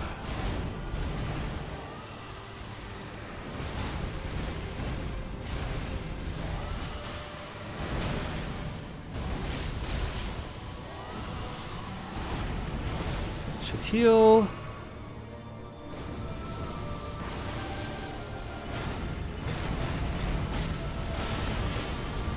And more stamina. Let's guide him toward our mimic. I tried attacking, but that failed, and then I just got hit. Need to chill. I can't see what's going on. Okay.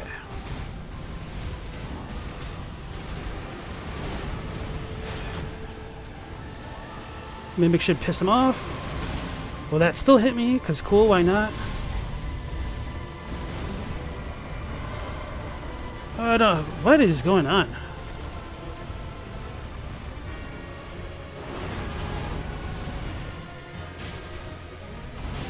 I rolled into it. I would have been perfectly fine had I blocked.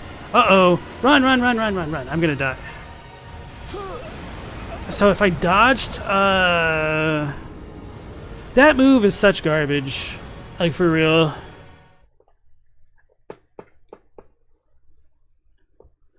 And I'm not that salty, but that one actually does make me a little salty.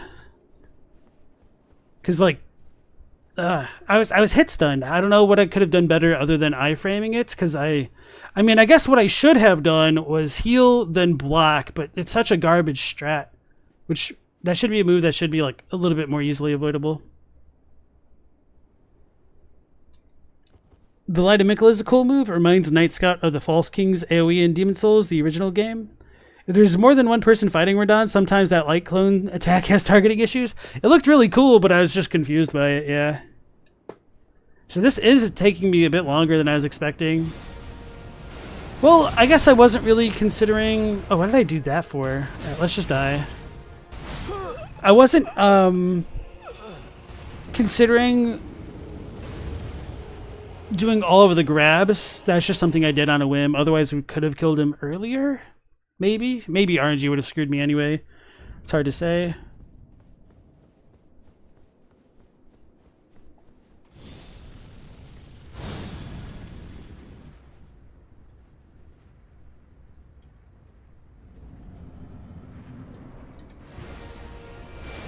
Uh-oh.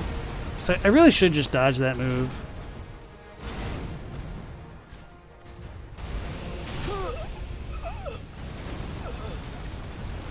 That's true. I should try to dodge that more. Like, legitimately dodge it. I think part of the reason why I don't dodge it and just get grabbed is because it feels like it's been more punishing if I've missed dodged it and been grabbed regardless, if that makes sense. Or maybe it's not as punishing. I don't know. I'm gonna have to try and ignore the exact advice that I just gave myself. Poor Mimic. I'm sorry, bro. Oh no, we saved him.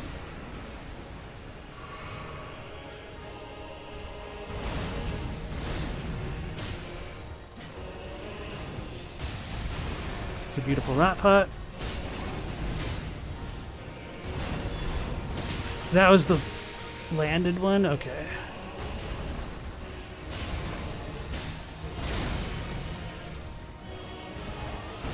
I think he got poop done.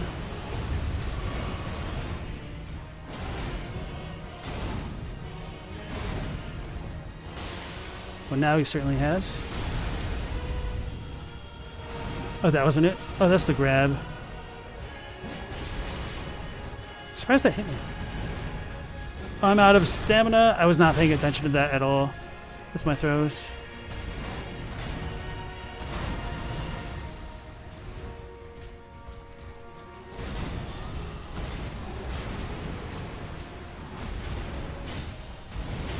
There we go.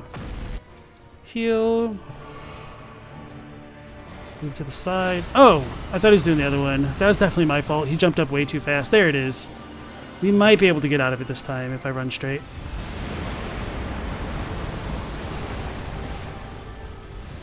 Okay, so you don't throw it in the air. Got it.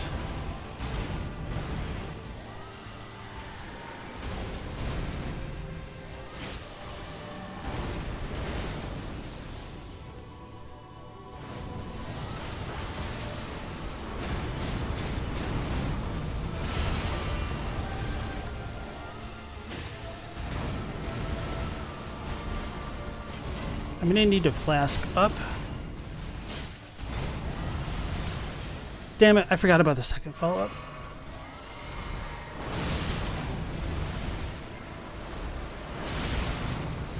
Why is he hitting me like that still?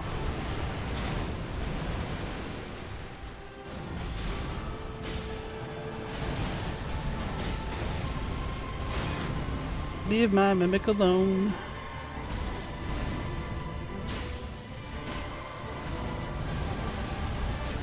No idea what he's doing. Hey, a frost. Okay, we're fine. Get him angled towards the mimic.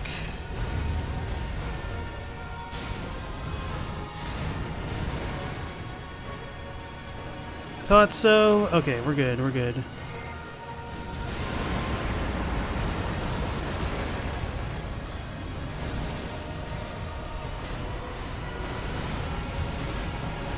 We should be good, depending on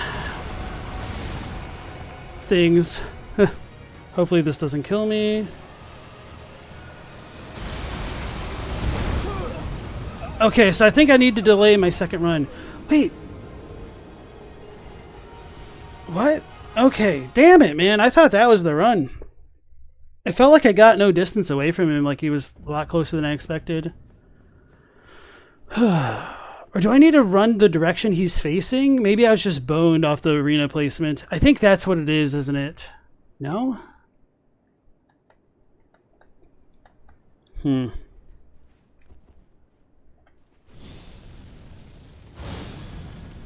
We can do it.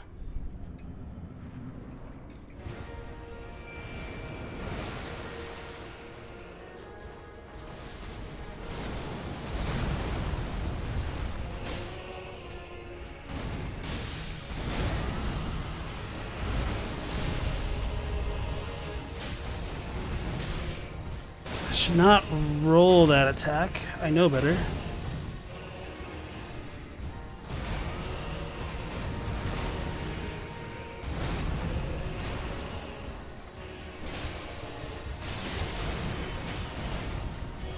think I just need to grab aggro more and just focus on blocking and not attacking. Oh.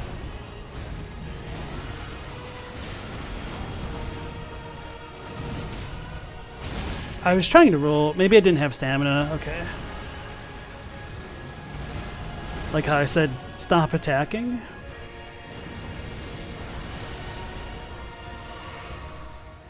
Oh, didn't realize this phase 2. For a non-shield playstyle, staying near Radahn usually avoids the laser Miquella sends out. If I'm familiar with Dark Souls hug the side of the leg strats, they work well here.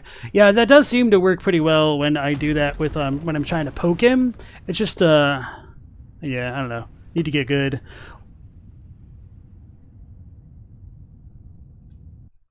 I know if you're using like the no blessing new game 7 strat, you're supposed to like stay to his right leg and use blindside to get around some of his attacks. Damn it. Double damn it. Oh my god. Okay, so my jump was slow. That was me. That was just like the worst.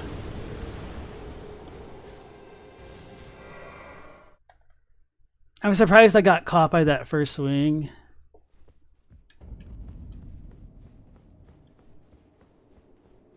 It's kind of funny because, while I struggled a lot with Radahn when I was playing it blessingless, I killed him the second time when I actually used my blessings. What am I doing? Well, let's get got.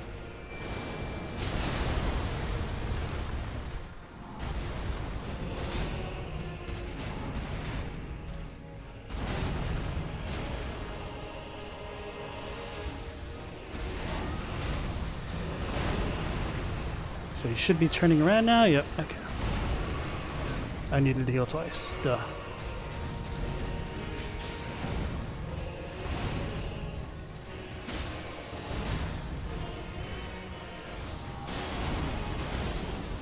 There we go. It's a little bit rough. Let's cut him towards the Mimic. I was a little bit surprised that that hit the Mimic, and then I remembered the actual range on that garbage move. And then I was no longer surprised. Oh, I was low on stamina. That was silly. I rolled too early. Okay.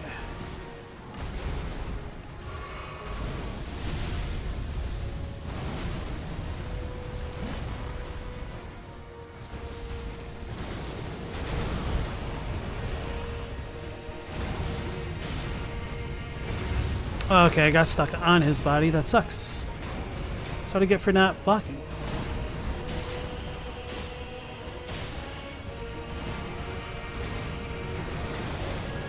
There we go. Phase 2, baby. We should be fine.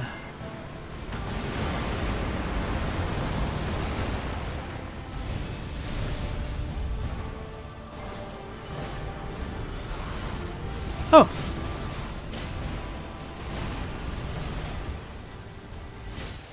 Stop attacking. Run towards the Mimic, maybe.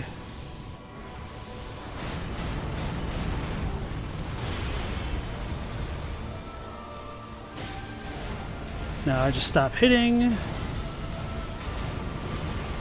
Let the Mimic do the work. Don't get the Mimic hit. Flask. I'm gonna get punished. Okay. Piss him off. Alright, he's already pissed off. The next time he turns, we will heal our mana. I need to heal my HP, I think.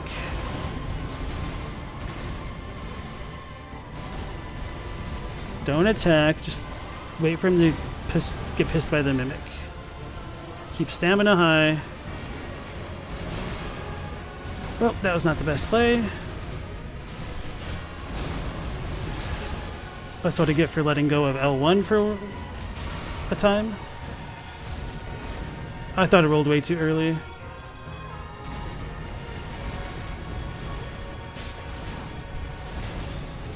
Stop attacking. Recover stamina. Block. And he should be getting pissed off to jump. Oh, but he's pissed off at the Mimic right there.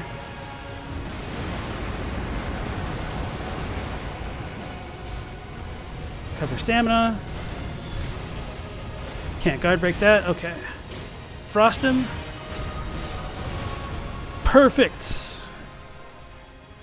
I'm scared though. I'm not gonna... Oh my god. I'm panic healing. Oh my god. This is the crazy attack, right? Nope. Yep. Maybe. He should be frosted.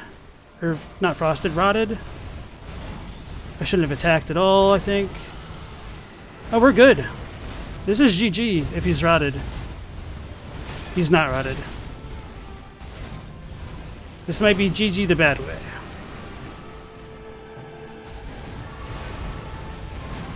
Nope, this is GG the good way.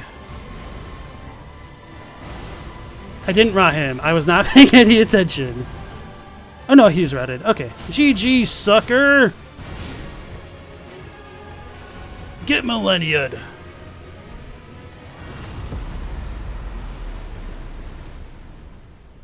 Remembrance of a god and a lord.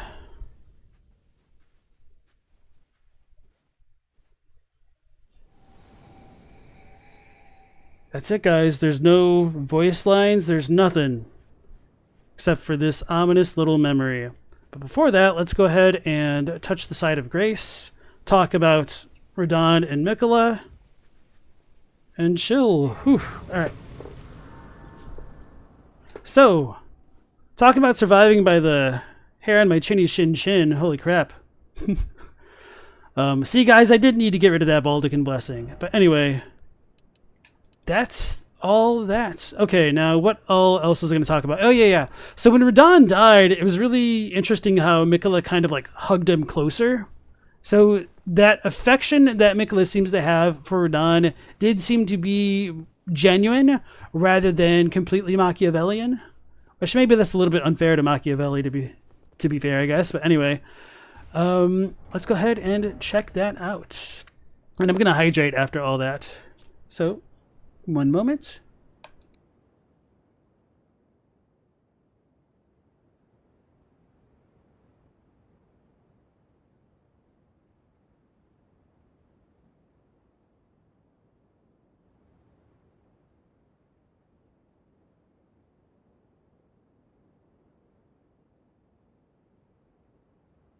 Knockdown iframes and the Mimic tier were the MVPs. Yeah, when I was knocked down, I was like, don't roll. It's truly the MVP.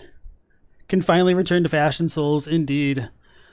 So, we've done it. Remembrance of Radahn, Consort of Miquella, hewn into this shadow tree. Sorry, I enunciated that strangely.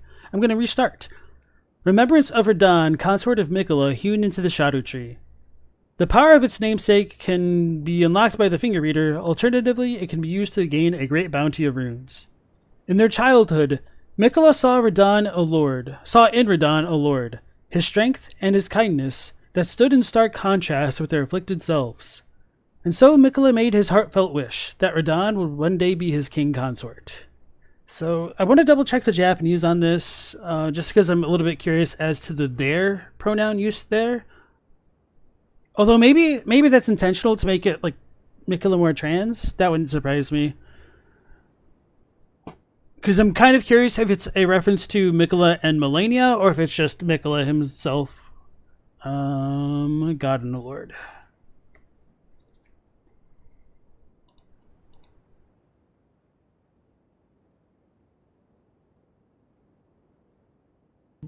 It's loading.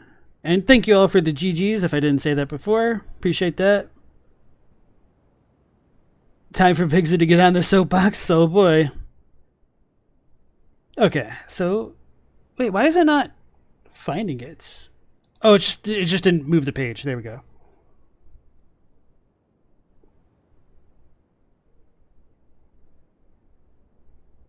He saw Miquella saw Radahn as a lord. Oh, it does say Jibun Tachi. Okay. So yeah.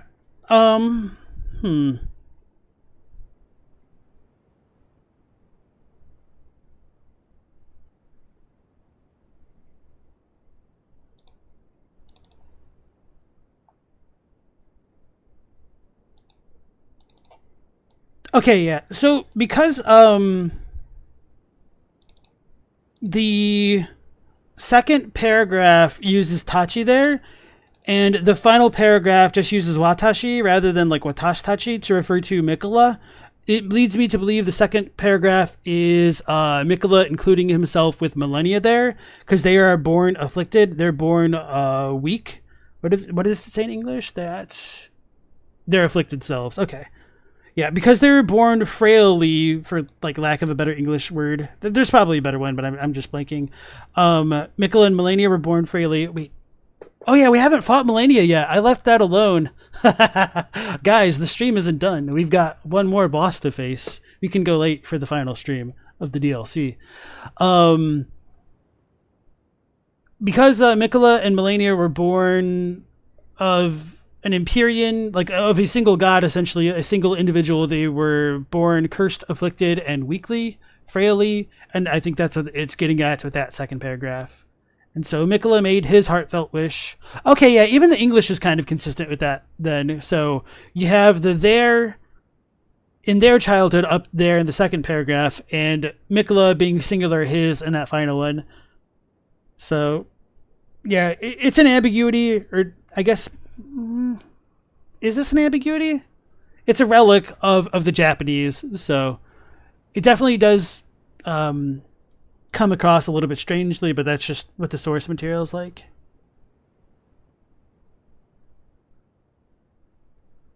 Malenia is mentioned later in the Remembrance by implication too. She had scarlet rot. Miquella was perpetually prepubescent. Yes.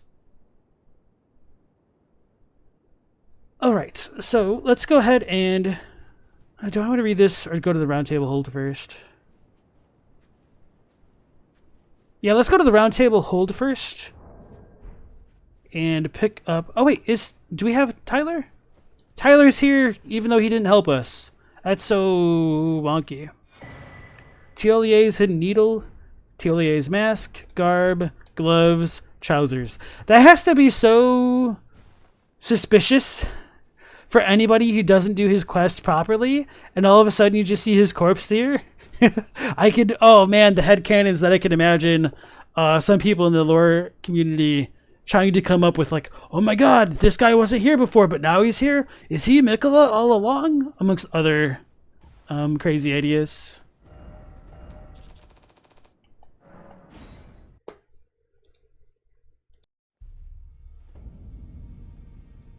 Ooh-wee. Alright. If you don't do his quest properly, his body won't be there. Well, we didn't do it fully properly, apparently, but properly enough, which is what matters. His hidden needle is a concealed weapon used by Tiolier of a design generally favored by poison wielders for dark and subtle purposes. Like Saint Trina, who blossomed in the deep purple garden, a rich poison is secreted from within which sends its victims into an eternal sleep. Unique skill, Sleep Evermore. Pierces the enemy deeply with a poison-coated needle that delivers eternal sleep. If the follow-up strike lands upon a foe who is already in a state of slumber or eternal sleep, it will deal significant damage. I wonder if that'll wake them up. And interestingly enough, it does look like the handle part of the needle is kind of reminiscent of that circlet thing, if you guys know what I'm talking about. The braided thing that we see on like all of Messmer's crests. Or even like Marika's crown. Tiolier's mask, a mask upon which is carved a tranquil sleeping face. The silver hair is arranged in the same style as Saint Trina's, increasing arcane. Just once, Tiolier was granted the sweet repose of velvety sleep. The remainder of his days would be spent attempting to recapture it. So it is kind of interesting that Tiolier gets that velvety sleep, but he comes back and wakes from it. Maybe it's because he's tarnished and respawns, I don't know, but that does seem to be a little bit contradictory as to the lore of it, although maybe there's a reason why he does wake up, which we just don't know about. But anyway, eternal sleep seems more of a suggestion than a hard rule. And the dark gloves of those who wield poison in secret, ever scorned and loathed. And so the dark attire of those who wield poison in secret. The silver hairs range in the same style as St. Trina's, increasing arcane. Additionally, countless needles are sewn into the exterior, apparently for talismanic effect. So I think it's really interesting that it does have a ton of needles on it. It is very fitting for an assassin, but I wouldn't have guessed that just based off of the initial appearance of it. And maybe I should pay more attention to like what St. Trina's hair looks like, but we also do need to visit Trina after we're done with everything.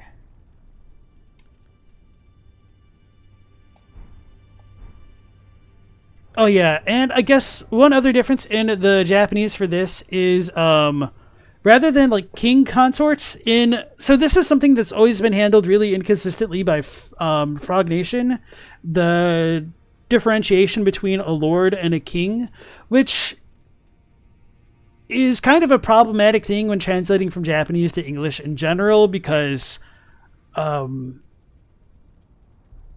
it essentially just means monarch, and a lord can mean a monarch, but also in English, lord can also be reserved for like the chief deity of a pantheon, like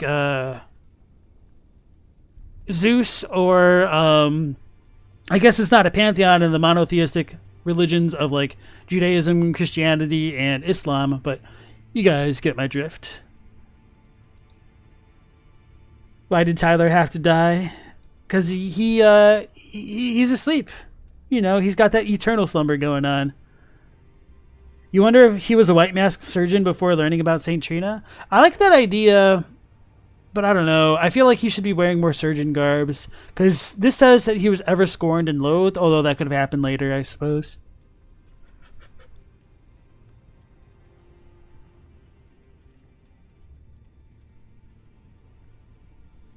Night Scott says, TLE probably tries to stop Miquella alone, even if you don't summon him, likely. Yeah, otherwise the final boss is probably meant to be akin to the Radahn Festival, where it's implied everyone partook to a degree, even if the player doesn't summon them.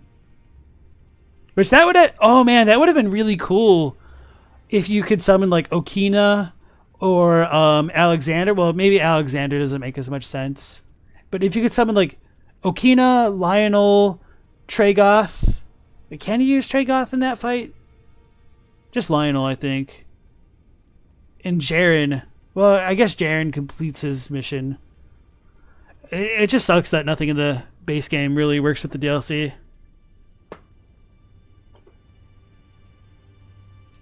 And then Pigsy asks, is there some connection with Sleep and using Miquella's needle in the Placidusax arena, where Sleep is given to him by the Dragon Priestess? That's another interesting angle to look at it now that we've gotten the additional context of Florisax. So I don't know if it's the Sleep connection, but you might be onto something there. And then Night Scott thinks that the needle, like a 25 plus 10 weapon, twists time to before the Frenzied Flame was applied. And that, you might be right about that. But then we should ask the question of whether or not gold twists time. Summit Streams thinks that non-Christians probably ought to think of Christianity as polytheistic, even though Christians don't think of it that way. You are going to cause a flame war with that kind of dialogue. So, like, the whole... I mean, I don't want to get it, like, on a diatribe about Christianity, but TLDR, for anybody who might not be, like, as familiar with that religion, would be that even though you kind of technically have 2 up to 3 different instantiations of the Lord God, Chief God, etc., they are treated as one and the same, with Jesus Christ representing like the manly version of God.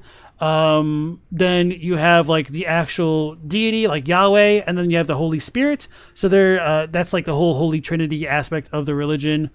I don't know exactly how that differs with Islam specifically, and obviously Judaism doesn't have Christ to have those issues with. And I think even like the Greek Orthodox might handle it a little bit different than the Catholics and whatnot, but I'm not super familiar with the ins and outs of that dogma. But anyway, so yeah, even though I understand why you would say that they're polytheistic, you would really upset a lot of like diehard Christians with stuff like that. So I'd just be a little bit more careful about that in the future if you don't want people to jump down your throat. But by all means. And then, yeah, actually Korn has a doctorate in this, if I recall correctly, so he'd be able to elaborate much more proficiently than I ever would be able to. Tragoth, Lionel, Okina. Okay, so there's Tragoth there. Jaren, Theralina, Blythe, and Alexander. None can reach the land of shadow. I feel like Okina would have been a great choice other than like Natan, other than the fact that you can fight him in the snowfields. But I mean, you can fight, what's her face? Anastasia multiple times, so why not Okina? Judaism does have Christ. Christ is the Greek word for the Jewish idea of the Messiah. Jews just believe the Messiah hasn't come yet. Well, what I mean is, like, they don't have Jesus Christ. Like, they don't have the dude as their Messiah like Christ does. And so I guess my question would be then, does Judaism view Christ as one with God? I don't think they have, like, the Holy Trinity thing going on.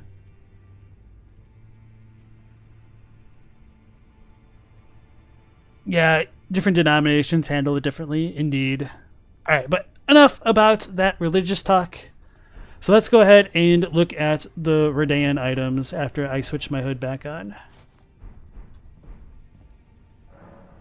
Receive power of remembrance or equipment of champions. So now we can get the Young Lion's helm, the Young Lion's armor, gauntlets, and greaves.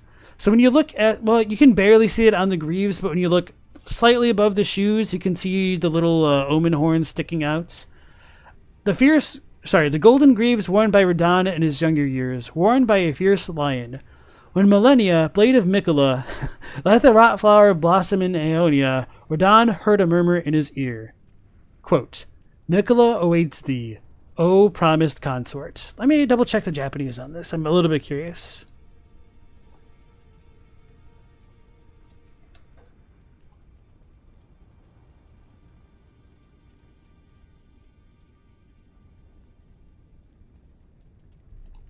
Yakusoku no O. Okay. So, yeah. O promised Lord. I know some people have gotten bent out of shape that he's called a consort, but I don't know, they just need to get over it. It's very thematic that it'd be... so I think this is a case of localization that's fine, where Godfrey and Radahn are referred to as America's consorts, like their Ojai, essentially. And... well, they do just say that Miquella awaits the O promised Lord in Japanese, essentially. The fact that we know that Lord can kind of be used synonymously with consorts in the context of being the consort of, like, the chief god, this doesn't really seem like a big deal to me at all, to be honest. But anyway, going back to the nature of that... quote right here, this is where we learn of what should have arguably been in the base game of Malenia telling Radahn that, like, Miquella wants him, and we don't know why exactly they fought, other than Miquella wanting Malenia to get him his lord. Radahn, whether or not he was willing for that, either over his dead body or not, we don't know, whether he's being charmed after he's been brought back. I'm very curious to know his opinion on this vow, because we only ever get like a one-sided view of the story, and there could be more sinister elements going on here, which might tie into all of Ansbach's dialogue about Miquella being a monster. Pure and radiant, he uses love to shrive clean the hearts of men. Has Radahn's heart been shriven? Past tense form of shrived? That doesn't sound right. Has it been wiped clean, you know? And only his soul remains. I mean, he is kind of being puppeteered, potentially literally here, so it's up to anyone's guess. And yeah, so with this context in mind, we could try to look back at the first story trailer to see if we can kind of see Malenia whispering in his ear, but I don't know. I don't. It's whatever. Like, this is the lore. We just have to deal with it now. And is the helmet different? No. Okay, so it's all the same. Oh, wait, no. The heroic red accents. Okay, so the helmet is ever so slightly different. The golden helm worn by Radahn in his younger years, proudly displaying his heroic red hair in his fitting attire for a lion. Okay, so that is all of his sets. And now we get to check out his remembrance items. Or their remembrance items, I suppose.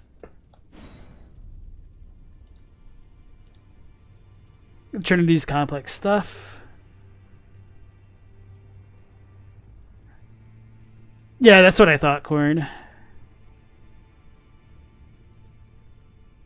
The text calls Godfrey the Elden Lord more often, whereas Radahn gets called Consort more than Elden Lord, perhaps to mark Radahn as lesser when measured to Godfrey. Maybe.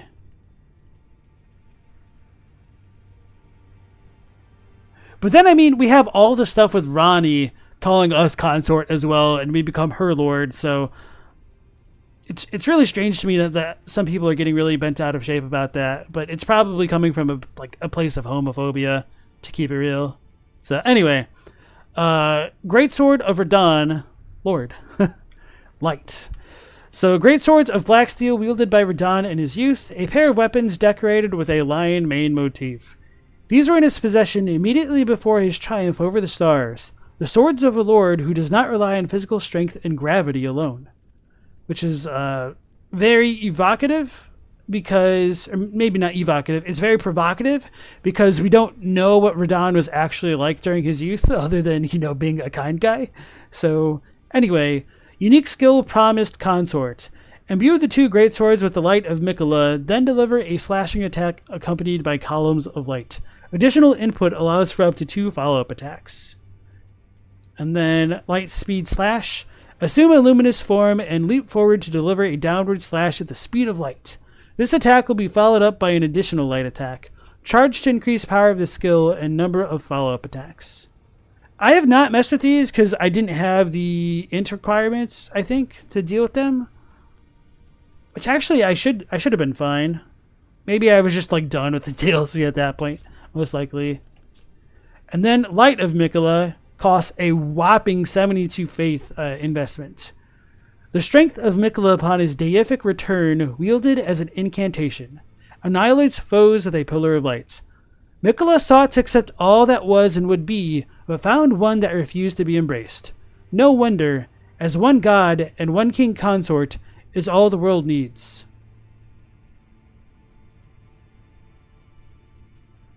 So wait, why did Night Scott bring this up so much? I think the localization does a good job. Hold on, let me... Okay. It's the fact that one refused to be embraced. Oh, right. So, some people have wondered if the one that refused to be embraced is a reference to Radahn. I think it's really clear that it should be a reference to the Tarnished, because the final lines are combining Miquella and Radahn as kind of like one entity that won't stand in line behind another lord or another god. And when the Tarnished meets them, he does not stand aside to allow them to create their new world order or whatnot. And we fight them, obviously. So, because we refuse to be embraced by Miquella, who seeks to accept all that was and would be, that's kind of what's the message? The idea is trying to get at here, I think. So let me hydrate a little bit more, and then I'll read your guys' chat.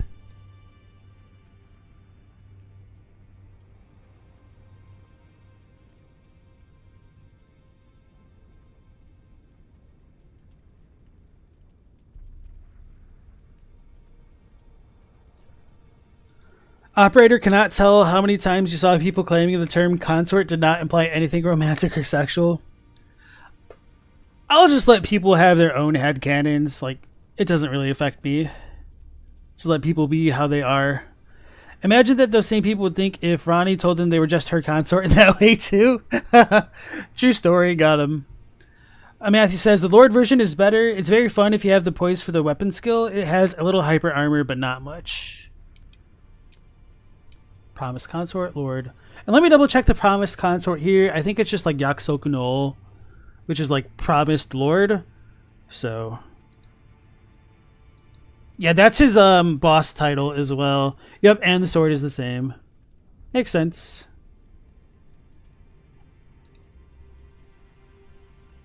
When the DLC was first released, people checking the Japanese text had translations that implied Radahn refused to be embraced, and that the god and lord stood against each other.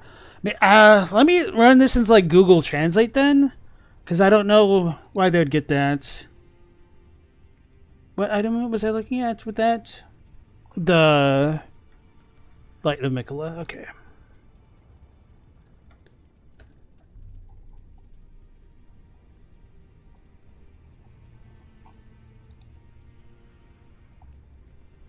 Because, like, sure, maybe the text is a little bit ambiguous, but I mean, like, within the context, it's pretty clear in my estimation.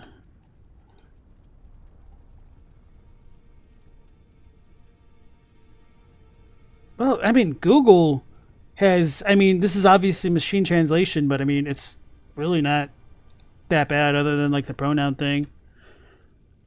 So that's what Google Translate says. I'm going to double check like Deep L. It tends to be a decent bit more accurate than Google, but you know, whoops.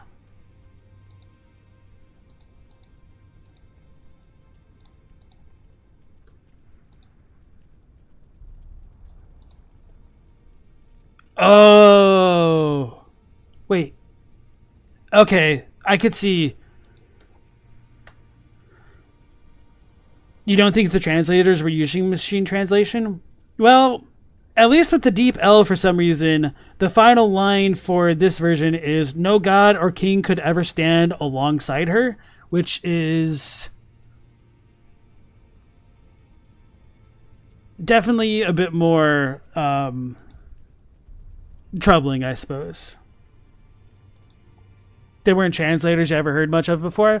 Well, this is like the weird thing about translation. Like, you don't have to have a pedigree as long as, like, it's just translation, you know? It either is what it is, or there's ambiguities that can be explained with extra words if you have the luxury of being able to do that, or you could have a bad translation and the people who don't know the language will never know any better.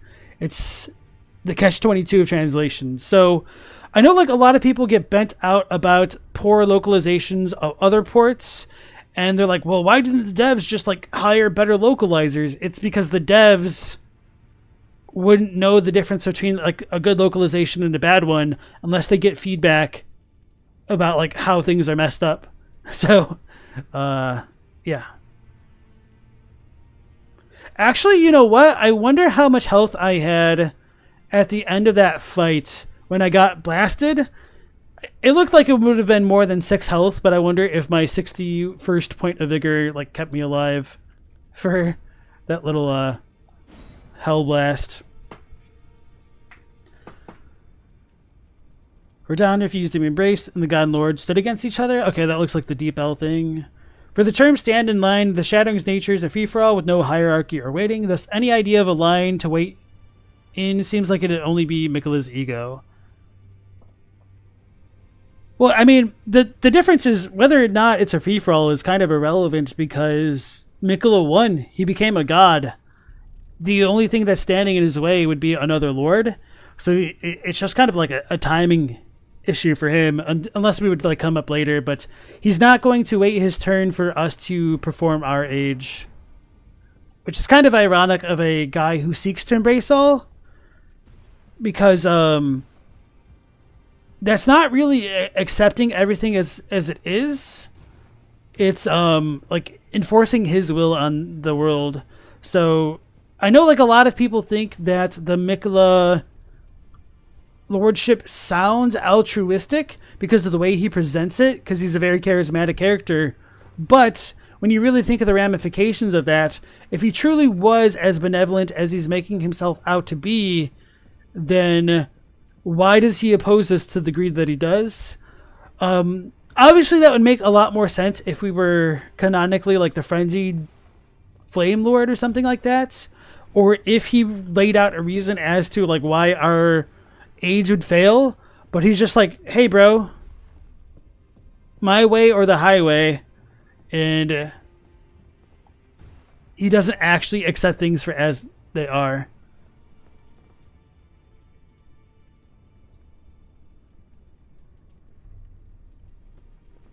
Put another way, would they be privy to details in the game text that's never directly stated? Potentially. The cast flame is the only thing that truly embraces all equally. Something like that. Alright, let's go back to the tower and get our final DLC cutscene. It's the staircase. First try, Skated Divinity.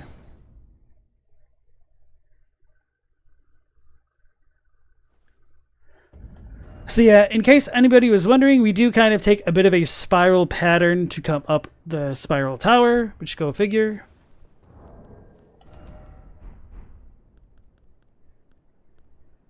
Oh yeah, I took off the telescope. I was like, what's going on, guys?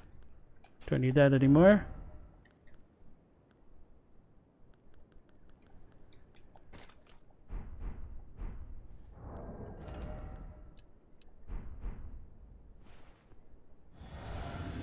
Dope.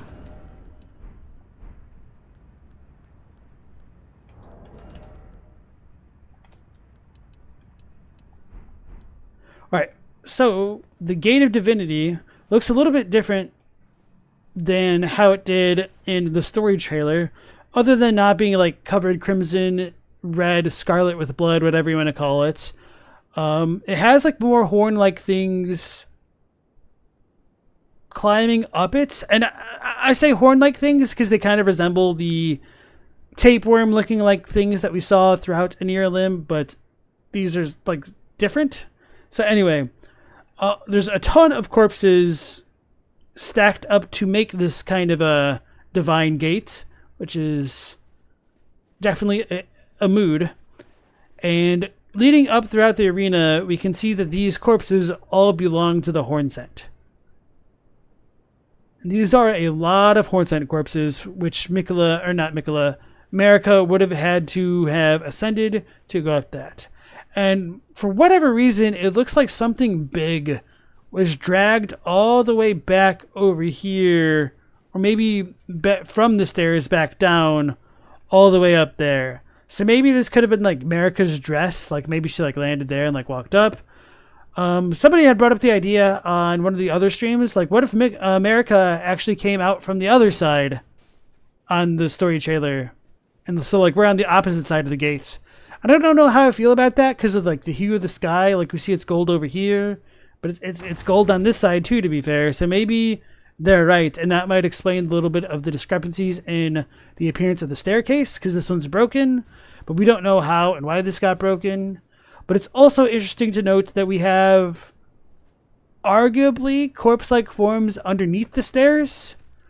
So is the whole tower actually made of corpses? Maybe. I don't know. I don't like that idea just because it feels a little bit far-fetched. But I mean, this is like some definite supernatural magic type shenanigan stuff going on. And we do have these kind of figures of people falling out, relatively speaking, of the pillars elsewhere. So maybe the entire spiral tower is made of Hornsent corpses, which raises a ton of questions and might actually indicate that the Hornsent are extremely ancient as well, but I don't know, man. Alright, so that's where Miquella and Radahn came from. I think it's possible that these pillar things of the Divine Gate might be giant horns, which could be used as the mediums to call down the souls of the Lord, which will then in turn be used to beckon the soul of a god, which will make more sense after we check out this cutscene and read the item associated with it. So, without further ado, we shall touch the memory.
So we get the circlet of light, and it looks like we had golden leaves scatter out of that orb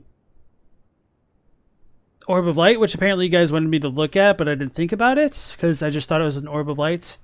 I could always go in my save files on my computer and load up after the fight, I think, and get a screenshot of that sometime on the Discord.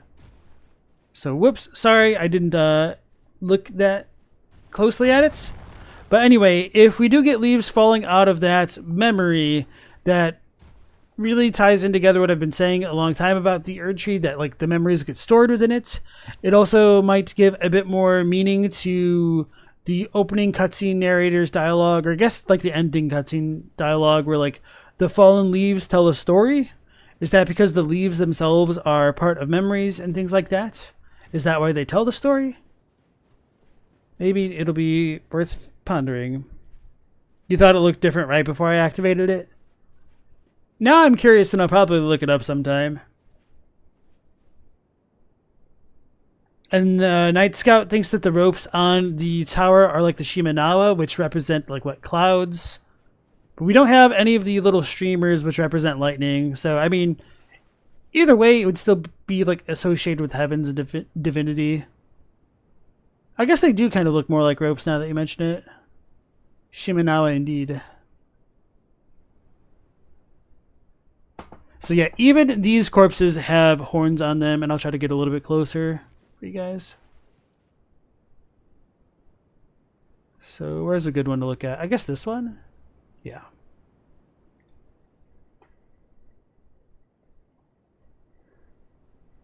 You think the Gate of Divinity was just dried out from use? The bodies might be spent as fuel, and the blood in particular is either dried or used or dried out. I mean, even if it wasn't use, there has been an untold number of years or millennium which could have caused the blood to get dried out. And then there's also all the stuff potentially relating to flame, which could tie into all of that as well. So yeah, the Gate of Divinity just looks super cool, but we don't actually really know what this does or how it works properly. We can't climb the stairs because we're not godlike, so we don't have the right to climb the stairs of Divinity. I wonder if the notes up there are like, oh, you don't have the right. Dylan says, the corpses seem brittle like stone. Could there be a connection to the process America's body has undergone? Maybe.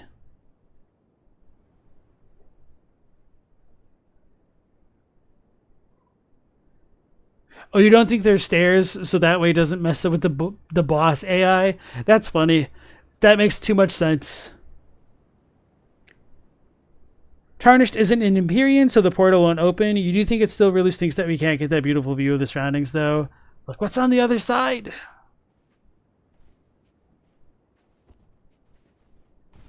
And then bro thinks the Euphoria describes the relation. Hold on, I'll need to look at that again. Maybe I should leave the note here. The quintessential, oh, you don't have the rights.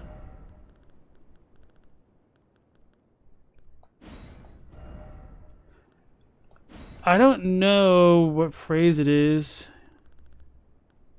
You don't have the right. Okay.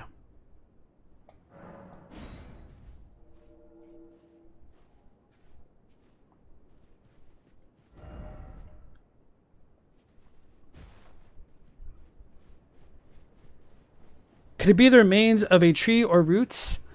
I think that is possible.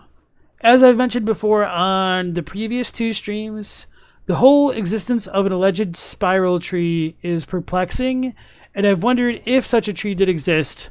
Could it have existed here? And are these where the tree spiraled from, you know? So when we check out our... Maybe it's still down here somewhere. We got that, so it's got to be near here, I hope. Definitely after that. Oh, right next to it. Okay. Sacred seal of soiled amber engraved with a spiral tree design. The majesty of the White Tower, stretching to reach the gods, even inspired a secret faith in the invaders, the people of the Erdtree. And then, just to stoke more fuel to the fire, that's not how the phrase goes, but anyway, we'll pull out our nifty Godslayer's Greatsword.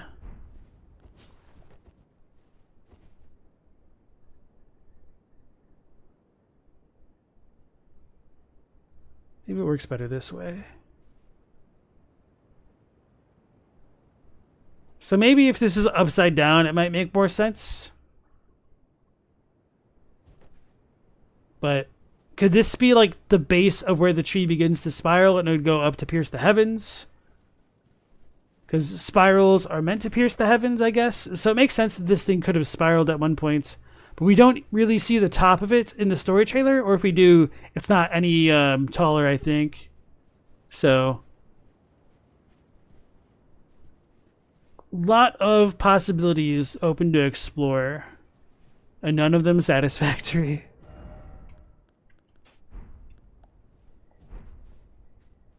If it's a spiral tree, where are the roots? You're standing on them, bro. Like these people, we're the roots.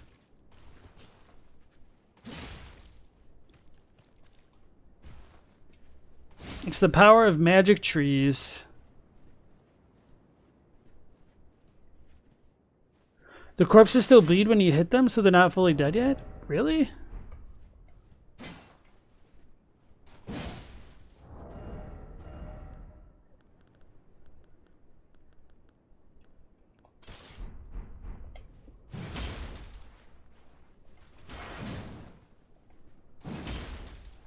Oh, I saw the blood on the left.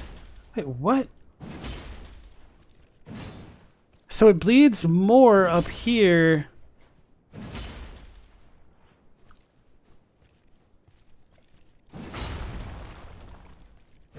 That's wild. So they deliberately made this part more bloody. Hold on. The further you go, the less bloody. Oh no, there's some blood over there. Okay. So it's just a little bit random, I guess. Damn, that would have been really cool.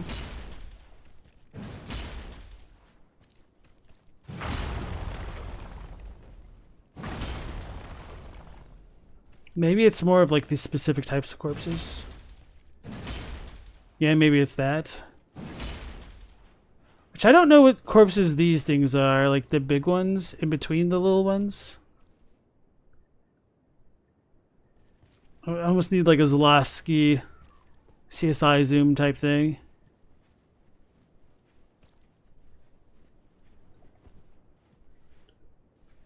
Pigeon Scythe, welcome on in. There are so many mysteries around that door. In the story trailer, you can hear the cry of the Elden beast that it does during the boss fight cutscene. And there are 2 lights behind the door and at the shadow tree. Yeah.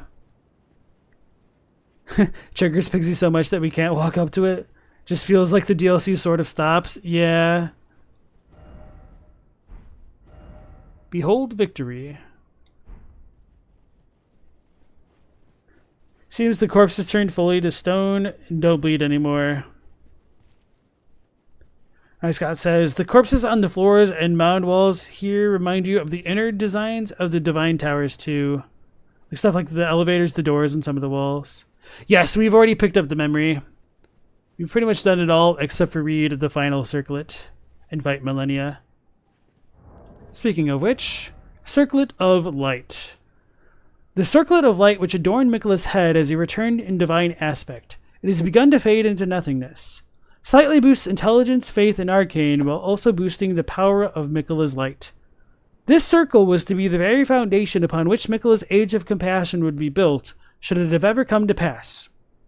So, as far as that final paragraph goes, it is called the Circlet of Light in Japanese, but they don't use circlet at the bottom. It is kind of like circle, but the issue is, hold on, let me pull it up.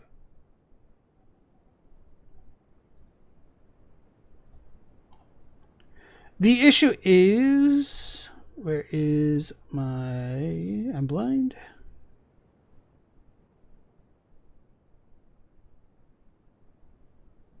Okay.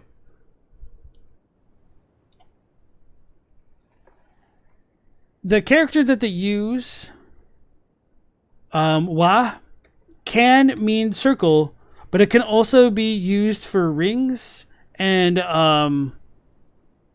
wheels and stuff like that.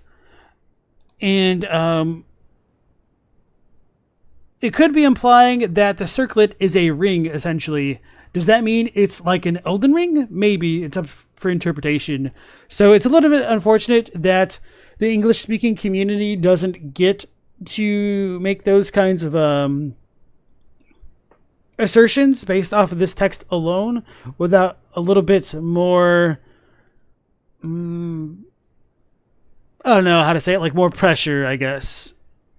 More ambiguity built in. So I don't necessarily think this is entirely supposed to be an Elden Ring, but I think it's a very interesting idea that I feel like people should be able to play with if they want to. And so, oh yeah, I guess I should also talk about the kanji that they use for like the circlet parts. So they use like kaburi, which is like a head covering. So yeah, this one is ring, circlet, etc. Circle rather, and this one is like head covering, which is typically used for things like crowns. Oh wait, I can highlight it for you guys? Okay, brilliant. I think you guys should be able to see that. Let me look at my stream over here. Oh, I know what I'm doing wrong.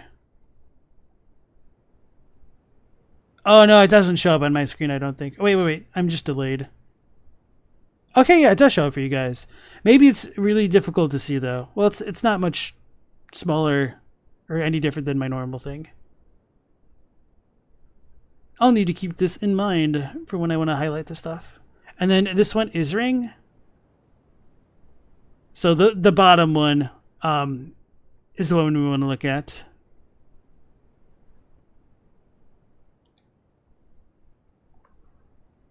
The circlet notably doesn't boost mind. Does it do focus? Oh, like the mind stat. Okay, yeah. Intelligence, faith, and arcane while also boosting the power of Miquella's light. Let me look at the sorceals.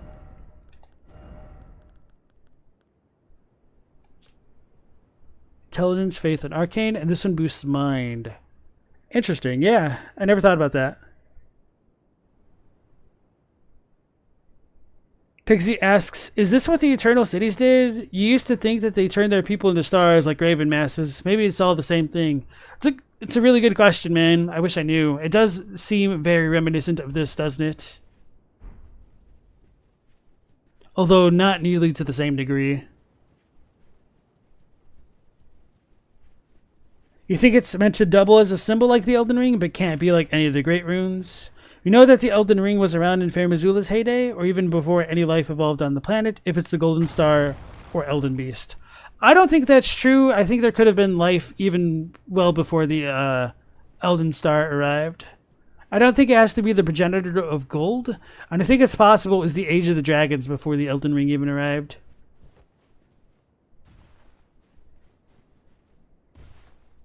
Mending runes don't need the Gate of Divinity either. Alright, so anyway, I'm going to take like 1 or 2 attempts at Malenia, maybe solo, and then that'll be it for the lore through, essentially.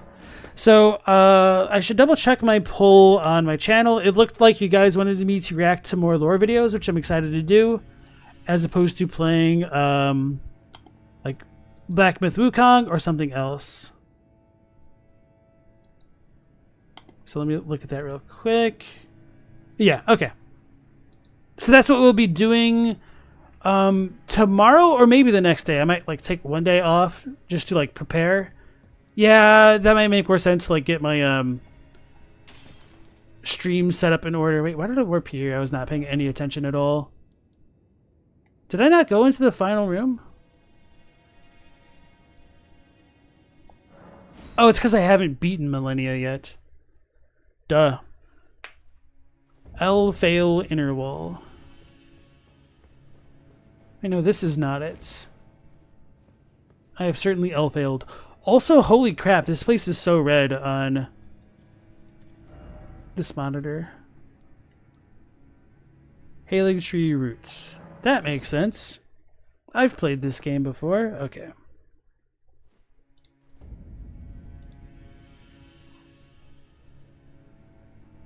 You think you missed the memory? You needed to read about the time loops? Oh, you mean for the stream or just in general? Because the memory should always be there after you encounter him.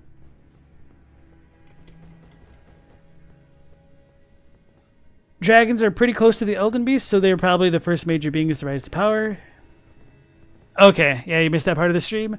Sorry, the good news is, at least with YouTube, you can go back and watch it, as opposed to just like losing it forever with Twitch. So, am I good with this setup? Let's take this off. Let's take this off.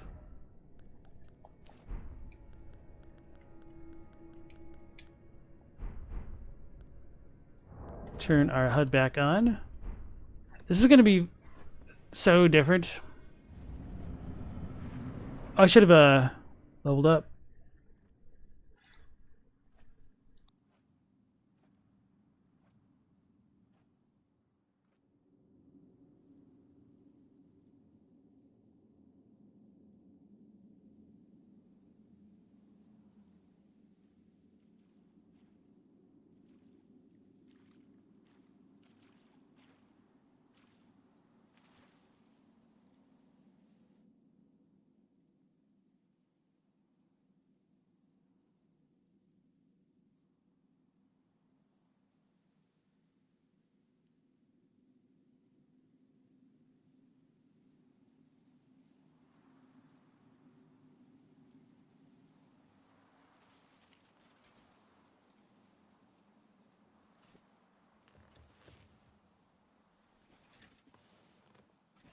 I dreamt for so long.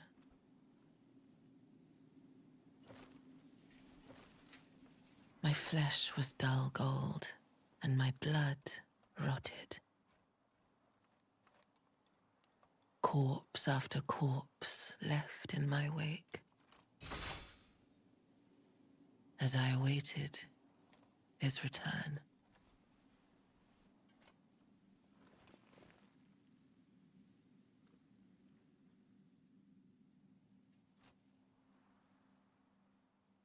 Heed my words. I am Malenia, Blade of Miquella.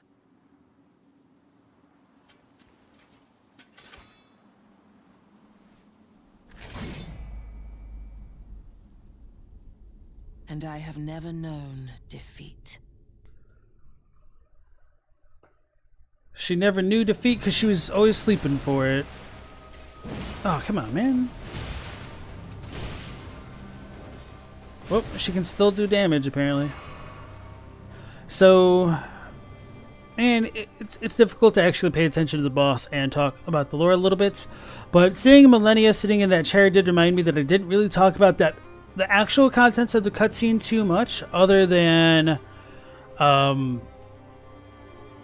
Anyway, I didn't talk about the contents of that too much, but with Radahn being referred to as promised, maybe there is a bit of complicity on his part to it. Otherwise, like, I don't think you can call it a promise if it's one-sided.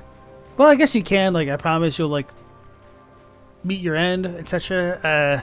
I don't know, it's just weird. We don't have a ton to go with it.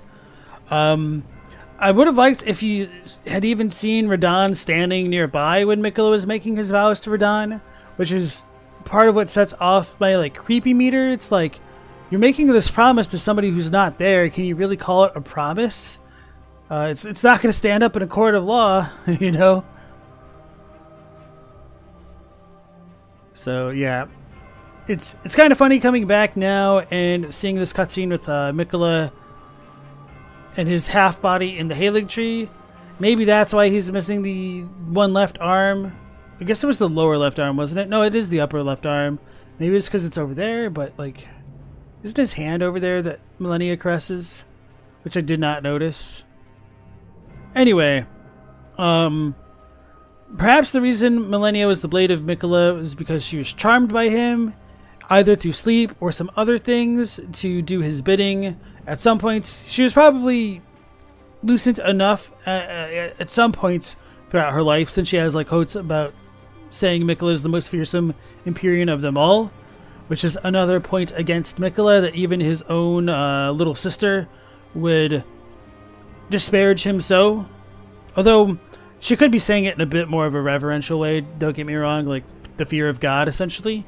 So take that with a grain of salt.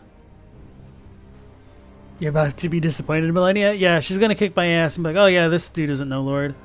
And so it's just extra funny to me coming here now that we've killed Miquella to fight her. Hey Malenia, your bro thanks you. I'm kind of curious how this move is going to work against her right now. So this might fail spectacularly, but that's half the fun of bringing DLC items into the base game. It was a spectacular failure. Oh wow, I was not expecting that.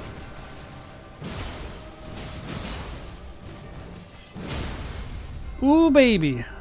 Aw.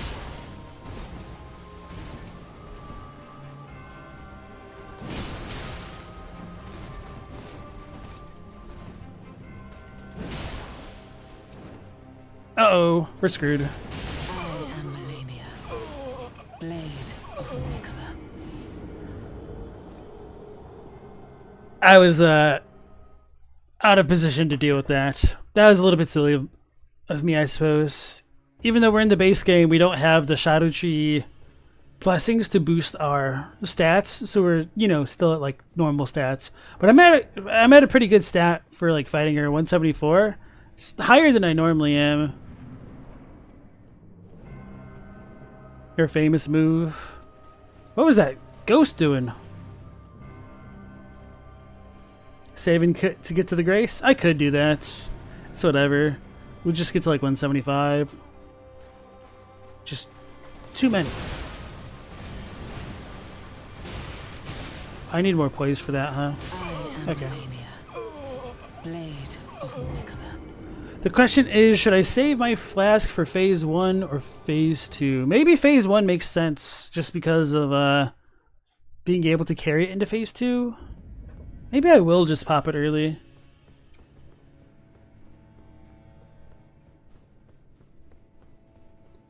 And L, I don't remember if I welcomed you into the stream again. The problem with Radahn's promise is that Miquella's involved. How much agency did he have anyway? Exactly. Night Scout also thinks it's a one-sided promise.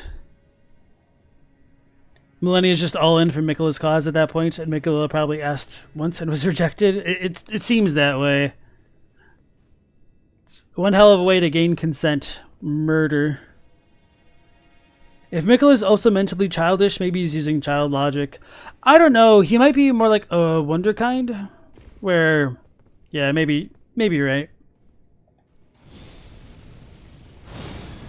I don't really care if I lose 500k. I mean, we beat the DLC. Like, all that's left is Horlu and Radahn.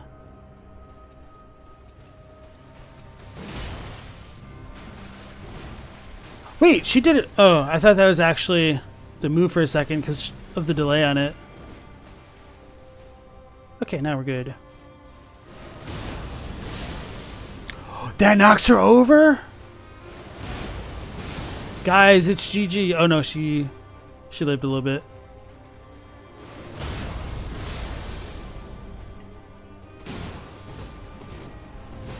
So I'm imagining she's gonna do it now. Yep. Okay, so we should be okay, I hope. 2, 3. Oh, I tried rolling in. I screwed that up. That sucks.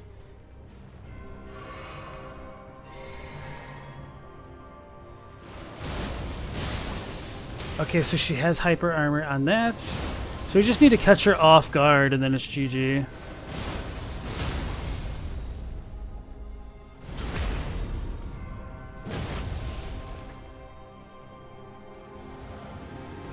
Uh-oh.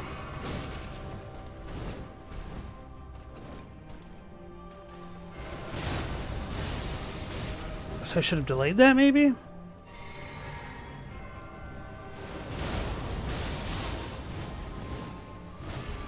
Just go in. We got the buff. Should make use of it. GG. Okay.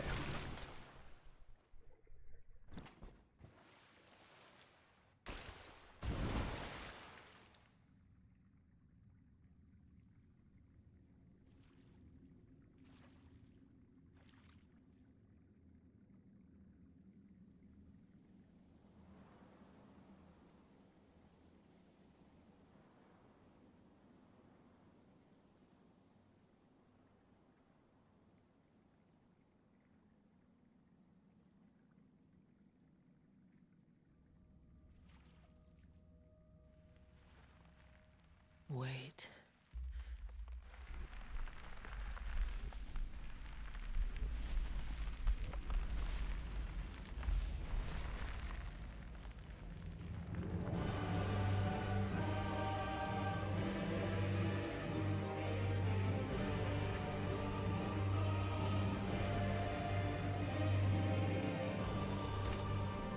The scarlet bloom flowers once more.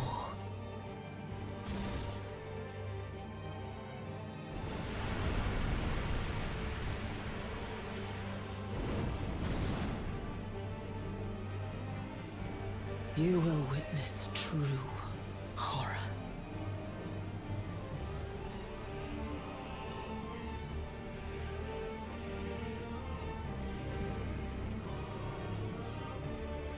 Now, rot.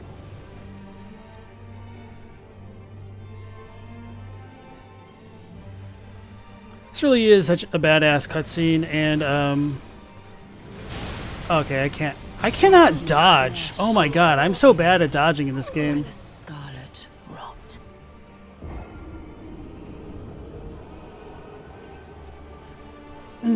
Timing issues. Anyway, I'm gonna switch my flasks to just stun cheese her.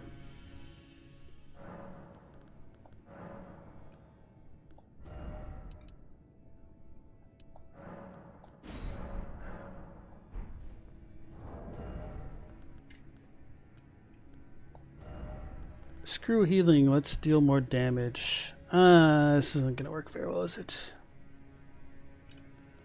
Do we have the Axe Talisman? I wonder how this works. I don't think it's gonna work against the boss, but I'm a little bit curious.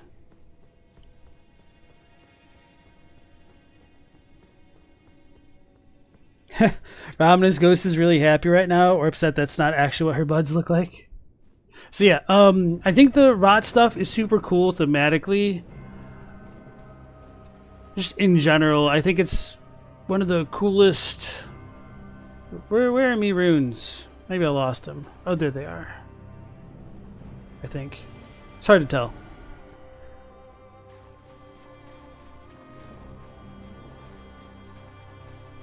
Because there's always been poisonous stuff, but like incorporating plants into it beyond just like the crappy chaos demon stuff is something I enjoy.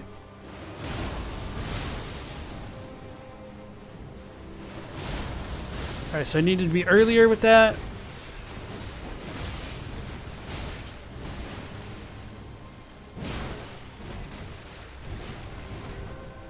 Should finish it.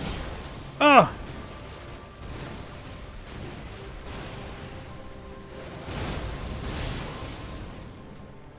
Is it because I'm knocking her over? I should roll in. What am I doing?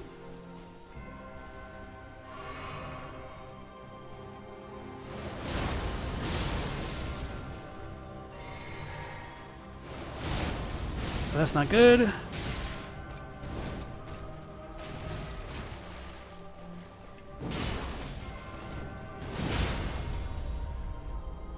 How is that not enough time? Whatever. Alright. I died on purpose there. Having to relearn that aspect of the fight is interesting. Maybe I'll put the minus physical damage one on, because this did not do what I wanted it to. Now we should be hopefully better. And if I get rotted, I'll just die. The scarlet rot being a super fungus is neat, as it's sort of the ecosystem that it can make. It's an inspired take on poison. Inspired is a good way to say that, for real. Really good as a status effect, reminiscent of Plague and Demon Souls. I kind of feel bad for poison because it's just outshone by rot so much. Well, they added like deadly poison or fast poison or however they call it. Which they needed to. Uh-oh.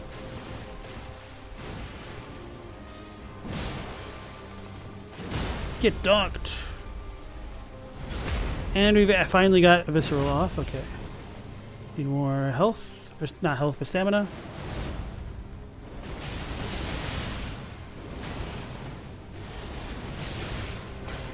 I almost walked into that final hit. I should have died right there. For real.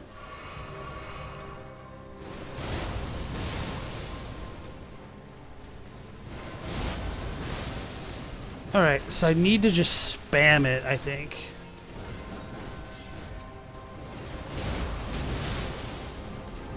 Oh, that can hit stun her on certain moves.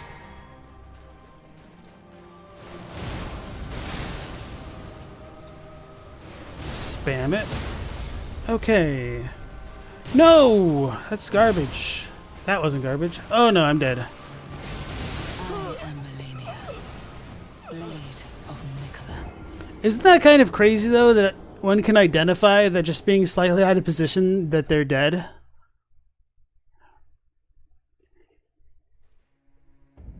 Alright, operator, you have a good night. I'm probably going to do like 1 or 2 more attempts solo before I just like finish it off with a mimic. I could solo it. I have soloed it. It's fun, but I do want to end the stream too.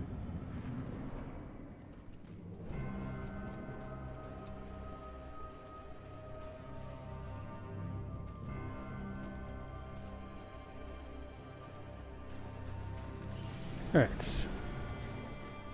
Poison's sort of just there. It's handy in Elden Ring, but Scarlet Rod's stronger and it's really interesting in the setting. Yeah.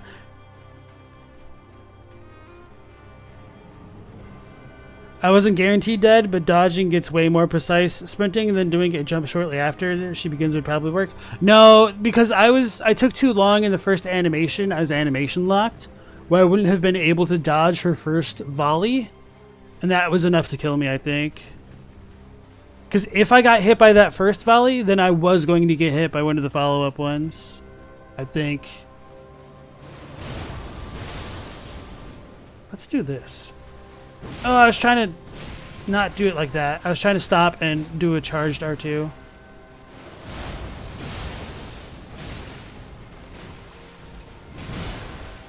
Oh, YOLO. Oh my god, I YOLO'd. But I didn't get the visceral off. Oh no, she's visceral. Okay, I got stuck. I should have been fine with that. But I got stuck in that turnaround animation. That's always the worst to me.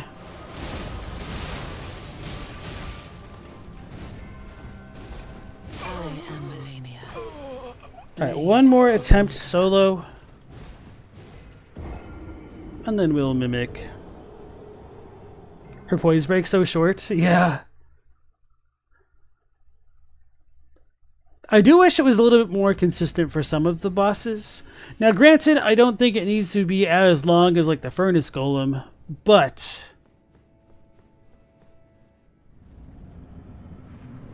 this isn't doing me any favors using a colossal weapon.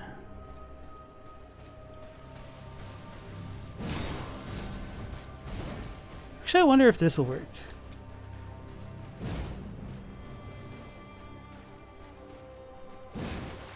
That did not work. I need to roll in, I think.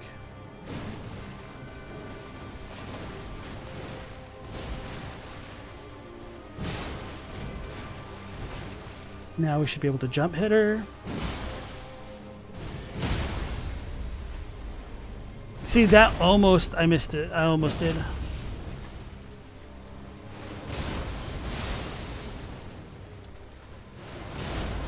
Oh. Okay.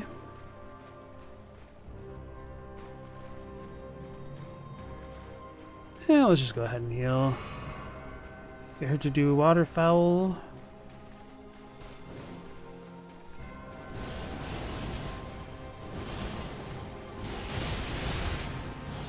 I forgot that the third one could hit me like that, so I need to dodge that last one.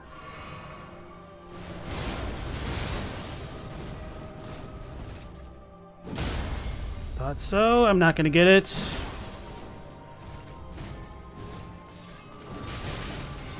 I was trying to recover my stamina and I got.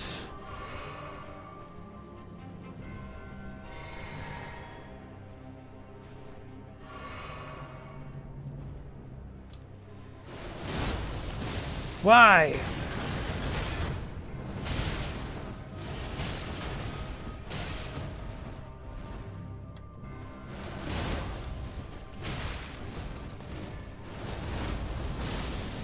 I whiffed it. I'm gonna die. Okay. Malenia, blade of Miquella.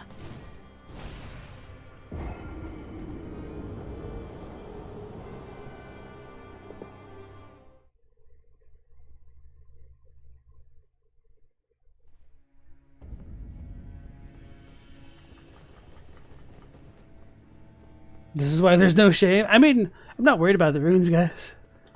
We're good enough to beat the game. Beyond good enough to beat the game. Oh, that's muscle memory. We're gonna bully her though. Me and my guy. Oh, I should have tool-handed. I screwed my mimic up.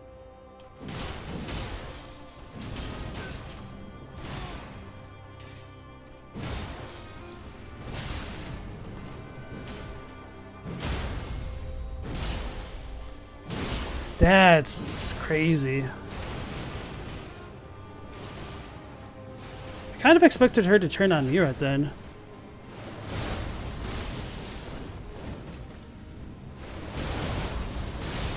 That was awesome.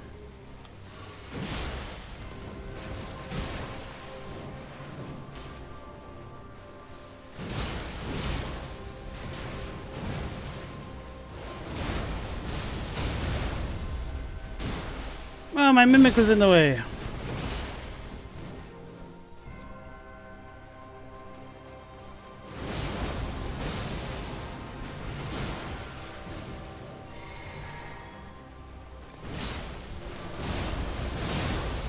There we go. Your brain just cannot accept losing runes. I felt that way at times as well. I can't stand the runes being on the compass when you drop them. The DLC victory runes that now went nowhere. Just like Miquella's lordship. Deity ship, I don't know what to call it. Oh. I accidentally pressed R2. I did it again. Ah, the damn PS5 sensitivity. I choked what should have been a guaranteed thing. I didn't mean to unlock, and I didn't mean to,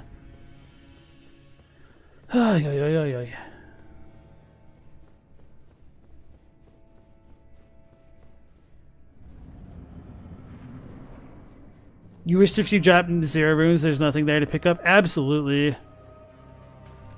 Oh. Let's do this. Ring-a-dingy. Let's get her to strafe towards my mimic.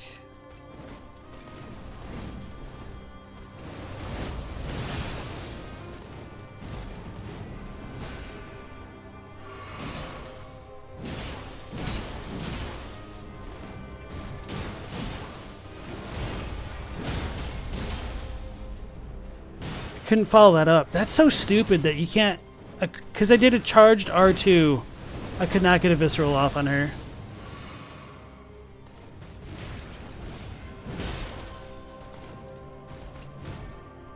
She's gonna waterfowl.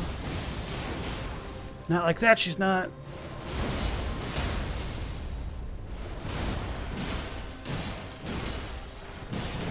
Whew. Went for broke. Alright, let's lock onto her and actually dodge for once. I did not dodge. Oh my god. Okay, so that probably killed me. By the scarlet. Oh, my timing is so bad. Like, I honestly don't know if it's me, the controller. I mean, I've dodged other things, so it has to be me to a degree, but this is the most I've ever died to her on, or the most I've ever been hit by that attack specifically. It's embarrassing.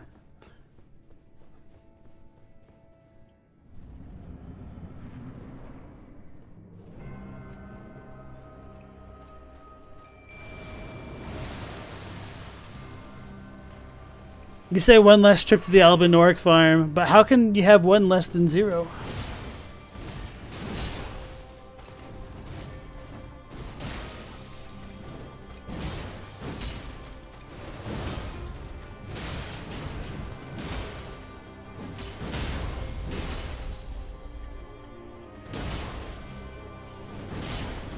I picked him up, guys. Oh no. She's hitting that guy.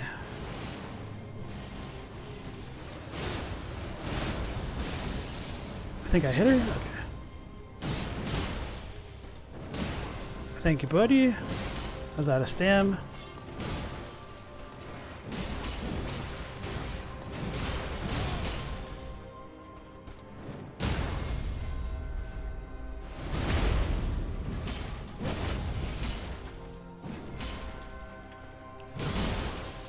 I wonder if we just R1 spam, it'll be enough.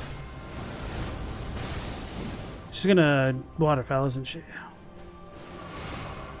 Can't trust her to do nothing. There we go. No, you cannot run under her for waterfowl.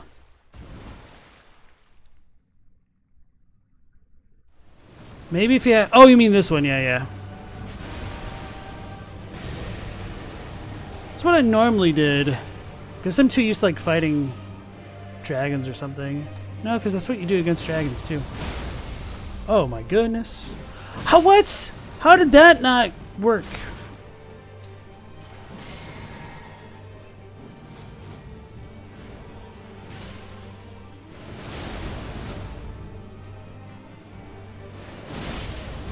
Oh, this is gonna hurt. For her.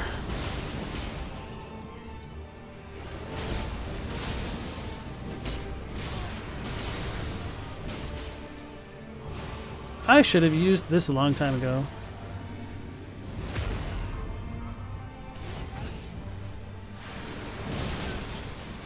No!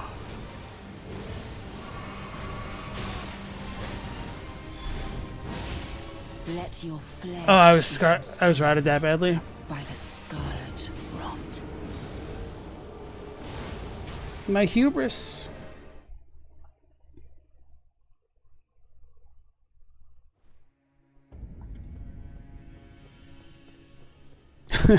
It's really funny. Thought I could just dunk on Malenia. No, I still have to do a little bit of effort.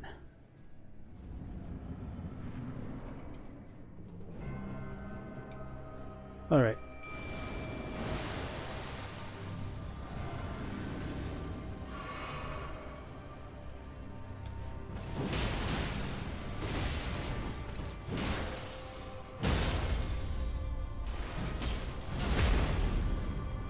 Stole my Mimic's mojo.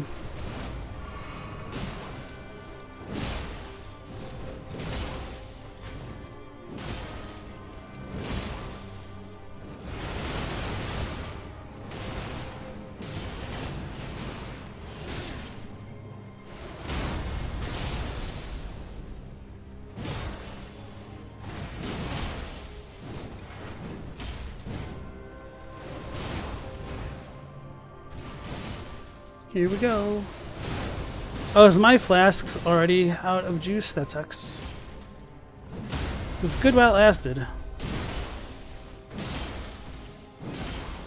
Hit him. Oh my goodness. We just barely got that.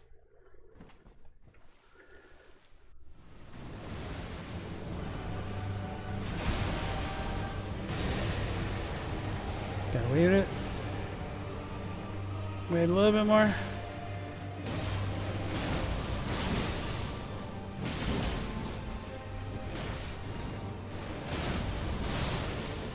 surprised that didn't break her stance.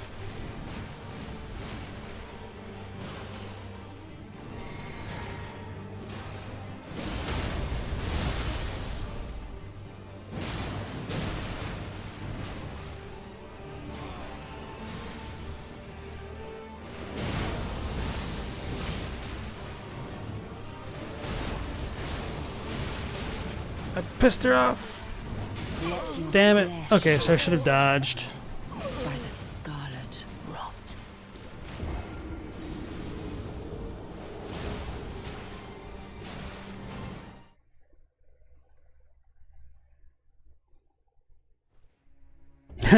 What timing? Too bad I couldn't end on the high note with that one, huh?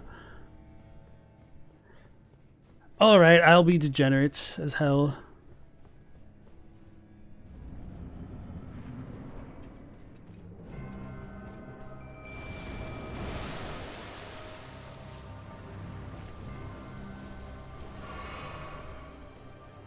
And I'll save me potion for phase 2.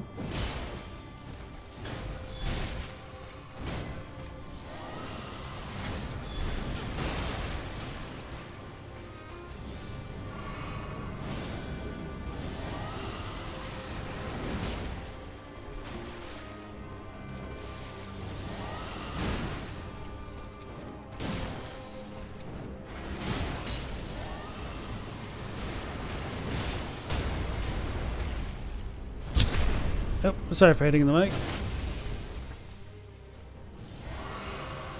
I expected it, but I'm stuck. Oh no! Okay, so that was just terrible rolling on my part. So maybe I need to roll out, because I can't just like stop on a dime and turn in. Wait, why can't I do that though? Like, oh, wait, what? That's so stupid. Hold on.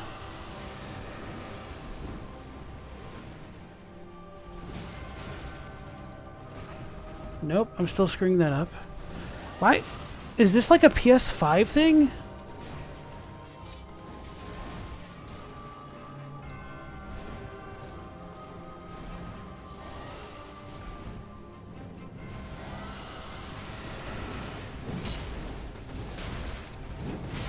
Oh, I thought I hit that.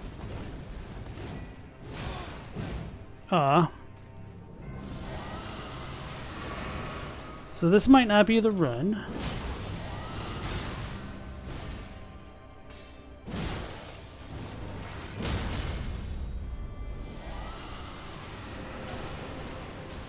It's sad that she recovers faster than I do my sword animation thing.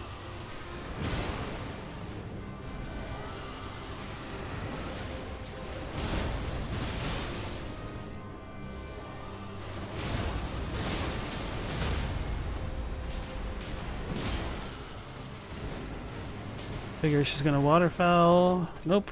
Yep. Oh, she's going after him.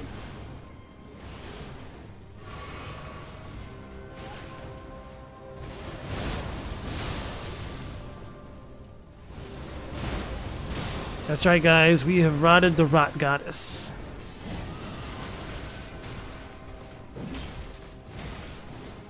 I like how she effortlessly evades me while focusing on the mimic.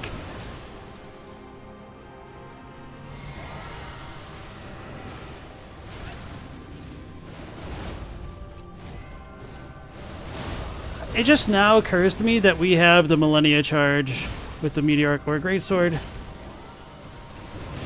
There we go. Whew.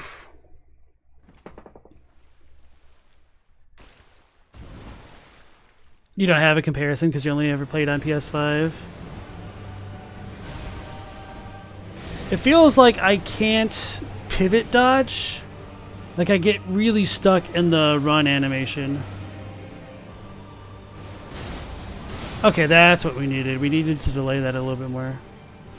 But not here. Uh-oh. Okay, now we're perfect. Delay it a bit more, delay it a bit more, delay it a bit more. Now.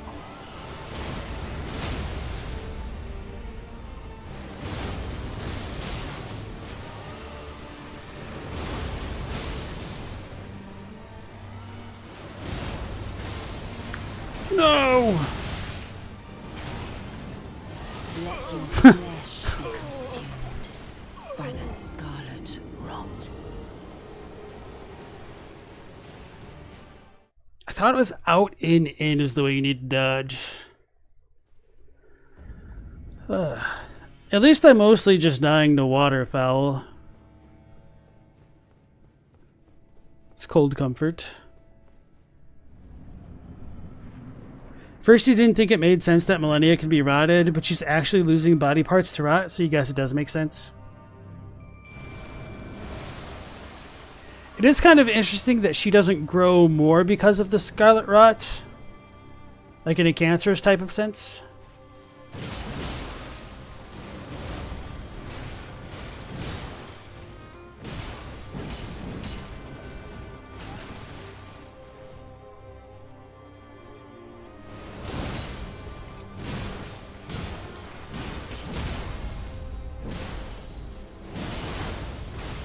She's gonna do it.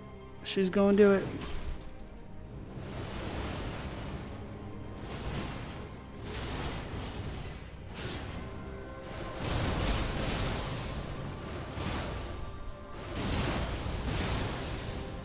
Okay, she's still up.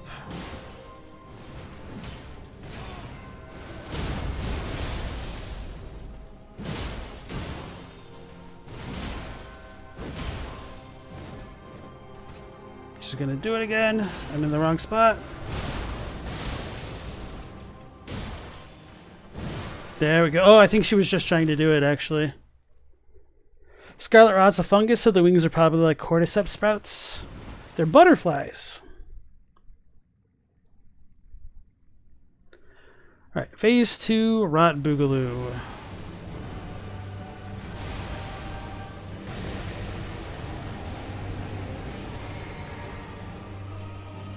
Wait for it. Wait for it.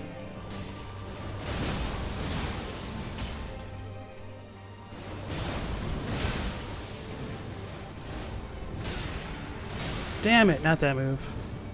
Heal. She's focusing Del Mimic.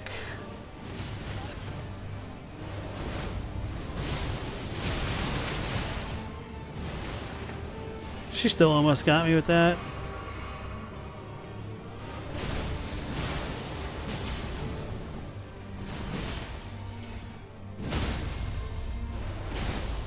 The Mimic screwed me up.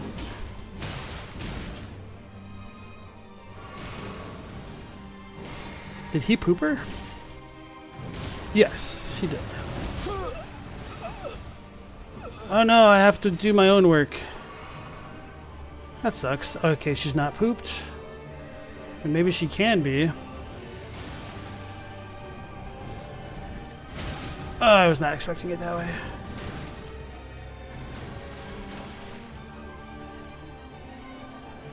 Take a risk.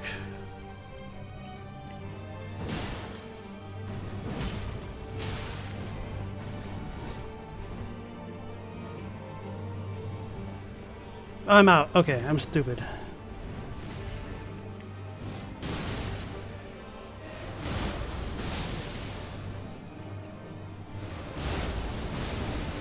Uh-oh, this is a bad spot.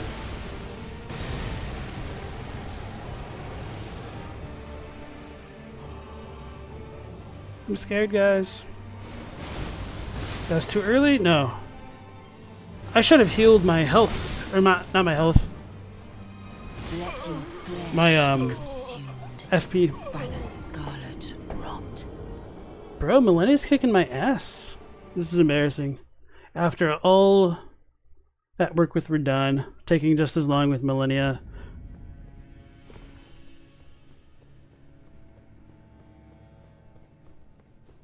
Maybe I should get rid of a flask. If the strat isn't working perfectly. Millicent's arguably Cordyceps too.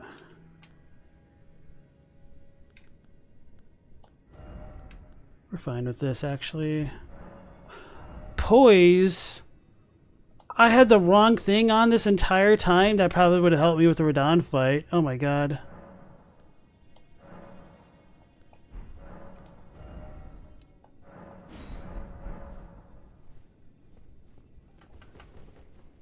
Although the poise thing probably would be good against Malenia.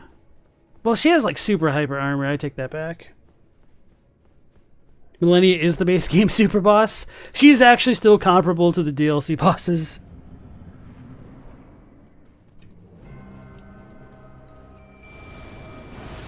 Yeah, trading with Colossal and Cloth is not the move. Like, if I was using something else, like a Zweihander with Endure, it would be one thing.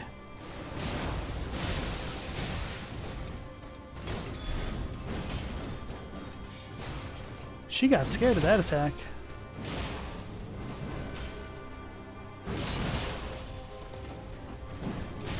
I was trying to roll into her, but it just, like, didn't go.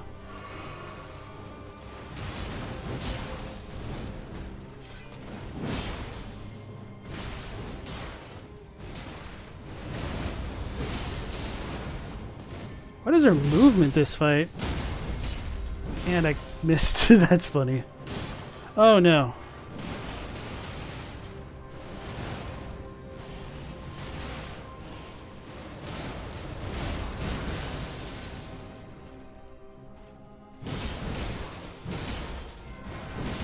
I whiffed it. That sucks.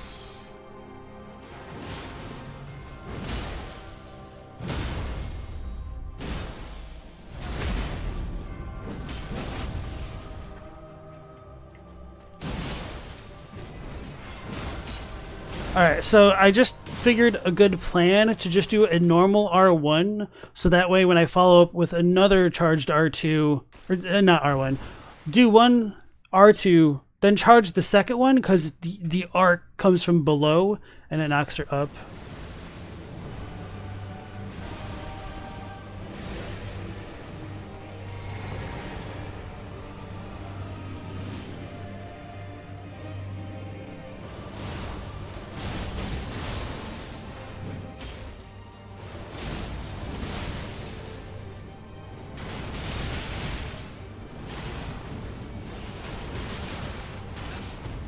Whew. Damn it, I saw that coming. That sucks. That's the big explosion. I want to avoid that. Heal. Let the Mimic do some work.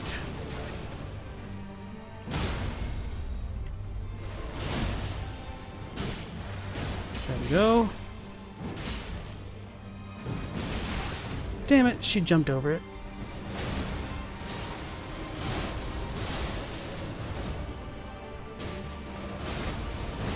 Too slow with that? Okay.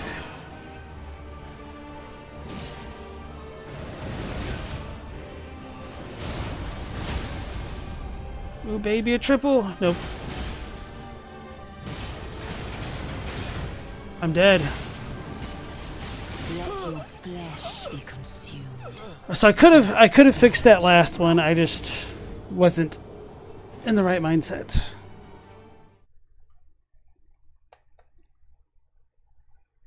Hey Matt, yeah, so tomorrow I'm going to fix some of my playlist to get things in order and probably like make a better thumbnail for continuing the lore reactions streams.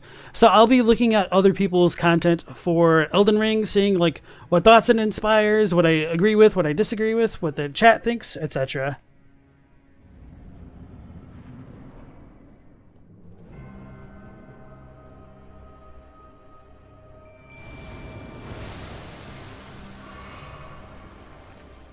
Maybe I should just try to do the waterfowl dance the way I know. I can even get her into the waterfowl dance stage.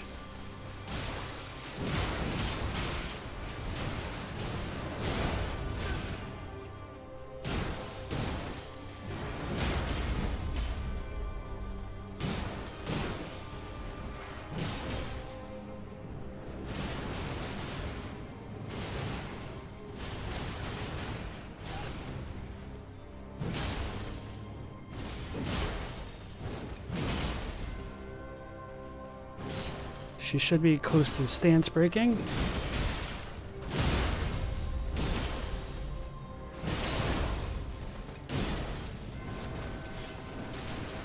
Why is she so aggro against the Mimic?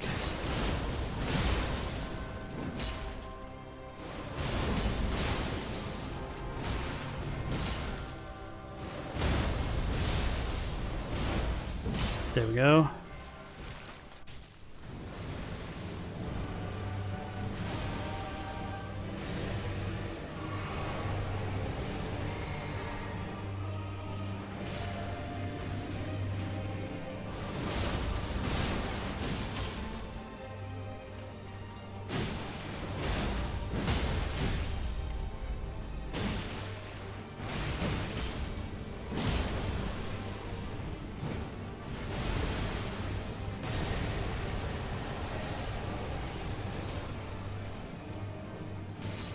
So it is specifically running at her.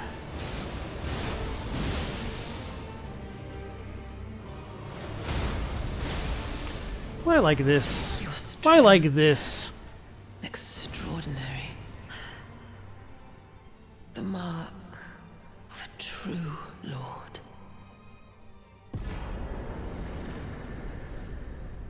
So we got the Great Rune and the Remembrance of the Rock Goddess. Dear Miquella. Oh, dearest Miquella. My brother. I'm sorry. I finally met my match. So did he.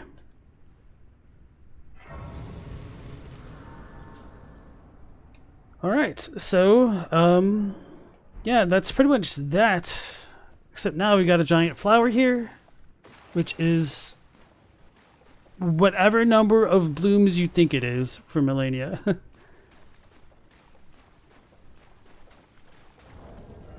So we were talking about the Remembrance of the Rock Goddess in relation to Miquella's remembrance, or whatever it was. Yeah.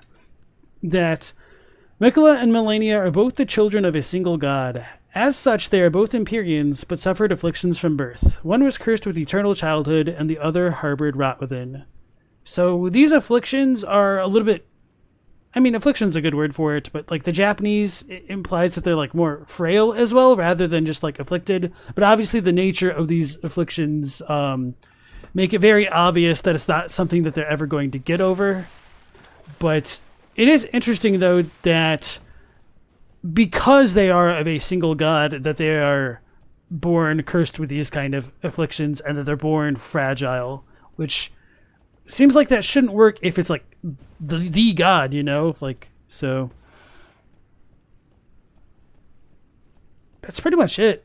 I don't really want to fight Radahn or Horlu, so this will be the last episode of the Shadow of the Erdtree lore through. I hope you guys enjoyed yourselves. I want to thank you all for sticking around, especially, you know, at the very tail end of slogging through the two super bosses of the main game and the DLC. I am a bit surprised that it took me so long to beat Malenia. I expected it to go more like my last run did, way earlier, but sometimes you just need to get good and get rid of some of the grease, I guess, or get rid of some of the rust, I guess. So tomorrow I'm going to fix my stream to get set up more for streaming other people's content for Elden Ring. So if you guys want really deep dives into the lore, those will be the things you want to watch out for. And we'll be going live again on Saturday the 24th at wait, no, not Saturday, it'll be Friday the 23rd at 10 p.m. Eastern Standard Time. So that'll be the next stream, and hopefully we'll catch you on the next one. Still, till then, take care, stay safe. Last Protagonist out.